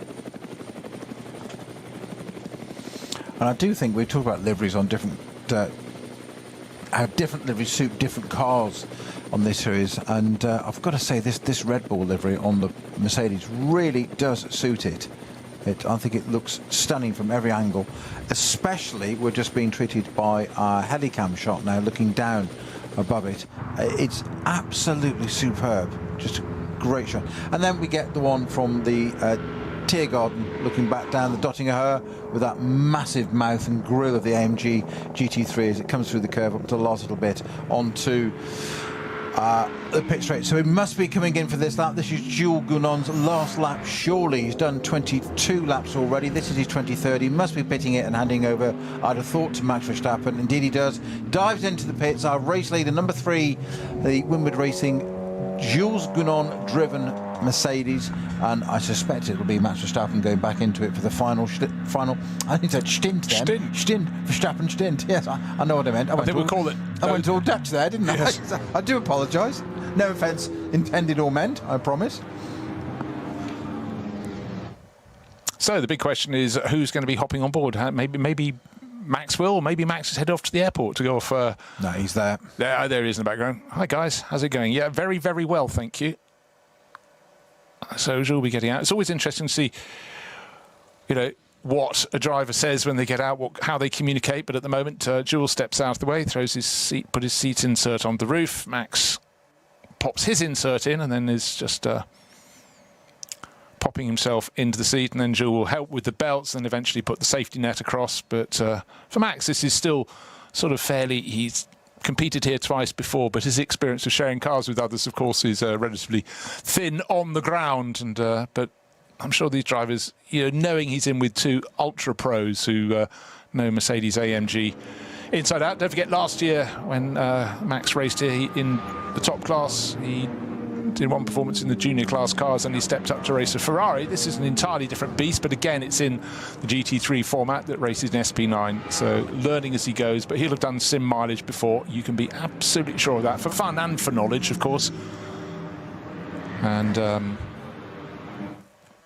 down the car goes, but it will be a much, much shorter pit stop than the rival cars and should gain 11 seconds in terms of a shorter pit stop than those that stopped a lap ago, and quite a lot of the rivals came in 2 laps before, so his pit stop would be 22 seconds shorter than theirs, which is a helping hand, but already this car should emerge back onto the track in the lead of the race. Unless I've got my sums very, very wrong indeed, but they've done everything right. 7-lap stint in the opening stint, 8 lap, and then with 43.5 minutes left on the clock in this 4-hour race. NLS2 it is, first race of the year, because the first one was too cold to race after overnight snow. Engine is fired up, indication from the mechanic. The lollipop goes up, just waiting for no traffic coming to the pits. Wave away. 43 minutes to go and play through to the end of the race. It's like the days when we grew up, wasn't it, Bruce? I never did. For once, I won't disagree with you. But seeing Formula One drivers driving other types of cars, it was normal. It was prize money. It was start money. It was a very pragmatic approach. But you would see, certainly back in the 60s, F1 drivers who would do the F1 race, the Grand Prix race, the Formula 3 race, the saloon car race on the day, and possibly something else for the fun of it as well.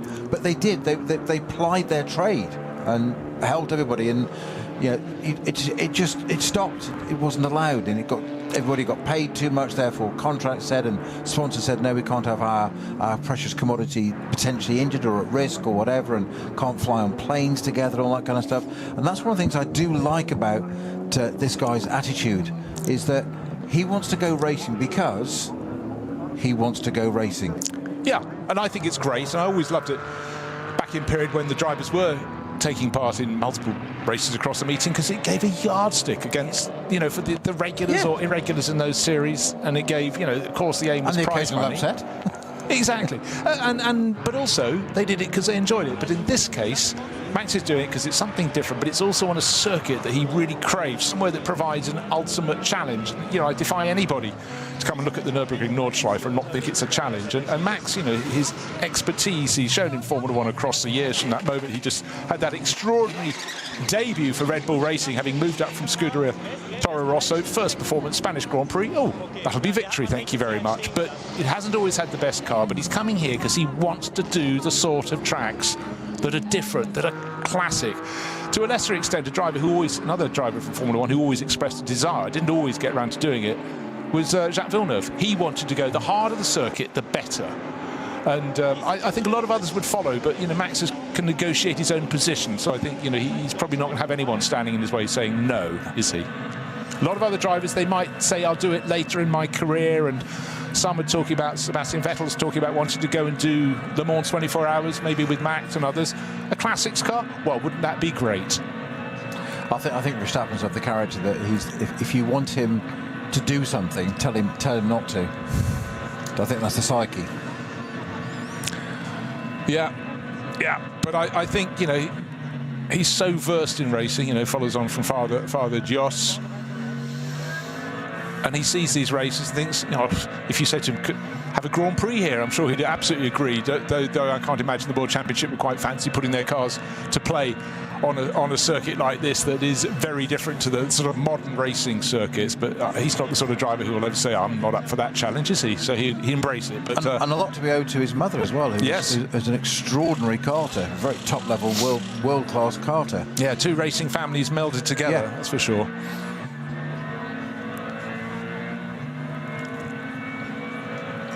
So it almost feels like another day, because we did start in bright conditions. It's still the sort of weather we'd have accepted with open arms ahead of the race, but the sunshine's largely, well, it has faded away, but you can tell it's still early in spring because no leaves on the trees around the track. Only the conifers have any plumage, but the track conditions dry. And you say it was 10 degrees when you last checked looked out the window, but that's comfortable for this time of year. And of course, the cars, the tyres, and everything performs differently when it gets to warmer temperatures in the summer.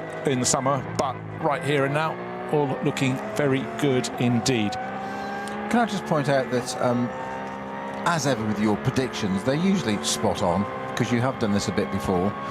But currently, our third position car is the number 48 Losch Motorsport Porsche, driven by Dylan Pereira.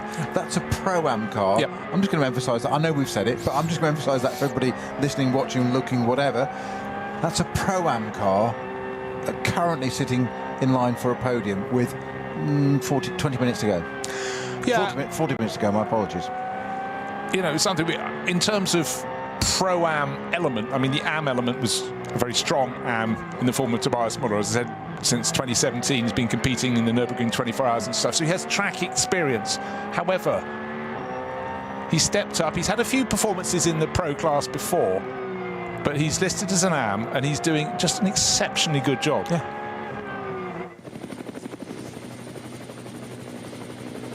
He's still young, though, 28 years old, so he's raced almost man and boy. And quite a few NLS rounds, but you know, it's just really good, and it's also good to have a Porsche up at the front of the field. It's not always been a given, and if it has been, it's invariably been Falcon Motorsport cars over the years. We've had some good runs from Rutronic as well, but and Manthey, of course, but Manthey aren't here, which is, it almost feels weird, doesn't it? It does, doesn't it? Why not? But a wealth of experience in his teammates there, Tobias Muller and Patrick Assenheimer, who will be passing that on and helping him and bringing it all along, because it all works for the team. As we've said so many times, it's in everybody's interest to get the job done. Yeah, and I'd love to have been privy to some of the conversations in that leading car amongst the team there, of like getting Max up to speed and nuances of that particular model of car. And what an opportunity, because he will be asking questions, because he'll want to get as much as he can out of it. Well, it's never over till it's over. Just you're settling down. You're in the last quarter of the race, and yes, suddenly something yellow in front of you is putting up a lot of dust. Why is it dusty on the circuit? Well, it's not on the circuit. Running through, actually, fortunately, about the only large gravel trap on the Nordschleife itself. But a Porsche came and eventually came back onto the racing circuit. But now, let's just wonder, are we going to get many place changes towards the end of the race? Certainly out front, we've got the Verstappen car, with Verstappen back on board. Second place, the Scherer Sport car it fought with in the opening stint of the race. Now Nico Hanke back for his second stab. Remember, Christopher Haase started it, Nico Hanke did stint 2. Stint 3, Haase was back in the car, propelled it towards the front. But I'll be really interested in this stint to see how close the pace of the front runners Nico Hanke can come, because he had that first stint for him. He's got out, he's reappraised what he did, and already, to my eye, he's starting to lap faster. Maybe because his car is being pushed around the circuit by a car from one of the Riesel crews, but it's not one that's racing near him for position at the moment, because I think, just looking down, is that the 98 or the 99? Need a closer shot. If it's the 98 BMW from Rev Racing, that's one that's completely out of kilter. Remember, Raffaele Marcello was brought into the pits very early in his first stint, and that dropped the car out of the reckoning.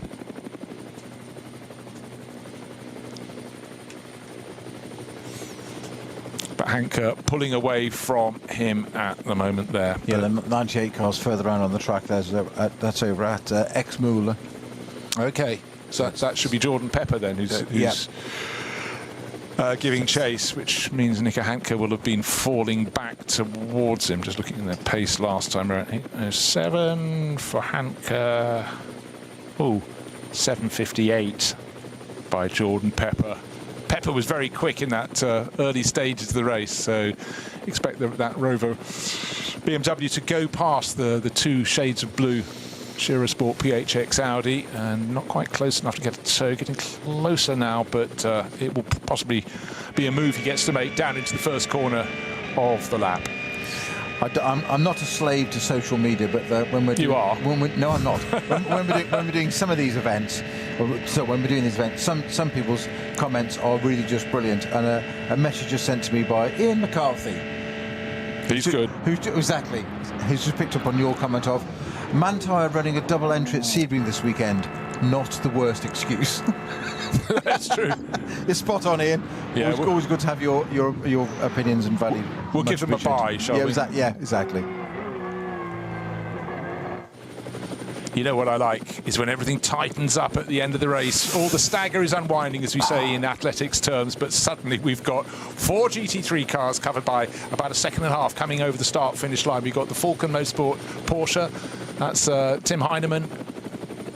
And gaining is the Aston Martin. Christian Cronjes, he's gained about 3 positions on the lap. He's having a look around the outside. Is there an outside? But no, the Aston Martin across his nose has got the number 44 Pereira driven Porsche, and in behind the Kondo Racing Ferrari. They're chopping and changing positions. The Aston Martin has lost 2 positions in 2 corners. Into turn 3 they go. 4 cars now covered by under a second as they go through the infield. Then, of course, they'll get to the Nordschleife. It looks though Tim Heinemann has made good his escape. What's left on the clock? 33.5 minutes. This one ain't going to stay in this order for long. You can be sure of that. It's chopping and changing.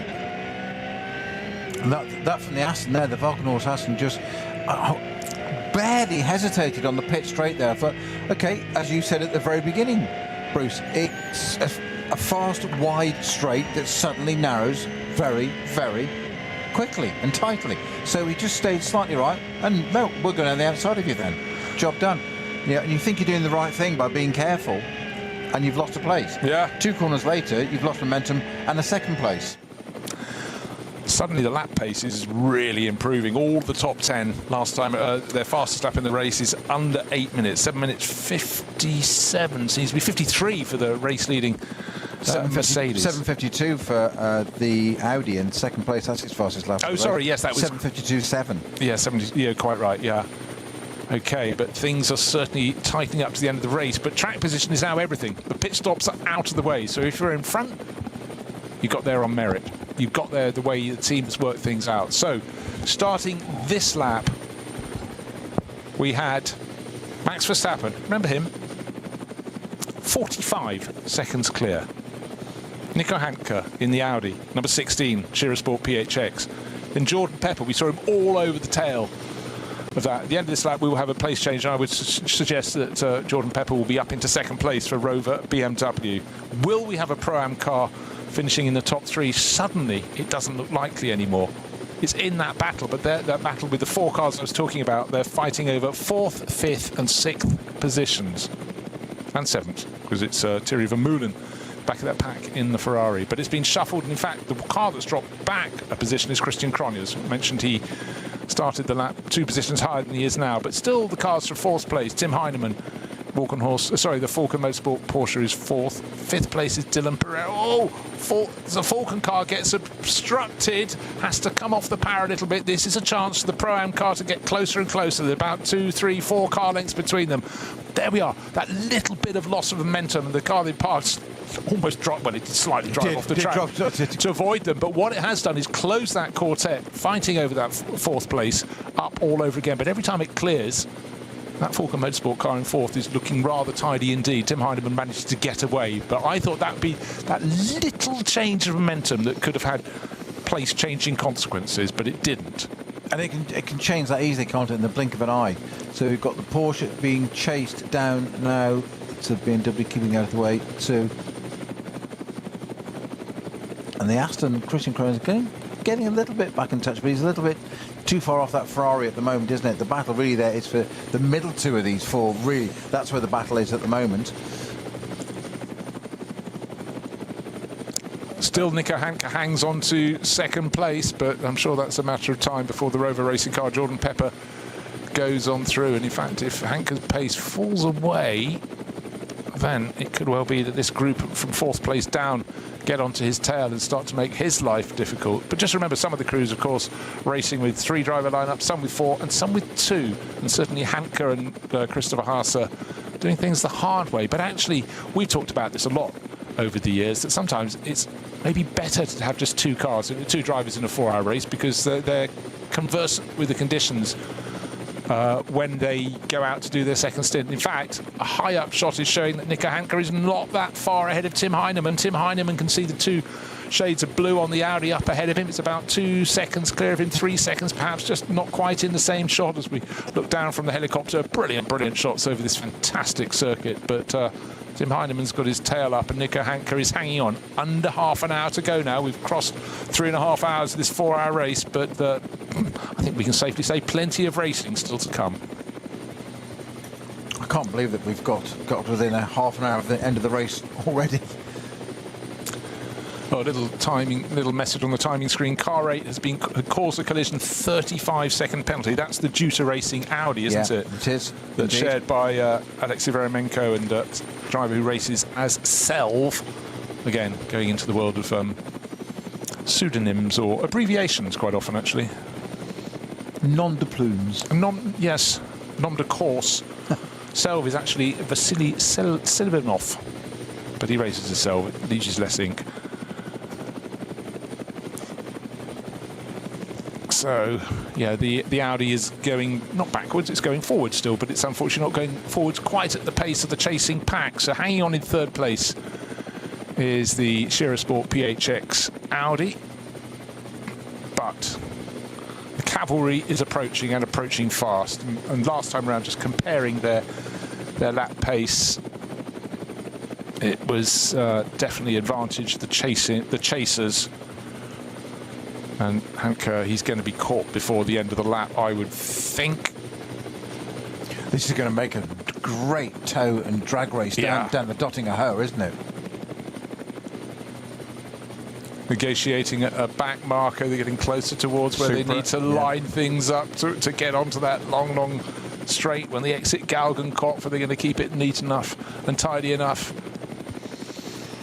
Oh, a sweep onto the straight. No, there's going to be a massive tow coming up soon. And this is where... Watch the Ferrari at the back. I was going to say, the Ferrari is very close to the number 48 Perfectly Porsche. poised.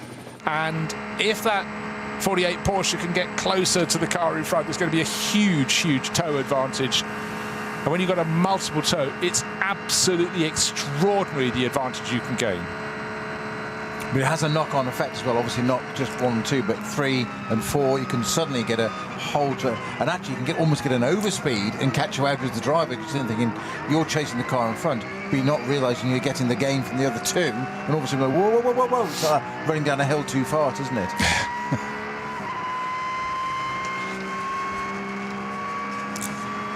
Just going to highlight what's happening in the Porsche Cup race at the moment. That's being led by Raphael Renhoff, car 902, but back to the chase, if you will. And in the dip, before you start rising towards the end of the Dottinger Hoe, it's still the Shearer Sport Audi in that third position, but not for long, because Tim Heinemann in the Falco Motorsport Porsche getting closer and closer. Likewise, behind him, Dylan Pereira, Thierry Vermeulen, and gaining on all of them has been the car at the back of that pack, which is Christian Cronjes in the Aston Martin. We talked about the multiple benefit of being in a long train of cars. Get out of the way, I need to join this pack, yes. I'm not done yet. So as they sorted themselves out, 902 just again just touching back, liquid moly livery on that one. That's the car leading the Cup 2 class, and looking fairly neat and tidy. This is where you just want to minimise your errors as you go towards the end of the race, not trip up over rivals, because certainly the Cup 2 cars are very fast. That's Team Liquid Moly by Black Falcon, Ryan Harrison, Leon Vassatura and Raphael Renhofer. There's Vassatura at the wheel at the moment.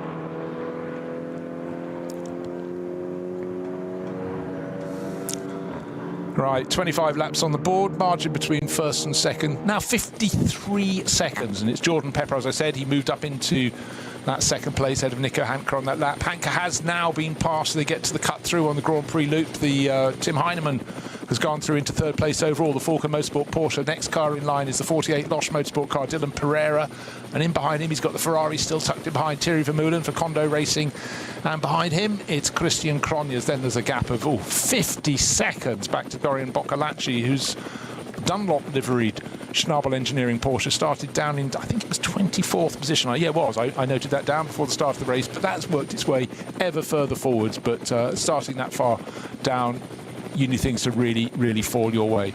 So the yellow and black Dunlop Motorsport car won't be getting a top result today, but now at least the team will be getting one on the podium, providing things don't change, because Tim Heinemann in the Falcon Motorsport livery car has just moved up into third overall.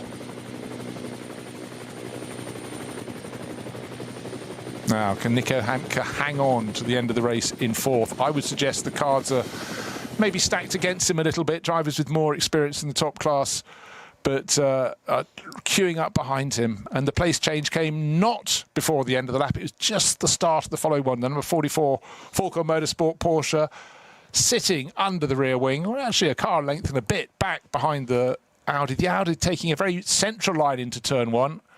And the move was made, and equally behind them there was a really good scrap between the Kondo Racing Ferrari, that's with Thierry Vermeulen, with Dylan Pereira. When they exited turn one, running wide, and the Ferrari was trying to come back on the track, and there was no gap to go to. There was a little bit of contact, I'd suggest, side on side with the black and green 48 Losch Motorsport Porsche, but the Porsche stays ahead. Your view, Snowy, is?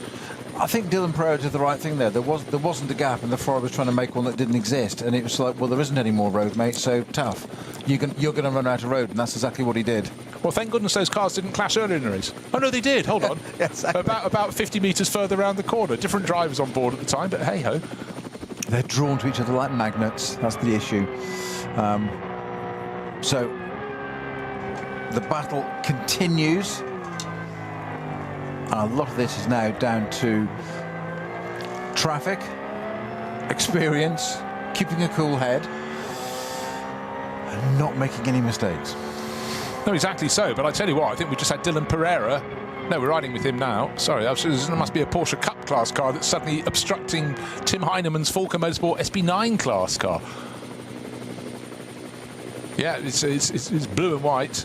I can see from above, but through they go. Nico Hanke right on his tail. Dylan Pereira right on his tail.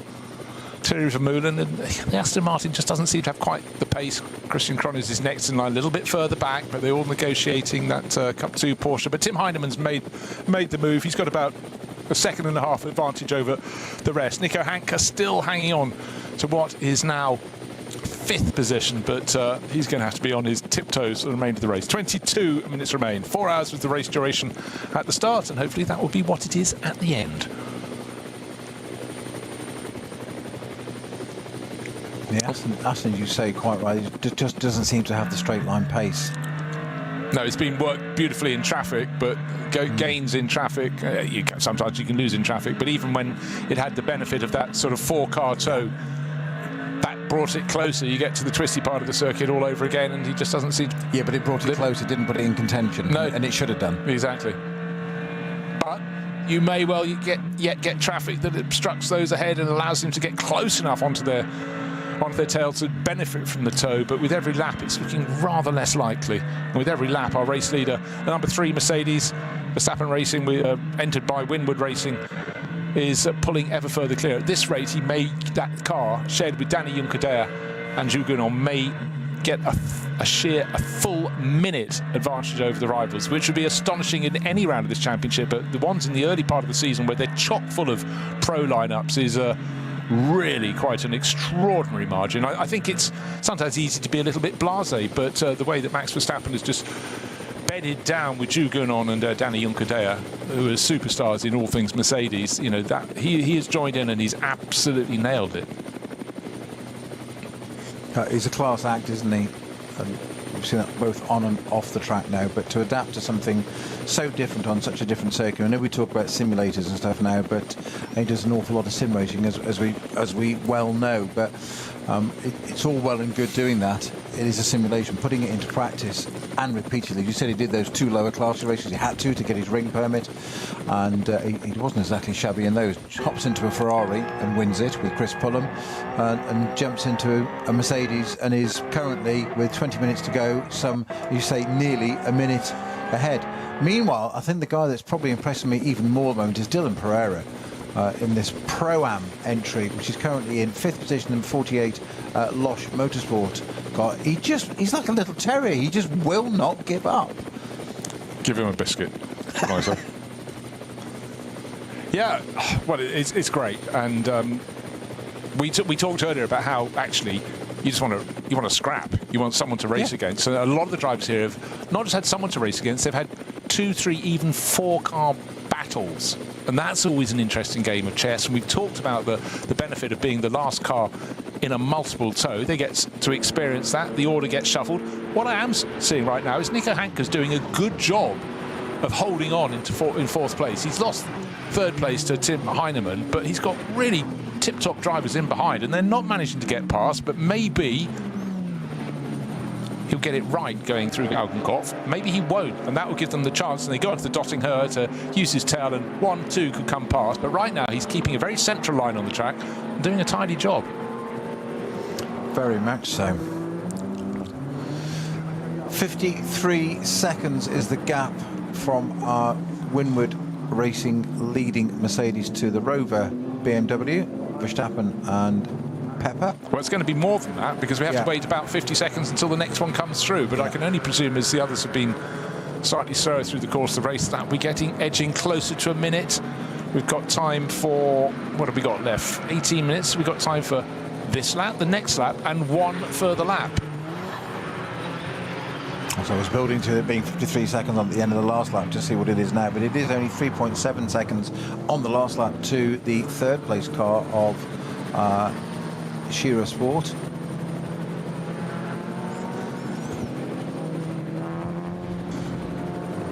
Oh, it's gone down. I'm wrong. 51.8. Okay. Jordan Pepper senses he can sniff victory. I don't think he can, but he's good thing from his point of view. He's 3.5 seconds clear of Tim Heinemann. I tell you what, that's actually Tim Heinemann marginally faster than Jordan Pepper. So, having observed Nico Hanke falling back from 3rd place and being caught by the group, I didn't realise actually they were quite as close as they are. The car in 2nd place, but for Jordan Pepper, he should be fine with all his experience, all his nous.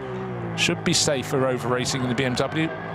He didn't come back towards them because he's not got the pace. He's lapping at the sort of pace they are, but they were just a bit closer than I realised. I think the previous few laps have been very good for that chasing bunch. And again, if this is the first time you've watched a round of the NLS, you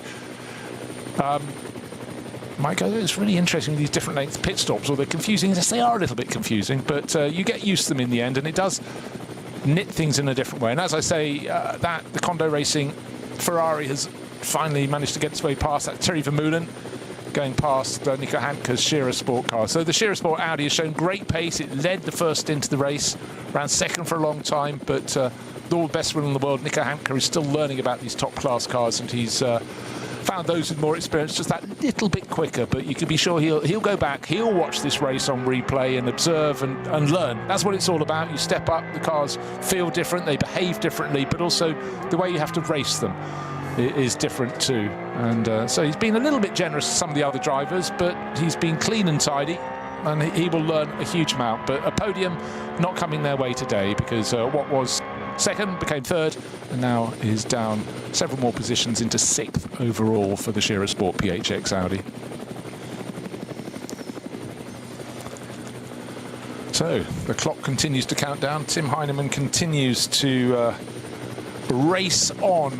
Can he catch the Rover Racing BMW? Well, at the start of the lap, the gap between them was 3.6 seconds. That's quite a big ask, but Tim been going very, very nicely in this race, and certainly is moving his way. All you can do is keep on chasing at this point. Will it happen? Don't know, but it won't happen if you don't keep on trying. And so Sometimes traffic can be your friend. Can it help you? Can it obstruct the car you're chasing? Will you gain an advantage? But at the moment, the gap's too big for him to sort of get onto the back of the group and nip past if there's a slow zone and you react on the exit of that when it's you're allowed to go back to racing speed all over again. But still chasing. Jordan Pepper is 3 cars ahead of him now. Was 2, and has just made a passing manoeuvre. Another back marker goes behind. So sometimes 4 hours. Hier gibt es keinen Raum für Fehler. Kein Entkommen. Nur Asphalt, Adrenalin und die Legenden. Die grüne Hölle vergisst nicht. Sie verzeiht nicht. Jede Kurve ein Kampf, kein Platz für Schwäche. Die Nordschleife ist kein Ort für leere Versprechen. Sie ist der Ort, an dem sie gehalten werden. Engineered for the Green Hell. Offizieller Partner der NLS. Die Legenden der Nürburgring Nordschleife sind unterwegs. Und zwar direkt zu dir nach Hause. Dank CK Model Cars sicherst du dir deine exklusive Erinnerung an den Besuch an der Rennstrecke. Unzählige Modelle findest du auf ckmodelcars.de oder im Shop direkt in Adenau.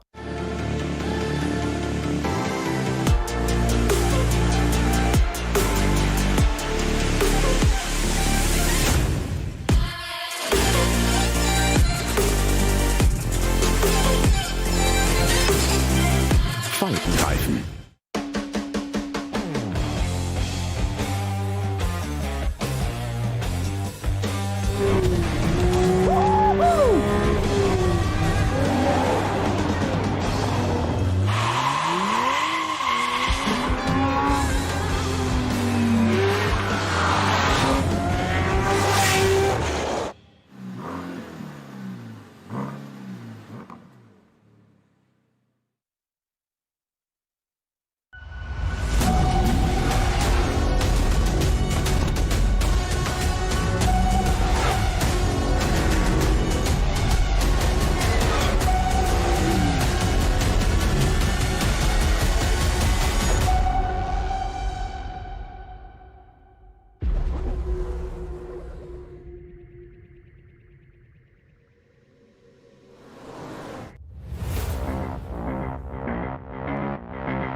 Liebe Fans, Lovely fans, besucht uns auf unseren Social Media Kanälen, follow us. Auf Facebook, Instagram. YouTube und TikTok. Willkommen bei der NLS.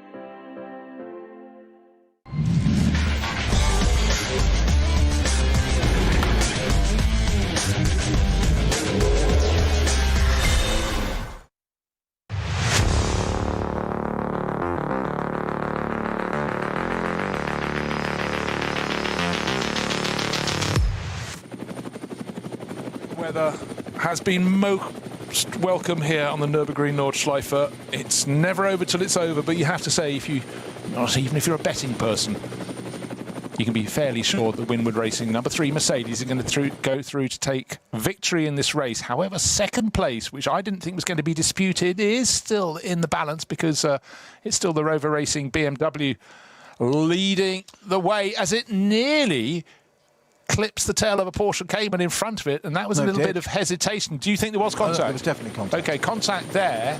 Will that have damaged the front end of the car? It was a kiss. A kiss, but Jordan Pepper well, he'd have caught a bit of a surprise there, but for Tim Heinemann, might not have been in clear line of sight, but he will definitely have gained there, because having had the contact, looks like the BMW with Jordan Pepper pressing the pedals, had to lift off a little bit.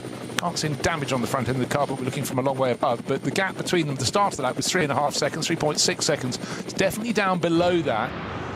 And that car already being the subject of a penalty for its other driver, Dan Harper, having That's true. contact earlier on. So, unlike them, if I'm honest, either of them. Yeah, now the gap hasn't really come down a great deal. Tim Heinemann has closed a little bit. In turn, in third place, he's dropped Dylan Pereira, who's about 4 or 5 seconds further back. So, is it a real battle? Well, I tell you what, we've got Max Verstappen having already started lap number 28, I beg your pardon. He's just completed 27. But he's got time for this lap and one further lap. So we've got 2 more laps of racing effectively, and the car in second place is still the BMW from Rover Racing, car number 99, flashing on. But the gap back to Tim Heinemann, just waiting for that to be confirmed, is down to 1.9 seconds. So a second and a half gained on that lap. And now no cars between them. There will be some cars between them at some point, because they'll come across some of the cars from the less high performance classes, but the gap is coming down. And there we are, the different roles, the hunted and the hunter, and certainly Tim Heinemann in the number 44 Falcon Motorsport Porsche is enjoying the chase. And it's always that moment we get clear line of sight. I'm not talking about just when you're going along the long straight from Döttinger, but when basically there's hardly a corner on the circuit where you can't see the car you're chasing, and that becomes a really good time. And I'm sure it just gets your antennae that little more attuned to, you know, the attack. But it's flat out attack from here. That's what it's got to be. 50 kilometres for them to play in. It's about reading ahead, seeing the situation, knowing that thing. And that thing I mentioned about Dan Harper again, about driving a different category car, actually is good intel, because they know from their point of view where to place that car on the track to its maximum. But it also gives you an understanding of where the different class cars, faster cars, will come through, how they can do that, and then when he goes back into one of those GT3 cars, SB9, he can say, right, I know, comes up behind a Cup 2 car, whatever, he has a better understanding. It's all just understanding. It allows you to make informed, calculated decisions rather than take risks. They're tiny, different little degrees of margin, but they add up. They absolutely, and in terms of often as much as anything in not making mistakes, it enables you just to fine-tune everything right. At this point in the race, Tim Heinemann in third place. Well, I'm sure they'd be delighted with third place, but it'd be far better if they could get second. And at the moment, it's about picking a way through traffic. And it was a Porsche Cup 2 class car. They're quick in a straight line, the 911 GT3s. But Heinemann has managed to get past that one as they're in the early part of the Nordschleife glory part of the lap. But now clear line of sight again for Tim Heinemann. But every corner he doesn't gain is one that will potentially keep him from taking that second place. I think we can safely say it would undertake a disaster for our race-leading number 3 Mercedes, Max Verstappen on board, not to go on to victory. At the end of this, the start of this lap, it was 57.3 seconds margin. I think Verstappen's able to keep that under control. Battle for second place. I still think Jordan Pepper may be just far enough ahead of the chasing Porsche from Tim Heinemann. It looked actually the best part of 2 seconds. Now it was what was it on the start line? It was 1.9 seconds, but it's 1.7 if I do the maths properly. But for Max Verstappen, did the first stint, handed over to Danny Juncadere, who did the second, who handed over to Jules Gounod, another Mercedes expert on the works books, and then back to Max Verstappen for the final part of the race. And he's got this lap and one further lap to go. The race duration is 4 hours. He's 7 minutes away from the end, but the lap is so long here. Best lap of the race, 7 minutes 52. So yeah, clearly time for one further lap. And I don't suppose Max would mind too much. I mean, he'd like victory, but as much as anything, he just simply wants to be racing cars on this circuit. And that's exactly how we like to see it. And it's bringing new fans to this and new fans to the Nürburgring, which is something very special indeed. Because what a lot of people forget, this circuit's over a century old. And back in 1976, remember the Formula One didn't want to race here. Niki Lauda had his near-fatal accident, but then it was deemed not safe enough for Formula One anymore. And you started to think that as the Formula One World Championship went to Hockenheim instead, that was that for here. But it carried on racing, and then it had massive financial problems over the last decade or so, and the thought of this circuit closing and never opening again, it'd break my heart. And for so many drivers, they're not looking for outright victory in this race. They're looking to say, I've been racing here. It's a challenge. Exactly. Not to tell other people, it's all about internal pride, but it's something. If you've raced here, you've done something very special. Doesn't matter what class of car you're in.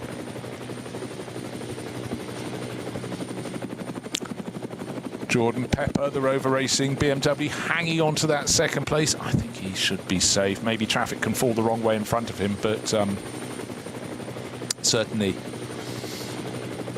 looking good. Tim Heinemann is giving his best shot to relieve him, but the Falken Motorsport Porsche is about 2 seconds away, and that's sort of a comfortable. These are pro drivers, so it's a comfortable enough gap that you don't expect them to make mistakes.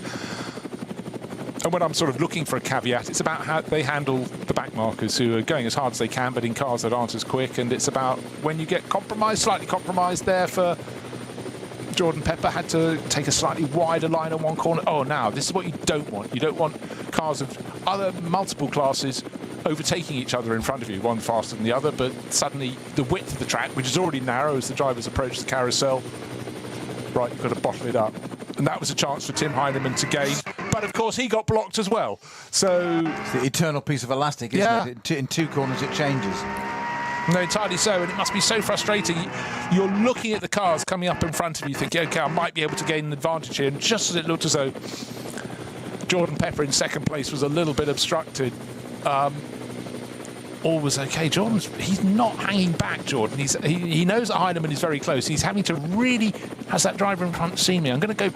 Am I going to go? I'm going past him. He's not really hesitating. Heinemann is gaining, one car between them, and as I say that, suddenly Jordan Pepper picks another one off. And is that going to be in the way of Tim Heinemann? He's got it down to about a second gap between second and third. They've negotiated to two cars of a less high performance variety. And now, looking up ahead, what else is in front of them? A Cup 2 Porsche. And it's always about, have you seen me? Have you seen me? Don't know. But at this point, Tim Heinemann is the one who's going to be a little obstructed there. Car in front of them could do nothing apart from try and keep out of the way. But what we haven't seen on this last lap is how much our race leader, Max Verstappen, may have been blocked in traffic. But he doesn't have to take any risks. He's the best part of a minute clear of his rivals. But the two drivers have to take the risks. Those that want to fight over second position. Tim Heinemann's had a better run there. Got a better run, yeah. Just been held up. Pepper was just held up a little bit by a back marker there. He had to, just the way it fell at the corner, and that suddenly put Heinemann a little bit closer. It was 1.9 seconds at the end of the last lap, which of course was nearly 8 minutes ago. So it's certainly not that now. I would say it's less than half a second between these two. But that suddenly has just gone into Heinemann's favour on that particular corner. That may well change again before the end of the lap. It's going to be interesting. It's going to put him in contention to have a nice drag down the Dottinger Herb, which is going to really give him the opportunity to get alongside, do that side draft. We've seen it through the kink. They're on it now. Nobody immediately around them, but getting visual from Tim Heinemann's Porsche. Close, just needs to be a but little not yet bit, gaining. No. If he's in a similar position next time around, got one more lap to go. Needs to be there now. That's where it needs to be done. That's under the bridge. Under the bridge, the track goes into a bit of a compression up the slope, and then of course you're looking to see what's up ahead of the Porsche Cayman. Is Jordan Pepper be able to go past before you go right and left the final two corners? Yes, he is. So's Tim Heinemann. It's again about half a second. It's not do or die, but it's almost all or nothing at this point in the race. But you've got to remember, a lot of these drivers want to accrue points across the entirety of the NLS series, but right now, gap between first and second, it's going to be over a minute. Yes, it is. 1 minute, 1 second effectively is the gap between first and second. Second and third, though, they're covered by 0.6 of a second, and it's how they're going to negotiate the traffic. VW Golf needs to be picked out of their way. Who comes through behind? Dylan Pereira in the ProAm Porsche. He's in fourth place, swapping positions a little bit with Thierry Vermeulen in the Kondo Racing Ferrari. They're not close enough to this battle for second place, so they're fighting over fourth. But at the moment, it's Dylan Pereira who's gained that position. And Christian Cronjes is still just too far behind to make a difference in the Aston Martin. Sixth place overall. He's another 3 seconds off the tail of Thierry Vermeulen's Ferrari. Your prediction once again has come true, that the Winward Racing entry would take this to a 1 minute advantage, and it's 1 minute .889. Yeah. Just write down 6 lottery numbers for me, please. I did. Predictions are that good. If you look at the namesake at the back of my shirt, it says Nostradamus. A little pretentious of my parents, but hey-ho. Okay. It wasn't their choice, it wasn't your choice, that was theirs. Yeah, got to live with it. Exactly.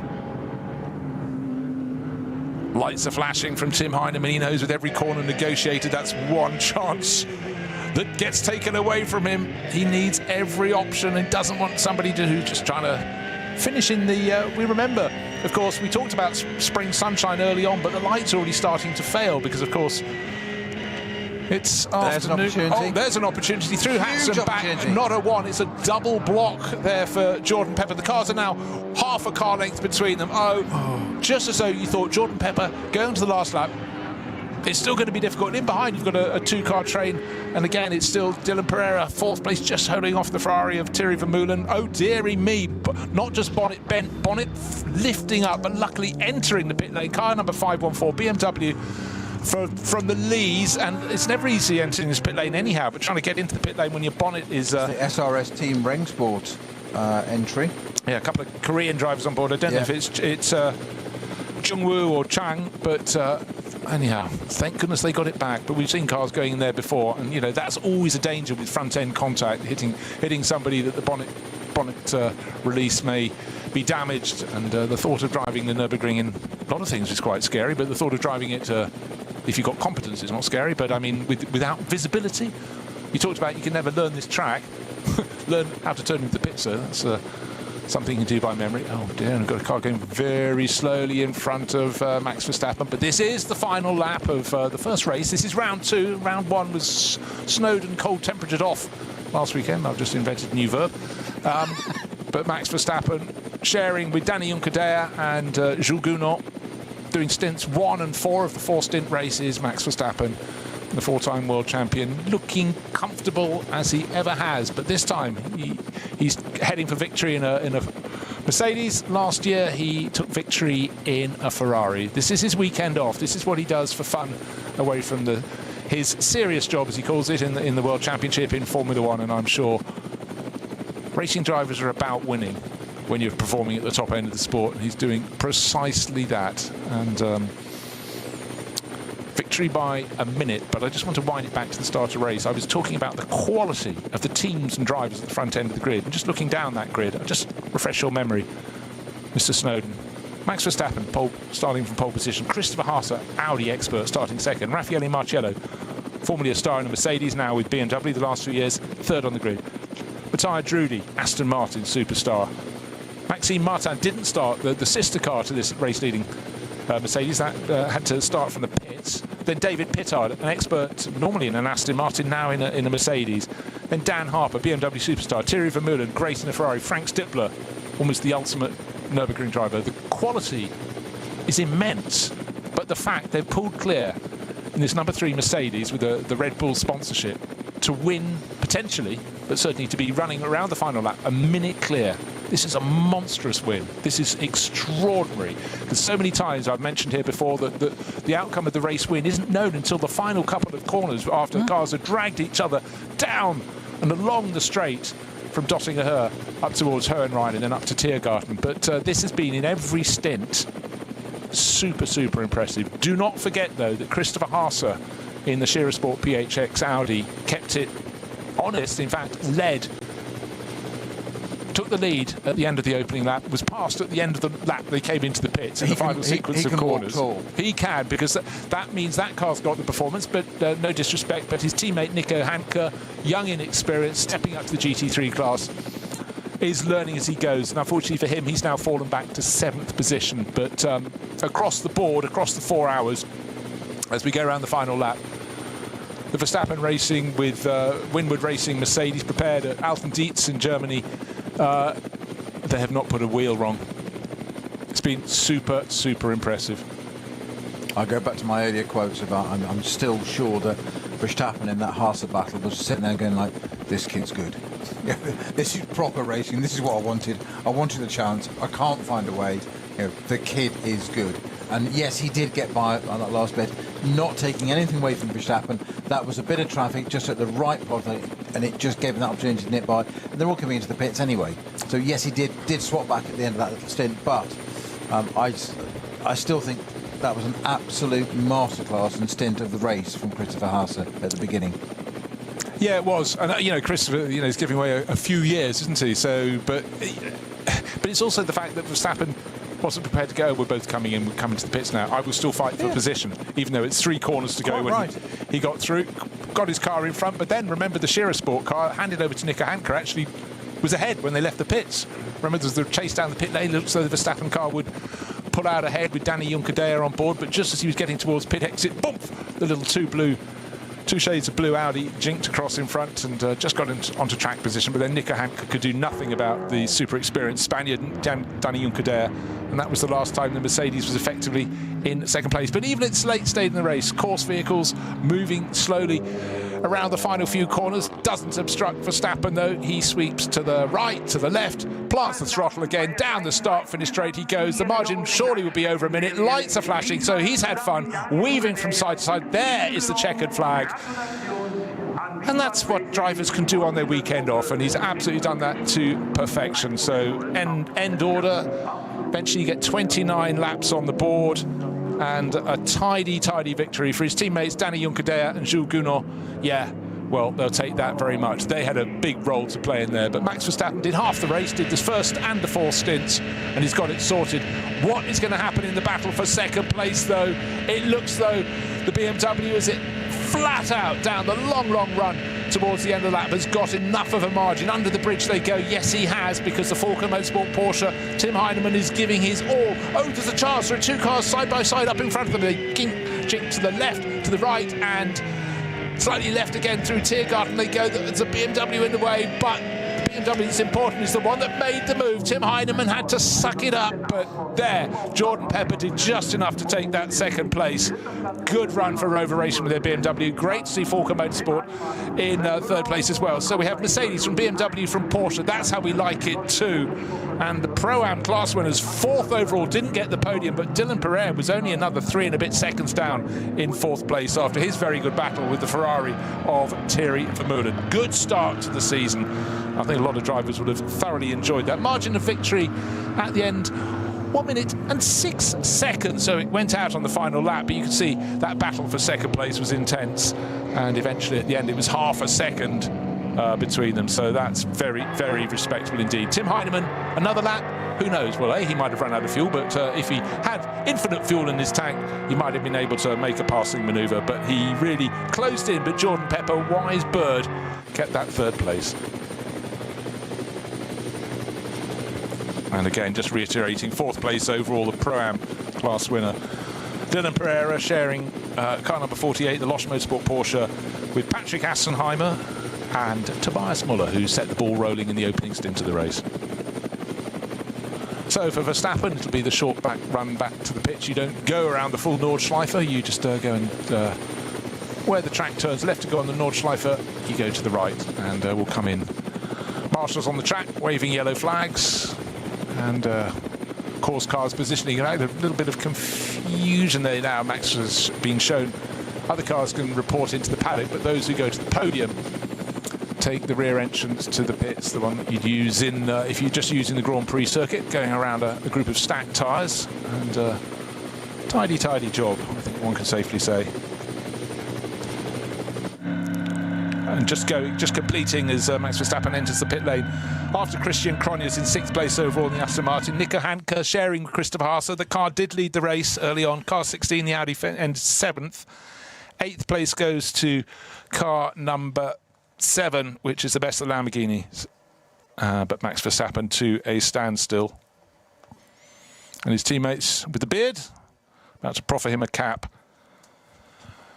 We have Jules Gounon gives him a hug, and Danny Juncadella as well, and cheers ringing around the pit lane. But just a little glimpse of some smiling eyes through Max Verstappen's helmet, and I think we can safely say he enjoyed that. It'd be interesting to catch some words, but the body language is very much, pumped up and getting things done. And again, it's great, and we love having people come to race on the Nürburgring Nordschleife, because we know it's special, and the more people that know it's special, the better. But just remember, this is a driver who potentially had 24 Grand Prix to do this year, just the 22 after 2 have been called off for obvious reasons in the Middle East. But they will be back. But I think Max Verstappen will be back. He wants to do races like this, and it's great. Helps our credibility, because we've been saying this for years. Now people go, oh, now they're involved. Now we get it. So we've been telling you that for 10 years. Exactly so. But look at the smiles, absolutely genuine smiles on the bottom there. Max beaming from ear to ear. Jules Gounod, finger up in the air, number 1. Ach, ihr glaubt gar nicht, was hier unten für ein Riesenauflauf ist, ne? Mein Gott, alle halten natürlich die Kameras drauf. So, wir kommen mal einmal direkt durch und gehen direkt zu den Siegern natürlich rüber. Max, I come to you first. So let's Max, congratulations, your second race on the Nordschleife in the GT3 car, second win. Could be worse, right? Yeah, it could be much worse. 2 different cars as well. Yeah, for me, this whole weekend has been about getting to grips with the car around the Nordschleife, which has been super enjoyable. The team also, they prepared the car really well, so we could do some decent testing, and it made me feel really comfortable, with the car. So yeah, really, really good experience for me today to drive here. Congratulations, shake hands natürlich auch da drüben. Max, as you switched your simulation for preparations to Mario Kart, how many times did you drive the rainbow track to prepare for the Nürburgring? I've done a lot of simulator work also here in the past few years, so it helps a lot when you are a rookie and you drive here for the first time. If you at least know where you're going, that helps a lot. Then it's all about just getting up to speed with the GT cars. But of course, this whole venue is just amazing, and also to see all the fans and in general just how passionate they are about racing and the cars here. It's always fantastic to see, and I'm very happy to be a part of that. You're sitting in a GT3 car right now. I mean, there are also other GT3 series that could be possibly driven by you. Why especially the Nordschleife? Why especially the Nürburgring Langstrecken series? Well, for me, this is one of course, let's say the craziest tracks in the world in a good way. I've been watching this for a very long time, and it's one of these races that you just want to compete in. And at least finally this year, I have the chance to do it. It also depends a bit, of course, on what the calendar allows me to do. I'm already, of course, racing a lot, so I'll try to do as much as I can. You just said the calendar and what it allows you. I mean, the F1 calendar now is a little bit thinner. Is there a chance that we see you in 3 weeks again here? We're looking into it. It just all depends on, if it's all feasible. But, I'm always happy to race him. All right. Thank you very much. Congratulations. Enjoy your time.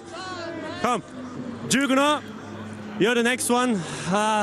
Now just going to hear how does it feel to win in preparation for the big 24 race now? Yeah, amazing. Last year I didn't do the Nürburgring because I had other program. First race back at the ring with Max and Danny, it's just exceptional. The story is exceptional. My 2 teammates were exceptional today, the team also, so it feels great, honestly.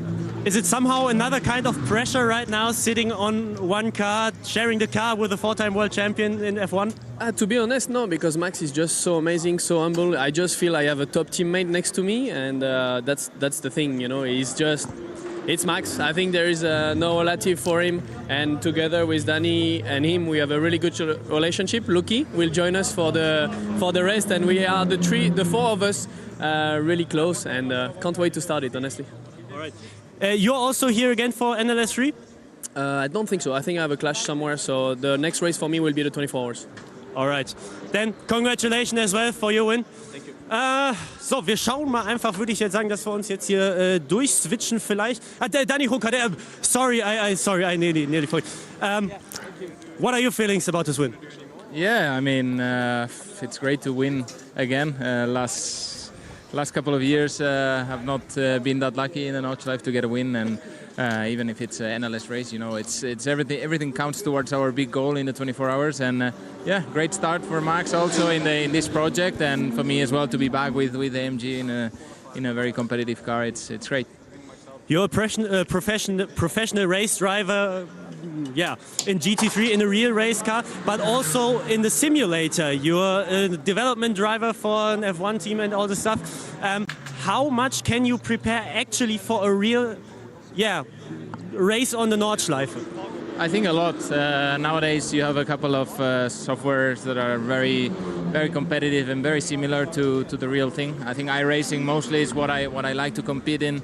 I've been competing a lot in the Nordschleife there the last couple of years, even though the track is the layout, well, not the layout, but the surface has changed quite a bit. It's been resurfaced in real life, so it's a bit more bumpy in the simulator, but I think it gives you a really good practice towards this race. And even through the winter with Jules and Max, we've been practicing a lot online, racing against each other, racing with traffic, with cars, and that shows, you know, you come here and already you can feel competitive, you can feel you can take some risk in the places you know you can take the risk, and yeah, it's a good way to get ready for the real thing.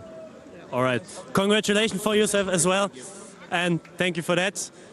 Und damit gehen wir mal einmal kurz hoch, erstmal zu Olli und Uwe, really und dann gucken wir, dass wir die anderen almost the one that interested me the Kamera most was the way Danny Juncker at the end was talking about the fact that the real track is smoother than the one on a simulation, but that attention to detail, but the fact they didn't just rock up here and go out in practice yesterday.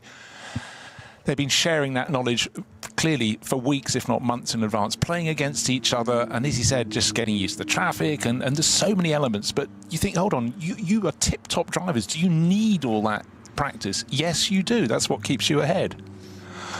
So that's it from the end of NLS2. Thank you very much for joining us. And just to refresh your memory, victory today went to Max Verstappen with Jules Gounod and Danny Juncker for Mercedes. Join us again in a few weeks' time. It's been great to be back on board.